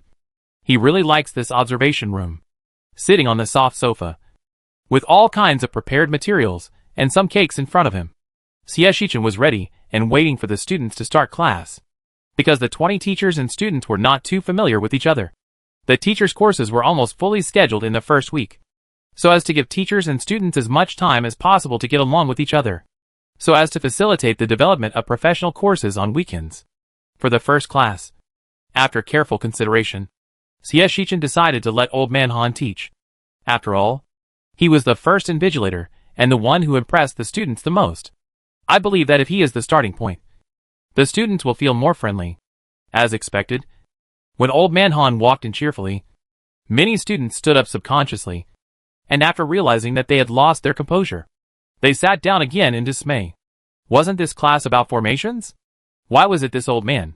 Many students had the same thought in their minds. Old Man Han didn't notice the strange atmosphere at all. He stroked his beard and looked at the students cheerfully. We are all old acquaintances, so I won't introduce myself. You can call me teacher, half immortal, or old god. As he spoke, Old Man Han waved his whisk, and the simplest formation appeared on the blackboard in front of him. The formation class I'm teaching you today is a little different from what you learned before, but this formation class is similar to the previous ones. I, the Taoist priest, will explain them one by one. But before I explain, I play a game with you. Old Man Han smiled and pointed at a few students. Yes, just you guys. Do you remember what I do? The student who was pointed at hesitated for a moment. Fortune teller? This old man said he was a fortune teller when he was invigilating, although they didn't know what the difference was between him and the prediction department. They could follow the old man's line of thought. Yes, I am a fortune teller, said Old Man Han, stretching out his hand. Come on. I will tell you a fortune for free. Students, ? Tell your own destiny? Is it really possible? Many students were eager to try. The old man was also very good at it. The students he called all had very clear destiny lines. He could tell the truth to any of them and get a good idea. For example, Anna. He told the little girl some past events that only the little girl knew, which frightened the little girl. Then he said meaningfully, Your mother is extraordinary. But unfortunately you and your mother are one strong and one weak. If one grows stronger, the other loses. If things go on like this, the parents' palace. Anna bit her lower lip and asked nervously, Then, what should I do? The old man pretended to calculate a few times. Well, it is said that fate is hard to defy. Fate is not easy to change, but luck can be changed. I happen to have a few talismans and a statue. I always carry the talismans and the statue. If things go on like this, the magnetic field can be changed, so that fate can be helped by luck, and it will be easier to cross this hurdle. Do you want it? The old man smiled and placed the palm-sized statue and several talismans in his palm, waiting for the girl to make a choice calmly. Although Screech's teacher is a swindler, he will never harm them. Anna took the things without hesitation and asked Old Man Han how many contribution points he needed. Old Man Han smiled and shook his head. The talisman doesn't cost money. And as for the statue, I will teach you how to deal with it after the disaster is warded off. Anna was so moved that she burst into tears and almost kowtowed to Old Man Han on the spot. Old Man Han waved his hand to let the people sit down, and turned to stare at Lucius. Look, your Anna has been accepted. So shouldn't you also contribute? Lucius, Why is he so unconvinced? But when he turned his head, Anna looked at him with tears in her eyes, looking very pitiful, begging her brother in case it helps. Lucius was silent for a few seconds, and also accepted it. Thank you. After a pause, he added, If it helps, I will bring my father to your house to express my most sincere gratitude to you, regardless of the teacher's identity. If it is really useful, then he is the lifesaver of their family, and he must repay this favor. The old man stroked his beard happily. Okay. Then I'd be waiting for you. Next one. The little old man strolled to tell the fortune of the next student. This time he chose Amelia. After just a quick look, he took out a talisman and a small statue that could be hung around the neck and handed it over. You will have a big disaster this year. I won't say more. You will be struck by lightning if you reveal the secret. You must keep the talisman and the pendant. Amelia was stunned and asked suspiciously, Aren't you going to tell my fortune? The old man looked Amelia up and down and laughed. You won't believe it even if I tell you. Why do you tell me? Amelia was stunned for a moment. She never expected to get such an answer. She really didn't believe in fate. But Amelia pursed her lips and took it. Thank you. I will wear it well. Old Man Han nodded and reminded with a smile. No matter what happens, don't leave it with you. This is my last advice to you. He said it too seriously. The few people who were originally suspicious of a trap subconsciously put their things close to their bodies. There was also a voice in their hearts telling them, yes, don't leave them. Could it be that something bad really happened? The students looked at Old Man Han with complicated eyes. But Old Man Han returned to his carefree look. He started to count from the first student leisurely, all of which were small divinations, such as what so-and-so ate, what small disasters might happen today, etc. There was no risk, and it was easy for students to believe. When Bo Rui met him, he asked Old Man Han with great interest, Teacher, can you help me see when I can find a sweet girl as my other half? Old Man Han was surprised. Oh, you little bastard. You want to calculate your marriage now? Bo Rui kept nodding. Yes. Please calculate it for me. I'm so curious. When will Bo Rui meet a girl who suits me? Bo Rui rubbed his hands and looked forward to it. Not only him. Many students in the class were also curious. The essence of intelligent creatures is gossip. Even if they are not keen on love, they are curious and full of longing. Old Man Han stroked his beard. Since you are all so curious, I will make an exception and calculate it for you. Your marriage fate. The way he kept it a secret made the students nervous. How can this be calculated together? Old Man Han aroused the students' curiosity, turned around and said with a smile, Don't think about it. None of you will have the chance to meet your other half in the next 20 years. Students. How long? Old Man Han, good food is never too late. Study hard, and you will find any partner you want in the future? Bo Rui didn't give up. I can't even meet anyone in these 20 years. Altian Bo Rui? What kind of Altian is that? Old Man Han calculated and laughed. My son, according to this calculation, you don't have a single peach blossom in this world. Oh, by the way, do you know what peach blossom is? Peach blossom is our fortune telling. Old Man Han generously explained the definition of peach blossom to Bo Rui, and concluded, How about you try to become a god? After breaking through the void, you can always find peach blossom. Bo Rui, damn. Then he has been doing this for more than 20 years? After performing his unique skills, Old Man Han ignored the injured little guys and started teaching them. The simple formations in the other world and the formations in this time are similar in nature, but they are also much more complicated and simpler in comparison. The complexity lies in theoretical learning, which emphasizes more on adhering to laws and rules. The difficulty at this level is more difficult to understand. But the simplicity also lies in that after learning, using the formation will be easier than drawing it normally. Of course, Old Man Han didn't tell his students about things that were too profound. They weren't ready to learn them yet. He taught them the basic formations only to teach them spells. It had to be said that Old Man Han was somewhat disgusted with this plane. It was not enough that long spells were needed to cast magic, but the formations became more and more complicated. Many places seemed to be deliberately not to let people learn more, rather than what was really needed. This made the popularization of formations more difficult, and also made those formations and scrolls more precious. For Old Man Han and his people, talismans are the least valuable, because any cultivator who sets out on a journey will learn talismans and formations. The only difference is more or less. Therefore, when Old Man Han was preparing to start the class, he wanted to popularize formations and talismans to his students. They must know the most basic ones, and at least they can use talismans to chant spells for themselves to buy time. Right? He really worried about his students. After finishing a class with ups and downs, he did not forget to repeatedly remind the students. It is difficult to defy fate, so you must keep the things that can bring good luck for me. Treat them as your objects and don't lose them. I understand. The students who got the things answered in unison. Although they didn't understand what they were used for, they paid more attention to them. The get out of class was over, and the old man happily took his things away. The little guys had more than 10 minutes of rest time, and they all talked about what they had gained from this class. It must be said that Old Man Han brought them too many surprises. They had never been so sure that their teachers were so mysterious and powerful as they were now. Teacher Han said so easily that we can become gods. Is he also a god? Some little guys speculated irresponsibly, amidst the many noisy voices. Bori, who should have been very active, did not say a word. Novice immediately noticed Bori's decadence and tilted his head to look at him. Bori? Bori lay on the table listlessly, raised his eyelids and looked at Novice.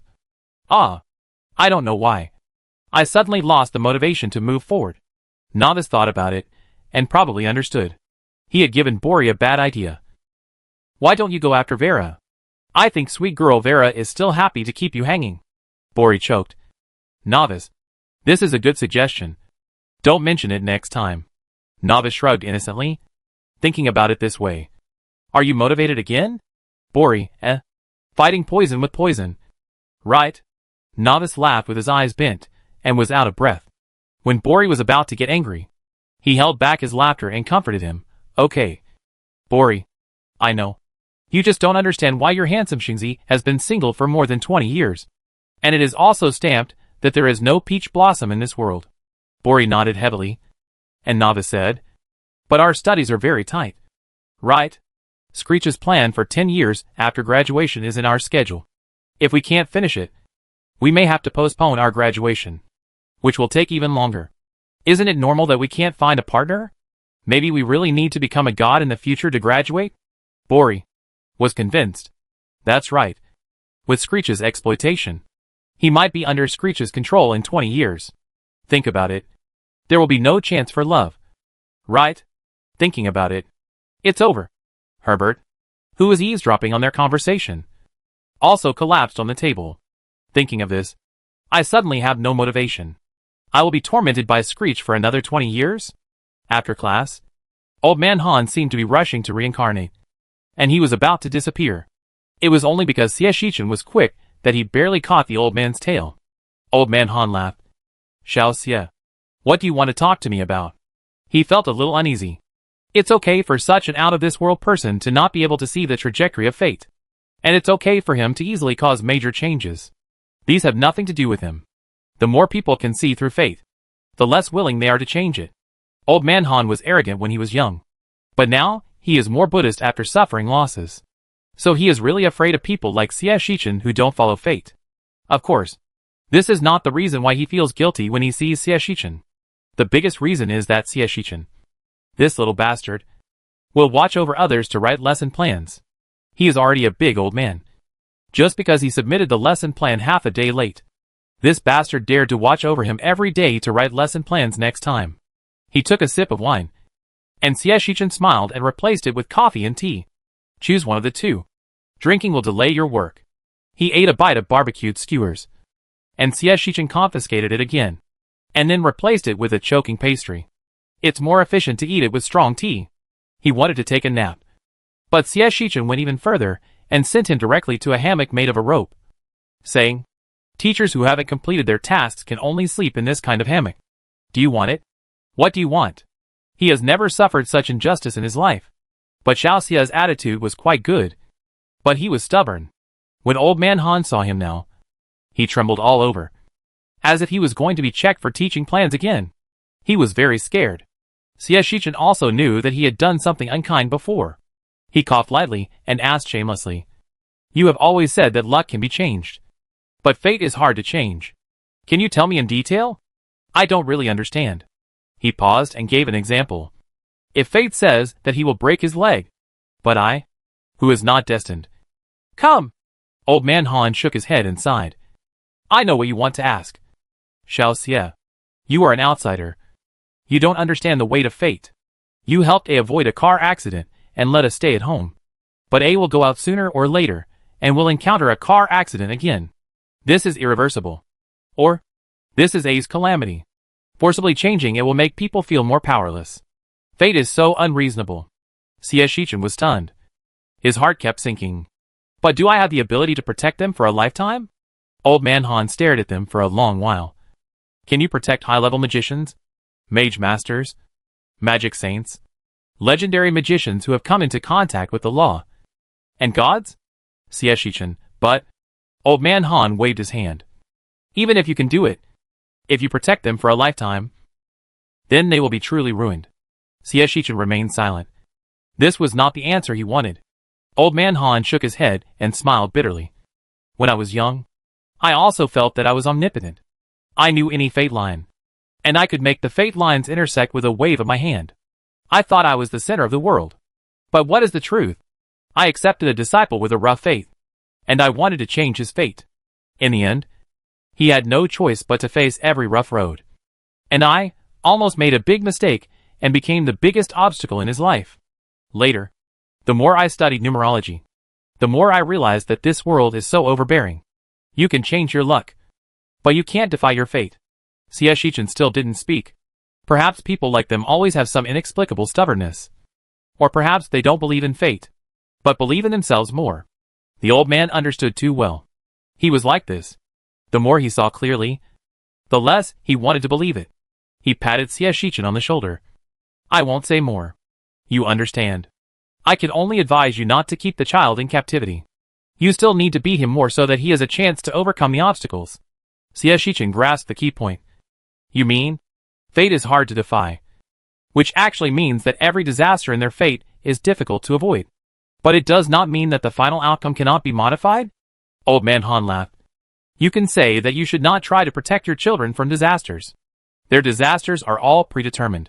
But his words gave Xie Shichen a reminder. He humbly asked, what if I advance the disaster? For example, if he died in a car accident at the age of 60, and I gave him a car accident when he was 20, does it mean that he would be more likely to avoid this death at the age of 20? In fact, I also want to ask, is it okay as long as the disaster exists? What degree can actually be discussed? Old Man Han has not thought of this possibility. He pondered for a moment. Theoretically feasible. But, okay, I understand. Xie Shichen nodded. He would give it a try. Old Man Han choked. He said unhappily, why are you in such a hurry? Didn't I give you some advice? Xie Shichen leaned closer and continued to ask humbly. What do you say? Old Man Han was angry. Didn't I say that luck can be changed? Change luck. Change luck. And when the disaster comes, change your luck. And you will have a greater chance of passing it. Do you understand? But a person's luck in life is also limited. Right? Xie Shichen would not be fooled. Life and death disasters must require a lot of luck. If all of it is gathered there, then wouldn't you have no luck at ordinary times? He immediately understood what Old Man Han meant by changing his luck. After all, they were all decent and normal people, and it was impossible for them to use such unpresentable methods to change their luck and absorb other people's luck. That was to arrange their own luck in this life. But there was only so much luck, and they all went to compensate for the tribulations of life and death. So they had to be unlucky in normal times. Xie Shichen suddenly realized. Your apprentice is not in poverty because of this. Right? Old Man Han was speechless. How can you talk like that? You bastard? This is called reasonable utilization. Without my arrangement, can they live smoothly? Xie Shichen hesitated for a moment. If it's for their own good, then why are they still?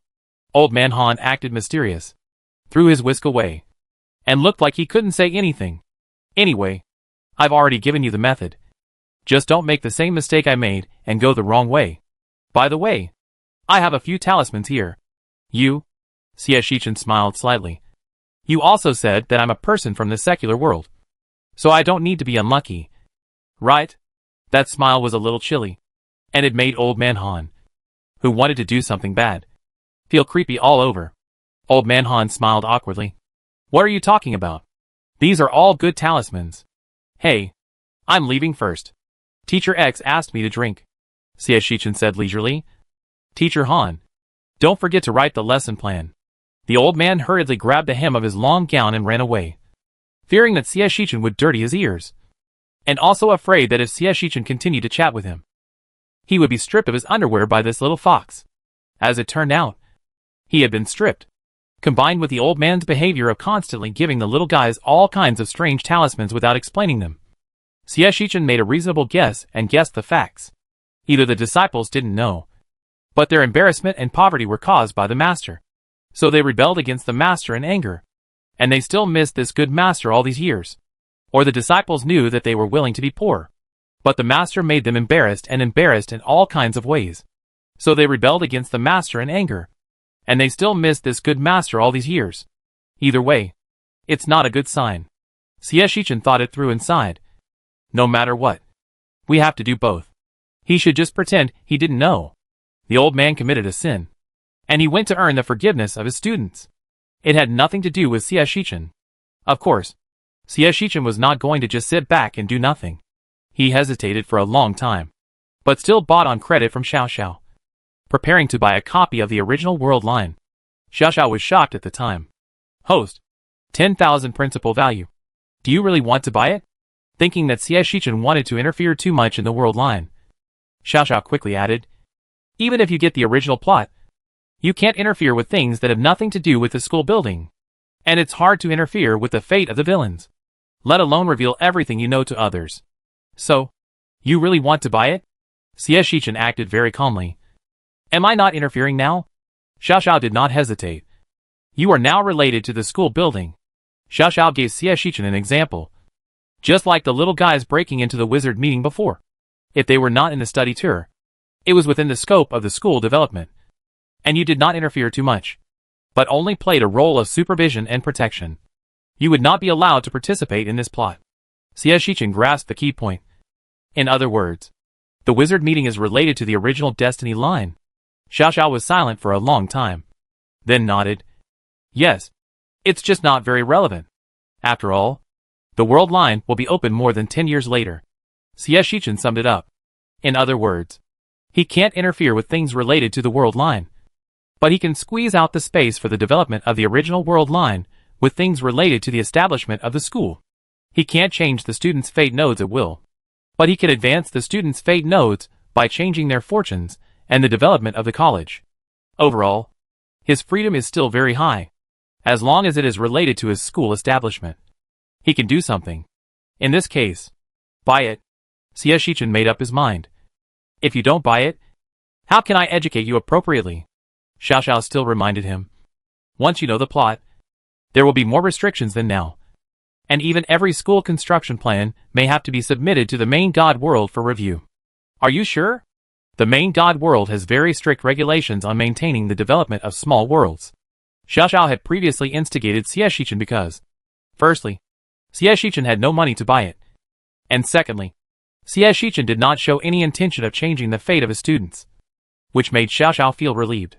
Knowing the original plot line, and then not interfering and focusing on developing your own is much better than not knowing it and having to worry about it. But now that she knows what Xie Shichen is up to, Xiao Xiao has to explain more, hoping to dispel Xie Shichen's idea. You can provide opportunities, such as opportunities for students to become stronger, but you can't interfere too much, such as forcibly erasing students' frustration points after knowing the plot. Xie Shichen is of course sure, after talking with Old Man Han and Xiao Xiao. He knows more about what he should do.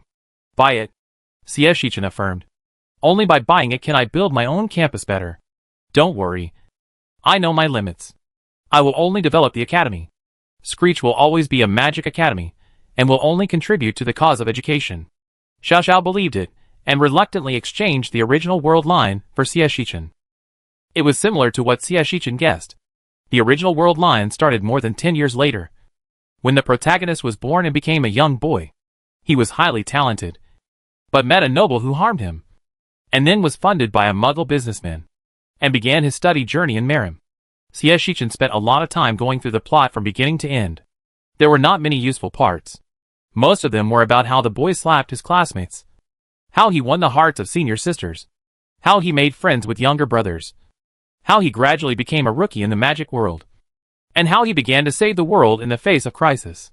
Xie Shichen pulled the corner of his mouth, wanting to focus on recording the links of his students. Unfortunately, this was a harem novel, and some of his students didn't even have a name, so Xie Shichen had to guess it himself. Very headache. Xiao Xiao. How did you recognize my student from these words? Xiao Xiao was as quiet as a chicken. At this time, it was absolutely impossible for it to be tricked. Helpless, Xie Shichen simply marked the notes where he thought it was important. Until he read to the end. He didn't understand why the only remaining god, who clearly had the opportunity to change the world and could return everything to the original state, still made an unforgivable choice. He would rather destroy the world than give it a chance to breathe. XX shouted, "Do you want to see the world really go to darkness? There are so many living beings. So many vibrant lives. Can't you hear their prayers and cries? So what? I don't have any followers anymore." The god raised his eyebrows, smiling. "Besides, isn't it good? Living beings follow the gods to sleep. And the world welcomes a new life in darkness." XX was angry. Of course it's not good. The new life at that time will no longer be us. Right? Who can guarantee that darkness will usher in a new life? XX racked his brains to persuade the god. But he couldn't beat him. Moreover, as long as you are willing to accept, all living beings will be your believers. The god stopped talking, and his divine face showed no sadness or joy, as if he was offended by a word. And he looked extremely indifferent, until the darkness swallowed up the last ray of light. He said coldly, "This is the best result. I have no right to change it, and I will not change it." The ray of light and many colorful elements were swallowed up together, and the darkness completely swallowed up everything. And even the gods were powerless to save the situation. This is XX's last impression. Xie Shichen felt terrible. He looked at the end sign with a hard time explaining, and poked Xiao Xiao. "Your world line. Is it still a bad ending?" Xiao Xiao pretended to be dead and didn't respond. Xie Shichen was speechless. The harem stallion story turned into a dark newspaper story? Is this also a plot line that cannot be interfered with? Xiao Xiao hesitated, then this is not to call you here. Xie Shichen smiled slightly. What's the point of calling me here without letting me touch the plot line? Xiao Xiao stuttered, then. What? Subtle influence? Xie Shichen calmed down. Okay. Judging from the development of the plot, if he wants to develop the academy, he has to intervene. It's good news. Xie Shichen touched his chin and continued to watch it from the beginning, screening the main nodes and the villains and cannon fodder who are suspected to be his students. Some names are easy to recognize, and those whose names have changed need to be guessed. As for the gods, Xie Shichen hesitated. This person who looks so immature and pretentious is related to the gods. Is it Lucius or Novice? Or is it little Anna? Xie Shichen sighed sadly. I still have to find Teacher Han again. The bad thing about the Muggle principle is that even guessing may be wrong. Chapter 100. Xiao Xia's visit to Teacher Han was not going smoothly. Teacher Han seemed to have done too many evil things recently. Apart from teaching, he was rarely seen. Even when Xie Shichen went to find him, he looked guilty, which made Xie Shichen curious and puzzled. I'm here to talk to you about serious matters. Why are you so guilty? Xie Shichen made a bold guess, with a half smile on his face. You didn't give me any talismans. Did you? You don't even dare to see me? Old man Han pouted. Do I dare? Nonsense. Xie Shichen is so petty. How dare he secretly plot? His salary is still in the hands of the other party. He stroked his beard, shook his head and sighed. I have distributed the talismans to the little guys several times, and the effect is almost the same. And it is time to be discovered. After a pause, he smiled very slyly. Fortunately, I have exchanged classes with several teachers. They can't find me recently. After this week, they will not bother me anymore. It can be seen that Old Man Han is very experienced in hiding. Xie Shichen couldn't help but want to see what the effect of the talisman was. But he had something else to do. I don't care about your business, but you have to help me with mine.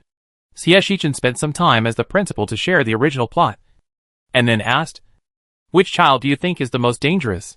When Xie Shichen asked this question, Old Man Han knew that he had made a decision. He sighed. Are you really going to interfere with their fate? No. Xie Shichen listened to the advice. He was not a stubborn bull. I have other plans for the world line. I just want to see who is more dangerous, and help him advance a little. The difficulty of many tribulations can actually be changed. For example, the life and death tribulations of the great magician may not be able to find a chance to survive. But the life and death tribulations of the junior magician, they can help a little bit. And they can just avoid the death tribulations and become a hurdle for training. This is Shichun's idea. He read the original plot line. Some of them, such as Ophelia, who died for the country, he couldn't just move them forward. But for others, he could do something. Old Man Han understood. He shook his head and laughed. Okay, you're fine as long as you know your limits. I personally think. After a pause, he said, in terms of influence, those little guys who are involved with the gods are dangerous. And in terms of time, that little girl, the girl who studies the dead, is better to move forward. Shichun was stunned. Amelia? Old Man Han said that he gave her some protection. But things like fate can only be roughly glimpsed. So he can only be as prepared as possible. Shichun and Old Man Han calculated together again. The first node should be during the holiday. He could miss the node without taking a holiday. But he couldn't afford the consequences of missing it. In the end, Shichun decided to just observe and not intervene unless their lives were in danger. He was really worried about the little guys. I'm really worried about the teachers. Will they be put in a sack by the students? Bo-Rui bit the bread, looked at Lucius and the other's unlucky appearance, and whispered to Novice, you seem to have received that thing too. Is there really no side effect? Novice's expression was a little unnatural, but he quickly covered it up. I'm fine. But they don't look so good. He was talking about the first group of little guys who got the old man's talismans. Lucius and Anna got the most talismans. It is said that when the red on a talisman fades, they need to replace it with a new one until it is used up. They did use it obediently at that time. On the first day, Lucius accidentally slipped while walking and his pants were torn. Lucius didn't take it seriously at that time, thinking that he was careless. But after all kinds of bad luck came one after another. He understood. He took out the talisman he had obtained, which seemed to be a little dim, but still very bright. Little Lucius's face was dark, and he couldn't just throw the talisman away. Yes, although they also knew that the teachers at Screech were keen to cheat them. They were never unreliable in serious matters. So although they had a toothache, they still gritted their teeth and continued to wear it. It's really okay to be unlucky. After all, in the academy, how unlucky can you be? The most feared thing is to be embarrassed. Things like ripped sleeves, flying shoes, and falling down are already trivial matters. Even if they are careful, it is still inevitable. These days, the faces of several little guys have darkened again, but Novice once again stood out from the crowd. And he looked like he had not encountered any accidents at all. So he was followed closely by other students, who also got the talisman. Then they found out. How could he not have encountered any accidents? It was because this guy immediately used magic to cover up every accident. Damn the time department. The careless Bori didn't expect it at all, and thought that the effect of Novice's spell was different from others. Then you should be careful. It's Saturday soon, and I don't know if there will be any problems in the combat course. Novice nodded. No need to think. It will definitely happen. Your course also has body training. Maybe we can take classes together. Novice thought of Bori's body training in Saturday's course, and thought thoughtfully. But Bori thought it was not certain. After all, their courses were different, and his professional course was full of words that he couldn't understand. The poor student sighed. Studying at Screech is definitely the most diligent and studious period of my life. He was so studious and diligent that he trembled all over when he thought that there would be more than 20 years of such days. Novice laughed with gloating. Their time was very tight. Basically, they only had some fragmented time to chat during meals, and other fragmented time had to be used. Maybe it was doing homework. Maybe understanding the knowledge points that were not understood in class. Or maybe reviewing for the next class. It was very busy. Such a fulfilling and busy life reveals a bit of reality.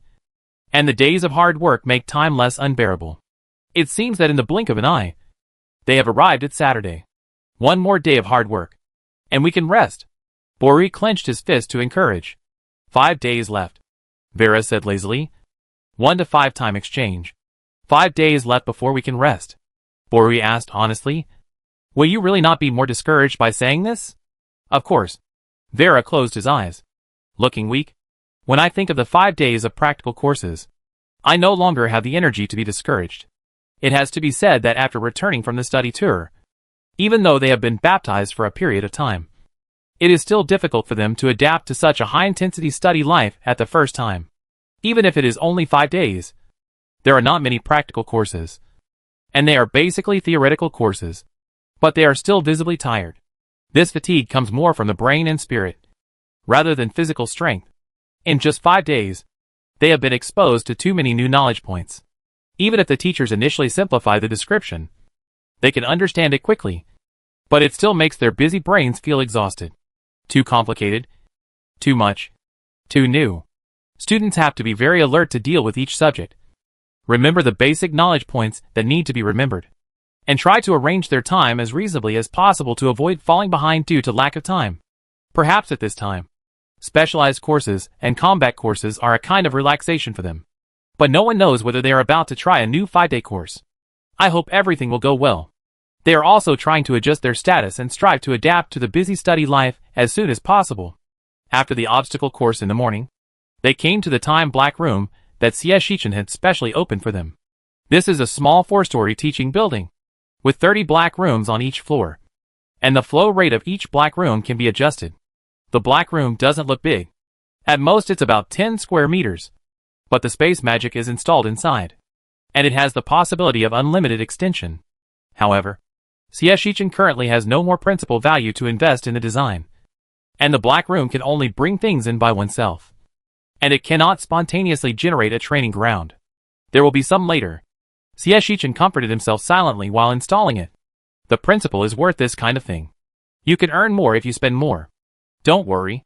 The bread will always appear. He waited for the little ones at the door and briefly introduced the small black room installation to them, among the 4 floors. The 3rd and 4th floors are dedicated classrooms for the college to schedule classes, and the 1st and 2nd floors are available for rent. There are few of you now, so you can come directly if you want to use it. When there are more people in the future, you have to make an appointment. The students nodded and asked curiously, "What if you don't come within the appointment time?" CS Shichen helplessly spread his hands. Reservation requires contribution points. I think no one would waste contribution points like this. But if it really happens, the small black room will be unreserved after 10 minutes. So students can take advantage of it. Of course, judging from the 1 to 100 contribution point ratio, it is estimated that there should not be many students willing to make a reservation. CS Shichen didn't know that the students of his college would be led by someone to form a trend of hard training in the future, so that he had to build a few more times small black rooms. If he knew, he would be prepared in advance. Xiao Xie taught the students how to operate the machine, and when he saw that the time was almost up, he urged the students to go to class. Follow the house numbers. The teachers are waiting for you inside. Come on, little ones. Because everyone's majors were different, CS Shichen had no way to observe them separately. So he simply chose a small dark room to go in and do the college planning. He recently had a very bold idea. CS Shichen took the lead and went into the small dark room, and the other little ones followed the house numbers and entered the exclusive classrooms. I don't know why the time black room is called the black room. Anyway, it's not dark at all when they go in. It's just an ordinary 10 square meter empty room. Various weapons, arrays, crystal balls, are scattered on the floor of the room. There is no teacher in sight.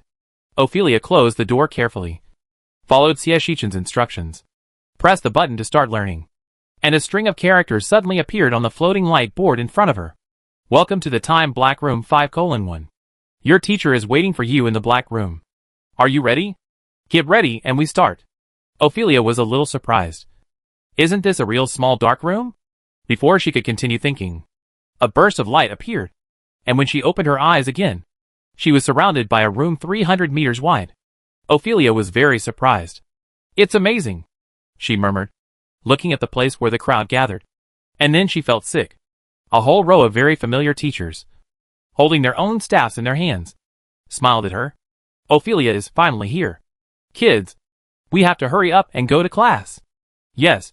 What should we learn first? Well, why not learn the special elements first? Thunder and ice seem to be good. According to the plan, we should learn the 5 elements first. Little Ophelia must learn to establish the 5 elements cycle first. No. No. No. That's a saying that only belongs to the East. We agreed before that we should make all the elements balanced. Little Ophelia has the same affinity for every element, which is perfect for the natural element cycle. Ophelia, She looked at the teachers, who were no less than one hand. And suddenly, she almost thought she had become the legendary Snow White. She said weakly, My first class seems to be a physical class. Several teachers turned their heads and said in unison, "We understand. Kid, don't worry. The classes are all arranged. It's just that a few teachers with bad intentions wanted to take up more time." In the end, Aurora reluctantly stood up to host the class. "Come here. Let's establish the element cycle first, and then learn the ice and water combined magic. I have to go to Chris later, so hurry up." "Oh yeah. I have to go to Chris's place too." Another ice teacher also patted his forehead. "Scritch. Really?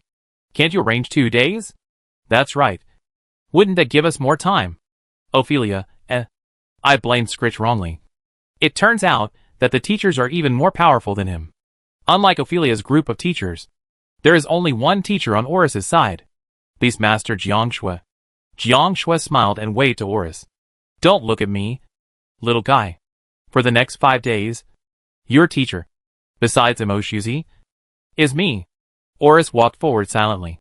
"Teacher, you are so good. Don't worry. I will teach you how to be a qualified beastmaster," Jiang Shui said, and made a few seals. Soon, a round milk ball appeared in front of him. "It's called Tao Tai, and it's best at eating," Jiang Shui said, and conjured up a basket of meat. "Your first task is to get a handshake from it through feeding training." Oris looked up blankly. "Teacher, won't you teach me?" "Of course I did. But kid, the first thing you have to remember is that as a summoner, the first thing you have to do is to get close to and trust your partner. The speed of summoning can be increased through skills, and the accuracy of summoning can also be improved through practice. But affinity cannot. Many summoners spend their entire lives and cannot find the trick to increase affinity, so it is difficult for them to reach the extreme in their lifetime. Unfortunately, it is not like what is written in the novel, that as long as you have the talent of summoning, you can have unparalleled affinity. You must first sense nature, adapt to nature, and get close to nature, so that the children you summon can trust you, get close to you, and feel everything you feel. In short, empathy," Jiang Shui said, caressing the young beast under her carelessly, and smiled with cute tiger teeth. "Okay, this doesn't require skills. It requires all emotions. Little guy, are you ready?" Oris was still immersed in the theory that Jiang Shui told him, and before he could react, a half-person high iron bucket hit him in the face. He caught the iron bucket in a panic, and his arm was almost dislocated by the meat inside. "I'm really glad that he got the enhancement from Emoshuzi." Jiang Shui clapped her hands and called for the start without saying a word. "Pay attention. Feel its needs with your heart. Don't feed it without restraint. Don't let it starve. And don't let it steal food. Try to keep your food, little guy." As she spoke, she summoned a vine and sat on it, watching Oris running for his life. Yes, running for his life. Why is it like this? Oris was desperate. This young beast was famous for its food. Oris only tentatively fed it a bite of meat, and it started chasing him like crazy. "Teacher, help me." Oris ran out of breath, but he still honestly didn't forget to carry the iron bucket while running. He was really exhausted. Jiang Shui said in a leisurely tone. "Calm down, kid. Feel it with your heart. It won't bully you. Think about it. Is it hungry and wants to eat? Or is it not hungry and wants to play? What does it want? How can it be willing to shake hands with you?" Oris burst into tears. "I can't feel it. Is it really not intentional? This young animal seems to be able to eat even an iron bucket." Oris tried to feed the other party while running away, but it took a bite and threw it aside, and then continued to chase him. Jiang Shui pretended to narrate. "This is not hungry. Kid, remember what emotion it expressed at that time." "What? It actually expressed emotions?" At the moment when Oris was distracted, Tao Tai caught him and threw him to the ground with a pounce.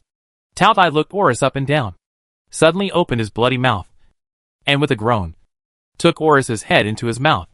Oris said. He could even hear the gurgling sound in Tao Tai's throat. After holding it in his mouth for more than a minute, Tao Tai spit out Oris's head, looking very disgusted, and turned his head to find food in the bucket. Jiang Shui ignored the student's dullness and continued to popularize science. "This emotion now is a little hungry. Can you feel it? It wants to eat, not play. It feels it."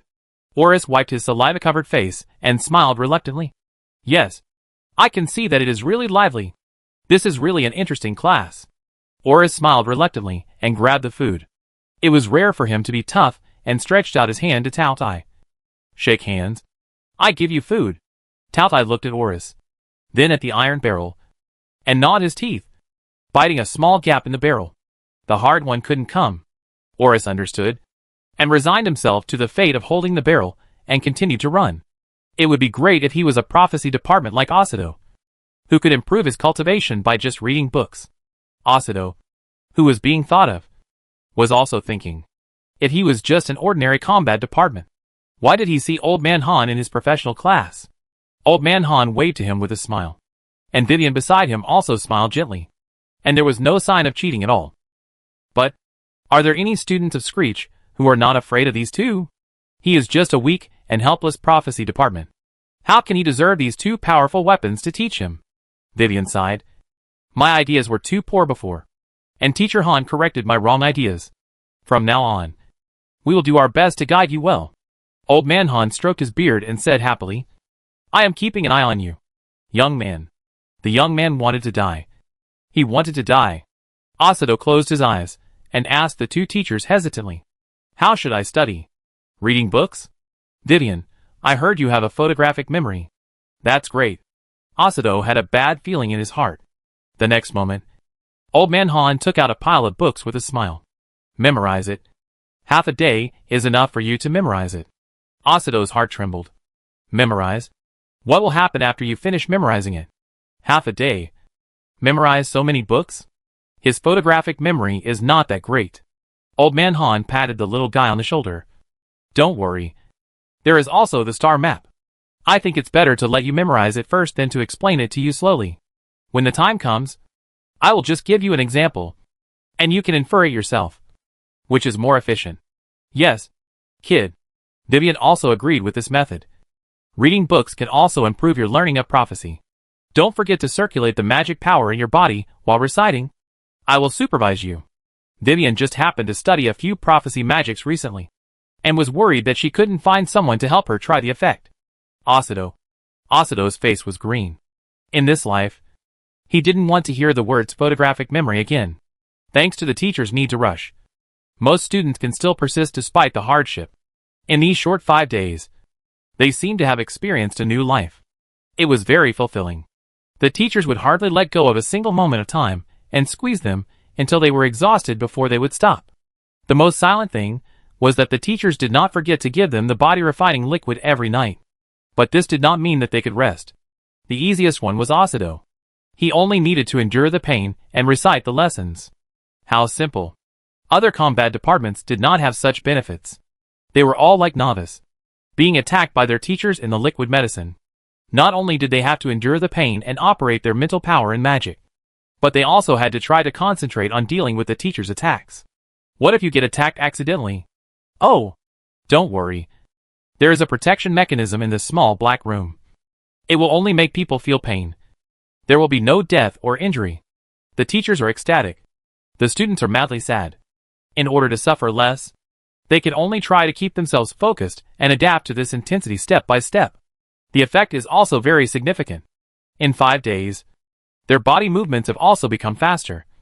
Especially the students who are mainly swordsmen. The evasion speed is so fast that Imo Shuzi can't wait to teach them body movements now. 5 long days passed by in a flash, and they felt like they were counting every minute and every second, as if they would never see the end of get out of class. But when the 5th day of training was over, and the teachers smiled and told them that the first week of professional training was over and they could go back and have a good rest, they felt dazed again. It's over. So soon? Lucius looked down at his corroded fingertips, and it was difficult to come back to his senses.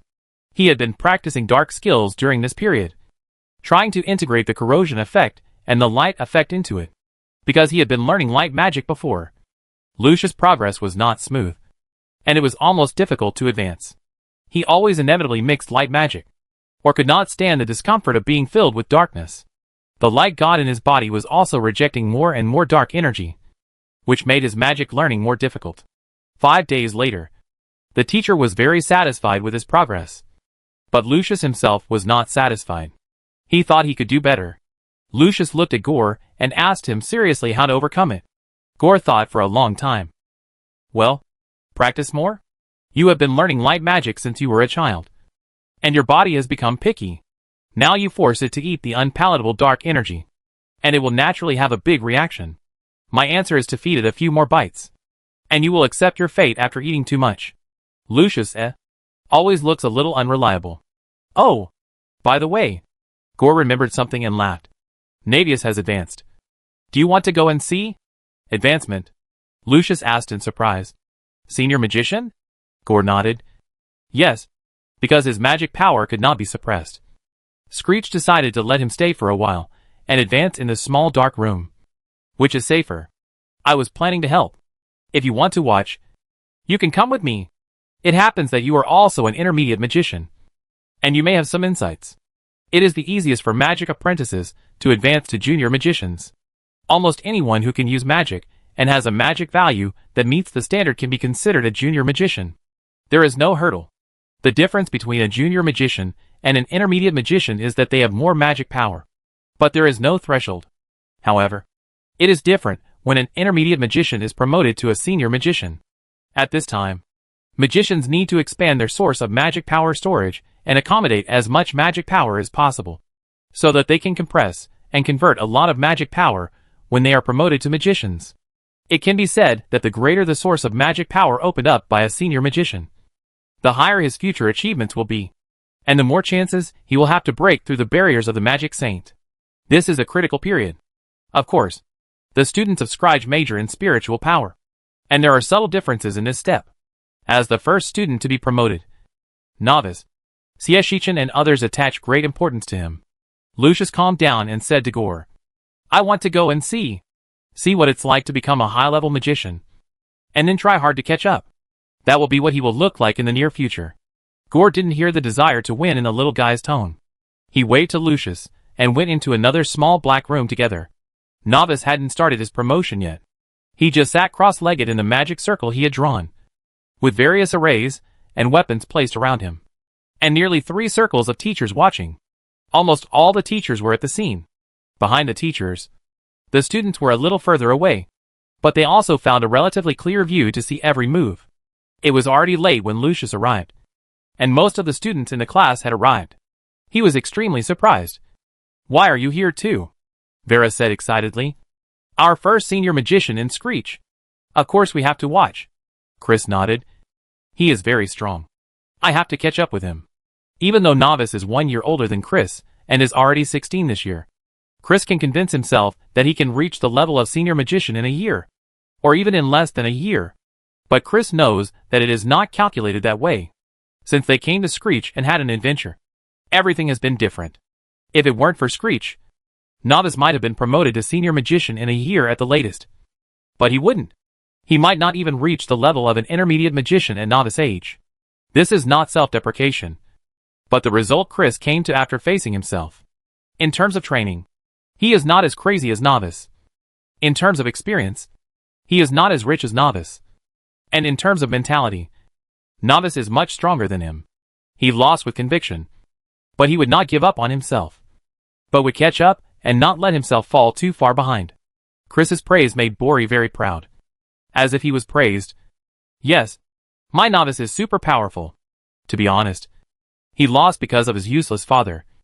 Otherwise, every one of those girls in the royal city would be obsessed with him. But he also won over that useless father. If he hadn't had to rely on himself early on, Novice might have been similar to them. Proud and arrogant. Why would he fight like a wild child? It's just too hard. Bori sighed.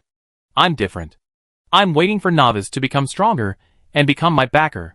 By then, for Novice, there will definitely be a group of girls approaching me. And then, they will be impressed by my handsomeness and wisdom, crying and clamoring to marry me. TSK. So cool. Chris. Vera. Let's stay away from him. Vera pouted. Okay. But Chris, don't you think what Bori said is really cool? Chris doesn't think so. Chris thinks he still has to rely on himself. Little Chris took a few steps firmly, wanting to be his own backer. They turned their eyes to Novice again. Novice was helpless. He understood that it was crucial to advance from an intermediate level to a senior level.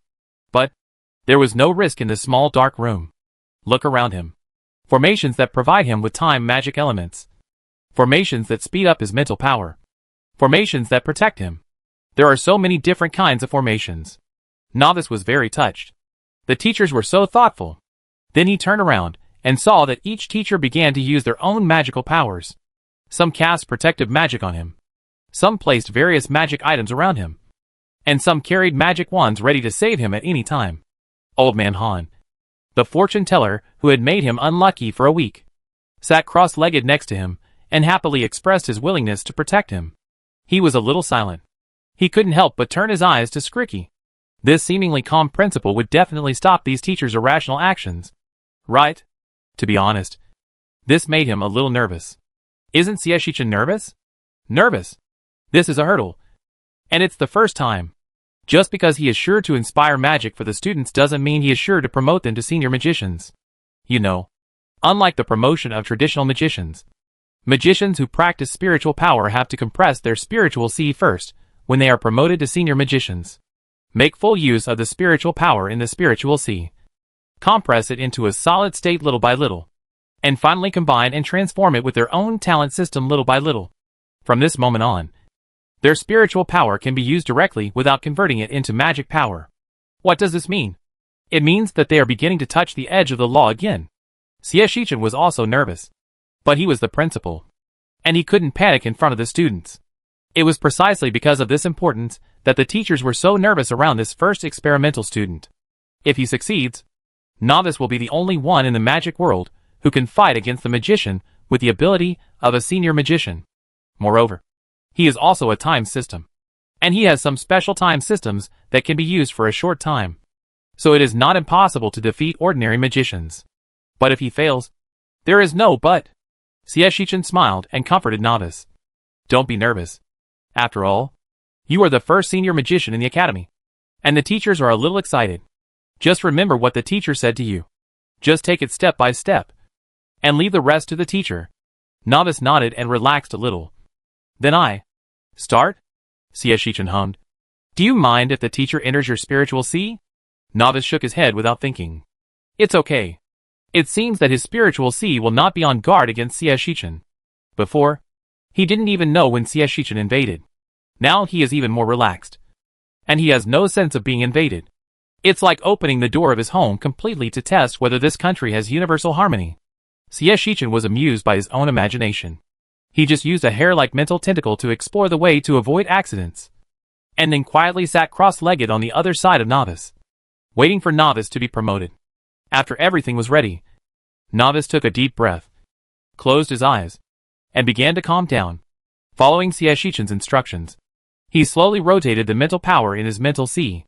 After striving to master every bit of mental power, he slowly compressed it towards the center, gradually compressing their space. The magic circle outside his body was also speeding up. His body was spontaneously absorbing the time element factor while running his mental power, providing a steady stream of mental power to the gradually compressed spiritual C. At this time, the stronger the mental power, the more energy Novice could use in the future. No matter how painful it was, he had to compress and store his mental power as much as possible. The students were on the periphery and could not see the performance inside. They could only see the elements around Novice surging constantly. His expression gradually became ferocious. But he still greedily absorbed the surrounding elements and accelerated the operation of his mental power. As if he didn't feel the pain, Bori murmured in a low voice. It's too hard. Lucius's eyes were complicated. I'm not as good as him in this regard. He hasn't fought hard enough. Maybe this is also an opportunity to tell him to let go of more self-esteem and pride in the future, and try to move forward without fear of harm and difficulties. Fortunately, it's not too late now.